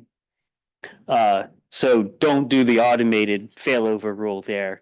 You know, and then so you're going to send these off to SNS and, you know, either send those notifications to, say, Lambda to perform some kind of remediation action, or to email to your users or page, something of that nature to get somebody engaged, or both, right? Another thing here is canaries. So canaries are essentially any service that looks like what your user would be, right? So you want to kind of pretend like they're your actual user out there, right? And so we have a canary service that will act like a browser out there, right? And then make requests to your site, and from there you can send those requests and get an idea of what would your users have experienced without actually like waiting for them to reach out to you. And then so you also have to think a lot about your CI/CD practices, your continuous integration practices, right? So as I mentioned, change management is really important in terms of making resilience work for you, because a lot of times what you know, failures actually start from a new change being deployed, right? But you can't not do change, right? If you stop doing change at all, that would eventually boil up to you'd build up a lot of technical debt, and then, you know, one of those pieces of technical debt would sink you, right? So you need a process that moves fast and reliably, right? So CI/CD, you know, we want to do fault automation on everything. We want to integrate a lot of test-driven development into everything we do. We want to do frequent commits because that makes our test-driven development more valuable. It means that when we do see an error come out of our tests, that we have a better idea of where that error came from. And then you want to invest in immutable infrastructure. So immutable infrastructure is the concept of, deploying an image instead of updating a lot of different components all at the same time. So if you say you run a script on 1,000 instances, well, sometimes you end up with one of those instances didn't get the script run on it, right? So, and then you may not find that out till much later that 3 months ago that script failed, right? Because it wasn't causing a problem then, but it creates a much harder environment to debug and troubleshoot, right? It also makes it much harder for you to do the process of isolating instances and replacing instances, because it's not you're not necessarily having a system where you can do that quickly. You actually have to go through a longer process. It also helps you enable a rollback mechanism where if you have an immutable infrastructure pattern developed already, that you can say deploy a new version of your software into a fraction of your fleet, see that is causing problems, and then roll that back because you still have the old image, right? And the same pattern can kind of apply to canary deployments, where you deploy to a small part of the fleet, and as you keep moving forward, once you know that's healthy, you'll flip over all of your fleet to the new version, right? So continuously monitor your metrics. Be aware of gray failures and the impacts of differential observability. And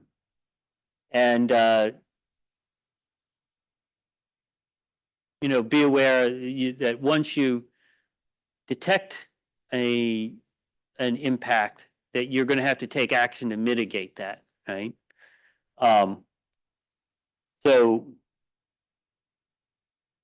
And then think about when you emit the metrics, add dimensions to them that align to your fault boundaries. So the fault boundaries that you assign. Also think about the dimensions that apply to, say, your user metrics as well, right? Like key user groups or groups that might behave differently.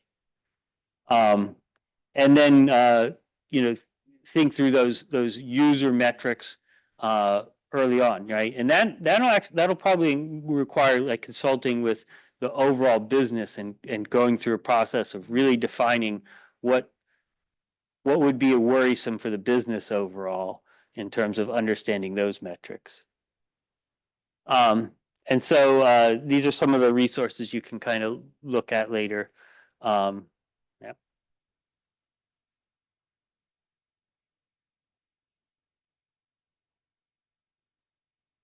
I agree. You want me to just leave us here? Yeah, just leave it. That's fine. Okay, you can. So I think we're going to take a 15-minute break, let everybody stretch again and stand up and go get a drink or whatever you're going to do. Multi-toggle, 15 dozen other things that everybody probably has going on, especially if you have a family, a big family.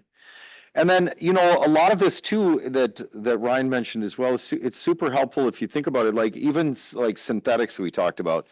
So we use the term canaries in some of that, so that's confusing because there's multiple canaries. So always make sure of what am I there? Oh, I am there. I just did something wrong. What did I do wrong? How about now? There we go. So that was always working. All right. Sorry. And then I just got really loud. And so, all of these things are stuff in many cases that you could have done yourself and just spun your own. So in the old days, you had to basically roll your own of everything. That was maybe the wrong metaphor, but or phrasing. But the idea around building stuff, thank you, as opposed to teenagery activities. So the thought here, of course, is that you could have built things with Selenium and lots of other ways to do canaries. But doing a canary that is actually supported and managed in a service is a small charge, but to be honest, the wrapping that you get around it, and a lot of times the additional features that you get added to it are super helpful. And that's why most of these services actually keep evolving and the rest of it. And so if you think about it, also we talk about the 3 observability pieces, right? And we will take a break after I get done, like just going off.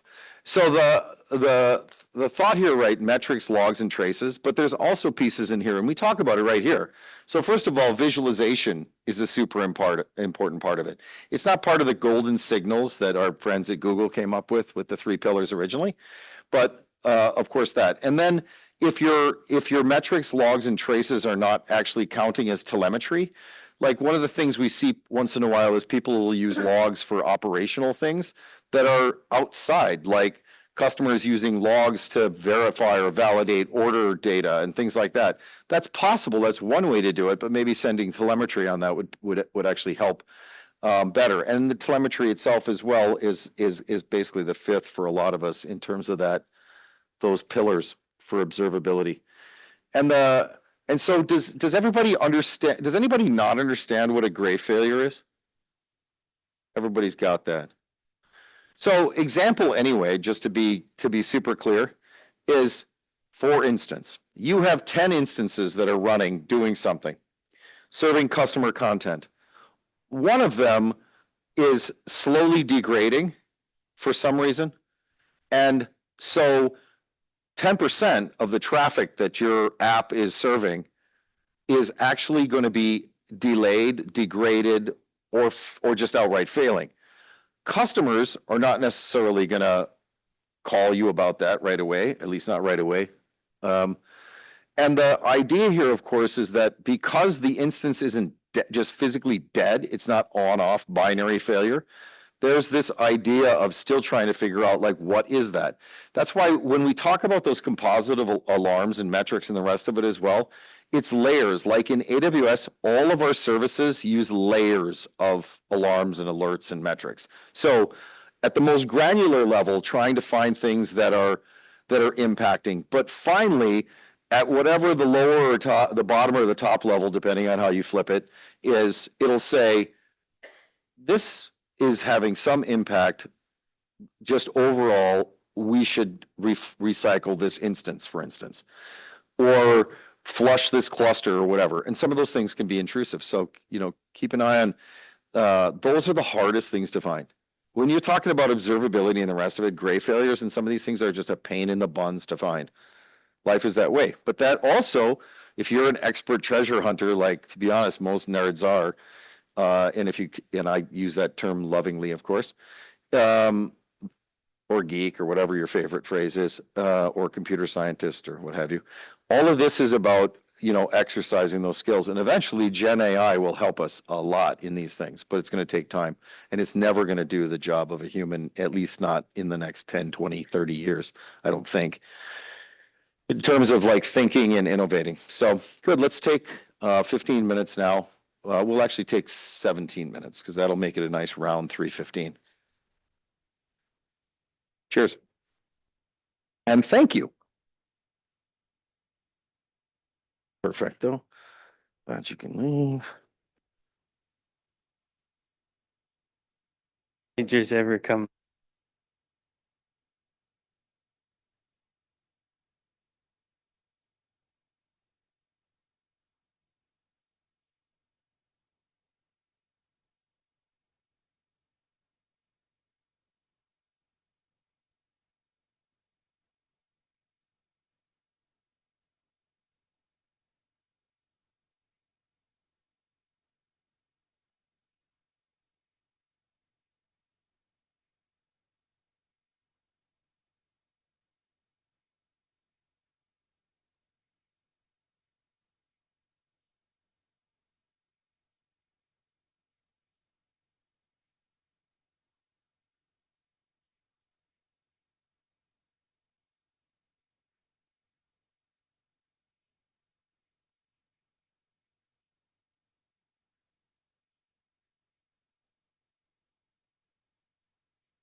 of the day, last session.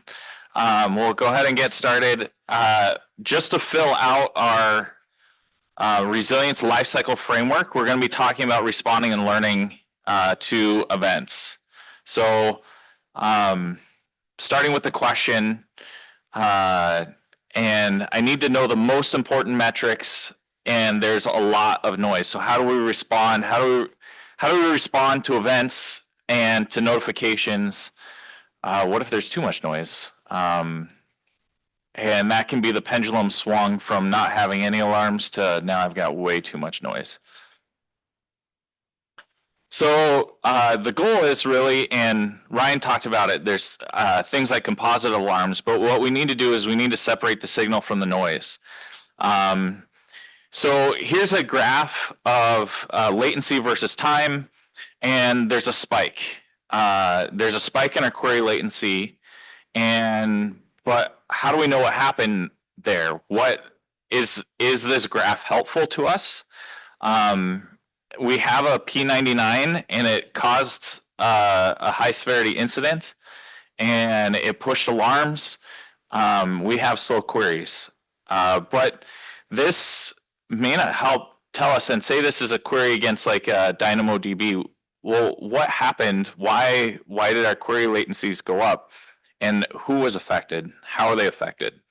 When we use different metrics though, and if we look at on the same, from the same perspective, what was the dimensions, small queries versus large queries, what we actually found was the small queries, our latency was just fine. It was only for large queries that we had slow latency. And so when we're taking a look at this, now this changes the picture of who was impacted, what was the impact of our event. When we take a look at our client behavior and we see the error rate to our clients, it spiked up significantly. But is this to all of our clients? Well, when we start graphing the top contributors, what we actually found was if we graph the top contributors, only the one contributor, one client was impacted. And we can also correlate that with the size of the queries and say, okay, we had a particular client sending really large volumes of high volume queries, large queries, and they were causing high latency. The rest of our customers are fine. And this is where we want to separate the signals from the noise. And so we can start using top contributors and errors per client. But what we saw was, well, to use this to understand what are, sorry, hold on. But if we're seeing like we have all five customers that are having high error rates, that's going to be a different set of problems than it is if only one customer is having errors. And so one of the techniques in order to kind of separate the signal from the noise is to slice your signals, slice your metrics in different ways using things like top contributors to figure out what is actually the source of the signals that you're seeing. And there is a tool within CloudWatch called Contributor Insights that helps you to separate these signals. The idea is that if it's a few clients versus all clients, you're going to have a very different response. It could be that it's a client issue, and maybe there's guardrails that you need to put into your application to prevent clients from causing impact. Maybe you suppress these types of signals if it's a single client and they're misusing the service. But what we want to do is when we have and when we respond and learn, we want to take a look at things like starting with system architecture, the API diagrams and workflows. Was there a retry backoff strategy? What dependencies do we have? Then we take a look at the release quality and the procedures. So if we had a bad release that caused problems downstream, then we start looking at, well, what mechanisms are we using to deploy?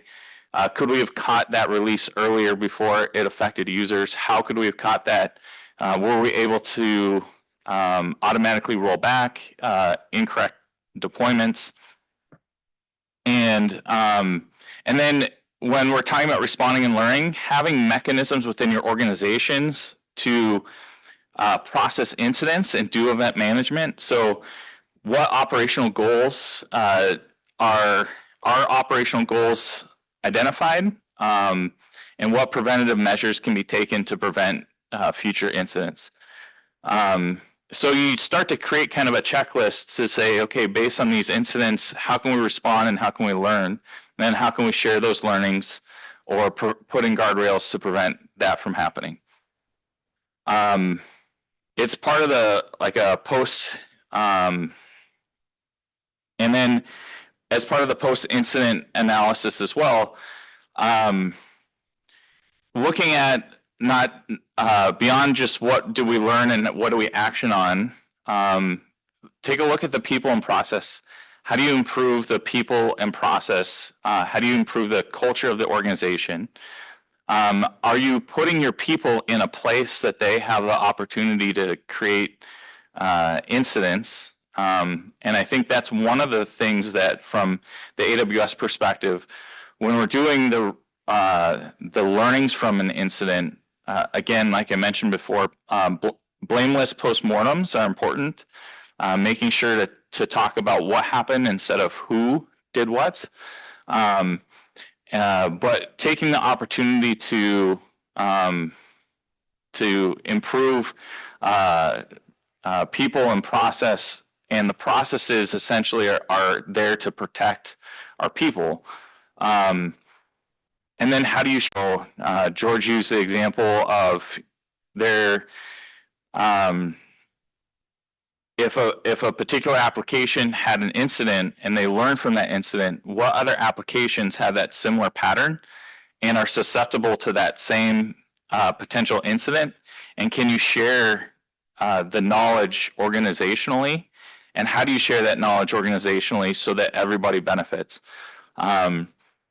And I think that's one of the difficulties in large organizations is sharing those lessons learned, as well as sharing the best practices. But one of the things that we do at Amazon, not that your organizations have to do this, but I've seen this to be effective, is there is a weekly operations review, and it's a 2 to 3 hour meeting every week. And it's attended by a VP or SVP, senior leadership across the organization from an ownership perspective. Remember, we talked about having ownership over resilience. And the operations review is looking at the resilience posture of the organization across things like correction of errors, documents, metrics. Their teams talk about success stories, so areas that they figured out how to improve their operational metrics. The COE reviews, when there's a correction of errors document, those correction of errors document at Amazon or at AWS, those are reviewed in a meeting of literally thousands of engineers. With the highest level of vice presidents facilitating the meeting, and distinguished engineer level engineers reviewing the correction of errors with the service teams themselves. So and this happens every single week. And so this is why I mentioned, in order to build a resilient culture, you need leadership that puts time and effort into resilience, and makes it an operational practice. It's not just a one-time event. And there's like perfection is never achievable, but what we're looking for is continual improvement. And so that's the final thing, is what can improve. at AWS, we have so many different services, but one of the things that we can't review every service every week. So they have like a Wheel of Fortune wheel, and they spin the wheel, and whatever service that wheel lands on has to share all their operational metrics in that week's meeting. And so every service has to show up ready to share their operational metrics, not knowing if they're going to be the special service that gets to share. And when they share, it's not just to a meeting of a few people, it's facilitated by senior leadership, but there's thousands of engineers all in the meeting, all watching and inspecting their metrics. So it can be pretty intimidating, but it's blameless. Like, it has to be blameless. But there's hard questions that are asked. You can imagine, especially when there's COEs that are reviewed, there's a lot of hard questions that are asked. And so it's using those hard questions to refine the teams to continue that improvement. So I'm not saying your organizations necessarily need to do a weekly operations review at that level, but that's one of the ways in order to kind of build that culture to take those lessons learned and push them forward, and then have an audience that goes all the way across the country, company, to say, this particular lesson we learned out of this event.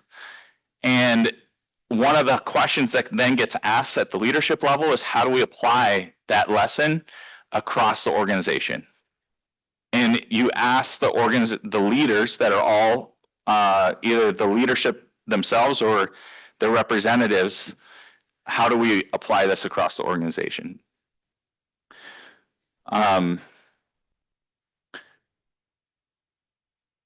So it's all about building the cultural muscle to spread adoption.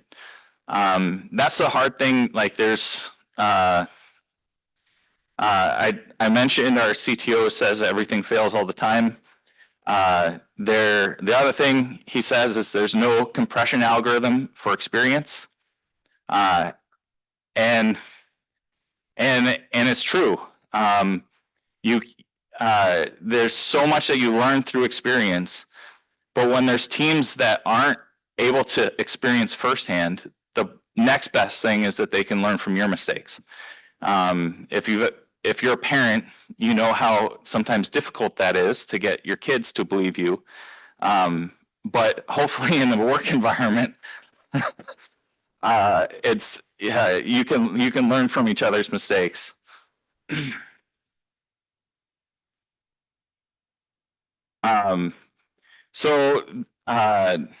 This continuous resilience, that's what we're looking for. And that's the whole idea of today. That's the idea of this resilience lifecycle framework. Wanted to start with the setting of objectives. We talked about a bunch of different strategies to build resilient architectures, build resilient practices, operate resiliently, test your resilience posture, and evaluate your resilience posture, and then learn from it. And then ideally, then what ends up happening is that the learnings that you have can create a new set of objectives, and it becomes a flywheel. And that's really our goal. Our goal is that our customers can learn from some of the lessons learned that we've had, as well as the lessons learned that other customers have had, that you don't have to necessarily make all the same mistakes that customers in the past have made, that we can learn from them, and we can share those lessons learned with you. So we appreciate your time today, time and attention. There's one more lab. But this is kind of like the end of our presentation time. So I'm going to skip forward just briefly and ask that everyone would do the survey. And if you are willing to do the survey, we'd greatly appreciate it. There's a bit more lab time, and then we can do a bit more Q&A. I think Ross, is Ross here? Did you say there's drinks? Drinks and apps coming? Is that here? Oh. Oh, rock on. All right. Survey before the drink. Yeah. Yeah. So, Brutal, honestly. yeah, and the workshop, I know the workshop, we didn't give probably as much time as was needed for the workshop, and the workshop goes super fast through these same concepts to get hands-on. We have the workshop available to you for, I don't know if it's the next 24 plus hours. So I think we set it up for 36 hours or something. So, yeah, so there's a blue bar at the top that says when it'll turn off. So you'll have through tomorrow afternoon. Yeah, tomorrow end of day. Take advantage of that. A lot of the same concepts as just getting hands-on with some of our tooling that reinforces these things that we've been talking about. But we sure do appreciate your time coming out and taking a day with us. And as well, I think, you know, just in terms of community as well, like, we support user groups in some of our own communities as well.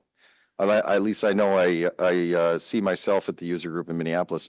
So if you like to play the LinkedIn networking game, you know, please feel free to join us on LinkedIn as well, because it's always good to have people to ask questions. And that's the thing with this as well, right? Is even though we're just here for a day to hang out and talk and the rest of it, if you have questions, come back to us at any time. Literally, please do not come back at 3:30 in the morning and expect an answer in 10 minutes. But other than that, you know, we're like yourselves probably, most people are do-gooders and altruistic and the rest of it. So yeah, we're always happy to help. And if we don't know the answer, all of us have been trained to never be confidently wrong, or try not to be anyway, because that is another AWS doesn't like thing. Confidently wrong with customers, not helpful. So if we can come back, you know, and help you on something else, please let us know. And if we're not the right people, we'll find the right people to help you out. Yeah, absolutely. So like I said, I kind of skipped over workshop 5 to go directly to the survey. This is a time that you can spend to do some of the workshop. We'll check on to get information on the happy hour and where to send folks for that. Yeah. But we can, once you're done with the survey, feel free to continue on in the workshop wherever it is that you are in the workshop. If you have questions either on the workshop or just general resilience or general AWS, I think between the three of us, we have probably 3 lifetimes of AWS experience at this point. I think 5 years in AWS counts as a lifetime. It So feels like a lifetime. I know, man. Isn't that weird? And the other thing too, if you didn't get a chance to start this because you either didn't bring a computer or you got tied up multi-toggling work stuff, because honestly, everybody does.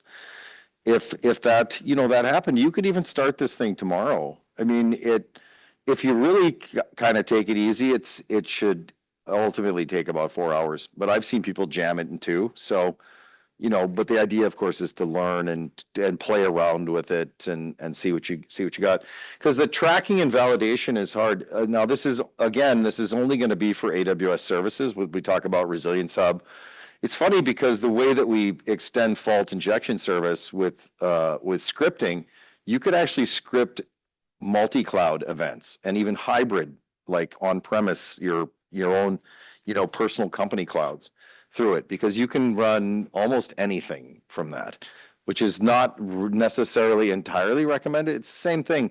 Like for resilience, we have lots of people that use multi-cloud, and we love that.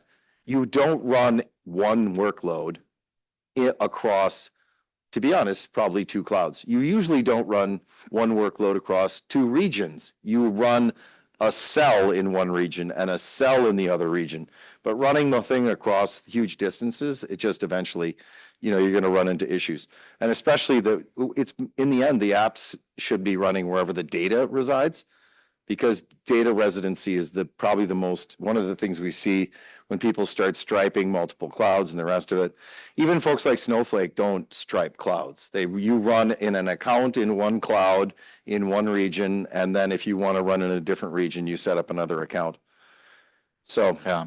good. On the flip side, though, there are experiments in FIS that you cannot run any other way.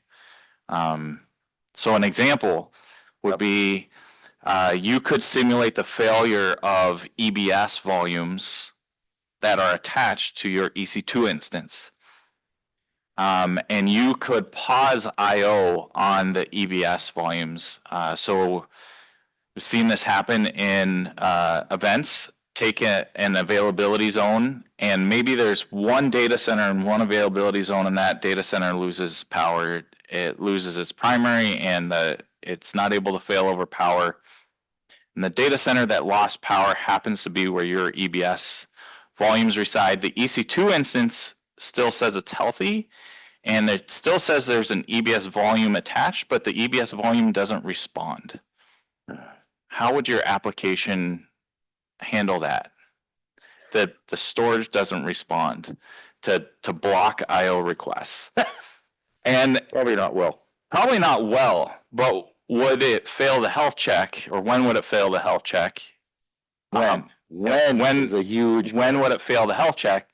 And so those are the types of experiments that you could run in fault injection service that you wouldn't have the ability otherwise to do. And so there are some experiments like that in FIS that are unique to AWS. And so so even if you have other ways to run tests and evaluation, there may be a few in there that you want to really take a look at. I tell that story because I had a customer a number of years ago that exact thing happened to, and they asked me at the time, how do I test this? And at the time, there was no way to do that. But now there is. And we learn from those events, and we respond and learn, and we build ways to simulate those events.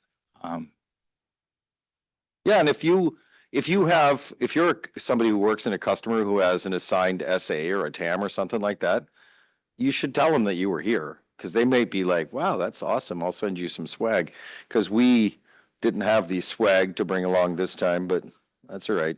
Next time we'll have more. Justin's not giving up his shirt. Yeah. People might not know what EBS is if everything's in a container. So yeah, so block storage. Yeah, it goes back to that stateful and stateless conversation we talked about earlier. But if you have stateful data, the storage that's underneath that stores that stateful data is kind of important. And how much of it can you lose?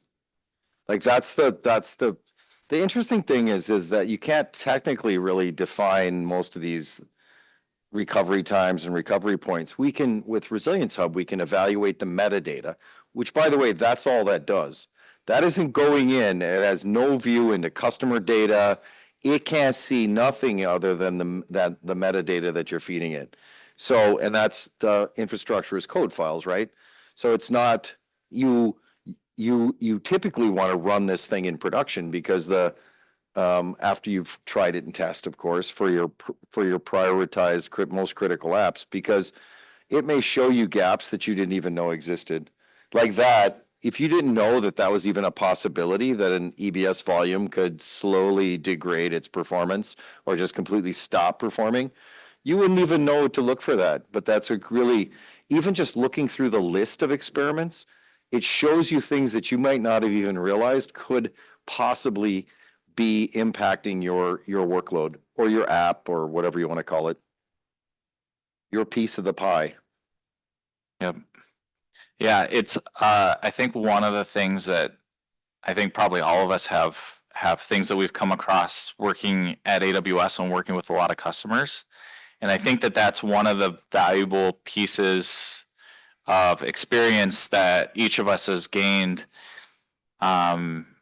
because we see volumes of issues at a greater rate than what you would normally get in a single organization. We see it, and we see patterns of excellence, and we see patterns of issues and challenges. And so I think that's one of the unique things of working at AWS is you kind of start to see patterns across organizations and patterns of failure. And that's part of the reason why we try and share these learnings with you.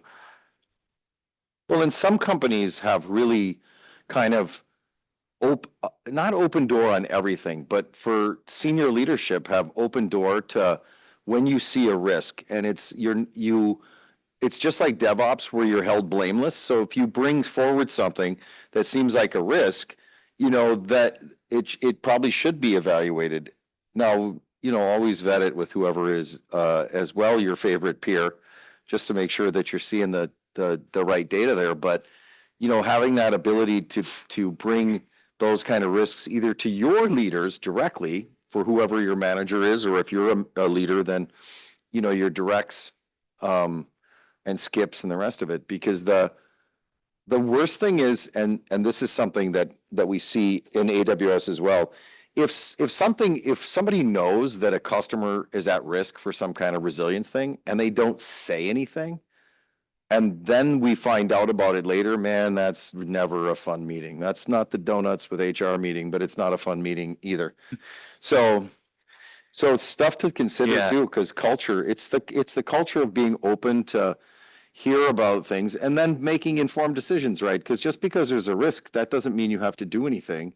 You may say, accept, and we have customers who do. There are people who regularly, customers have serious impacts and downtime, and they're like, it's too much money to do this, so we'll accept that and stay the way we are. That's fine. Informed decisions, we love that. We never like when people are down for any reason, especially if it's something AWS, but yeah. The other thing I would say about that is, and George talked about it, we have programs upon programs at AWS. So if you are an AWS customer and you say, I have this critical app and we could use your help, and if it is anything from we could use your help building the business case to improve our resilience, we could use your help evaluating our resilience posture on this particular application, we could use your help identifying our critical user journeys, like we talked about earlier, if it's help us to build static stability, whatever it is, anything that we talked about today or really anything else AWS related. But if you are an AWS customer, if you know your solution architect, if you know your account manager, reach out to them and ask them for that help. It comes free, and they just need to know that you need it. So if you communicate with your AWS account team that that's a need that you have, they can pull in the right resources. They'll pull in Ryan or George or myself, depending on what it is, and or a number of the members of our field community to help. But those engagements are free. So whatever it is, if it's we need help building the business case for resilience, then we can help with that. So we do.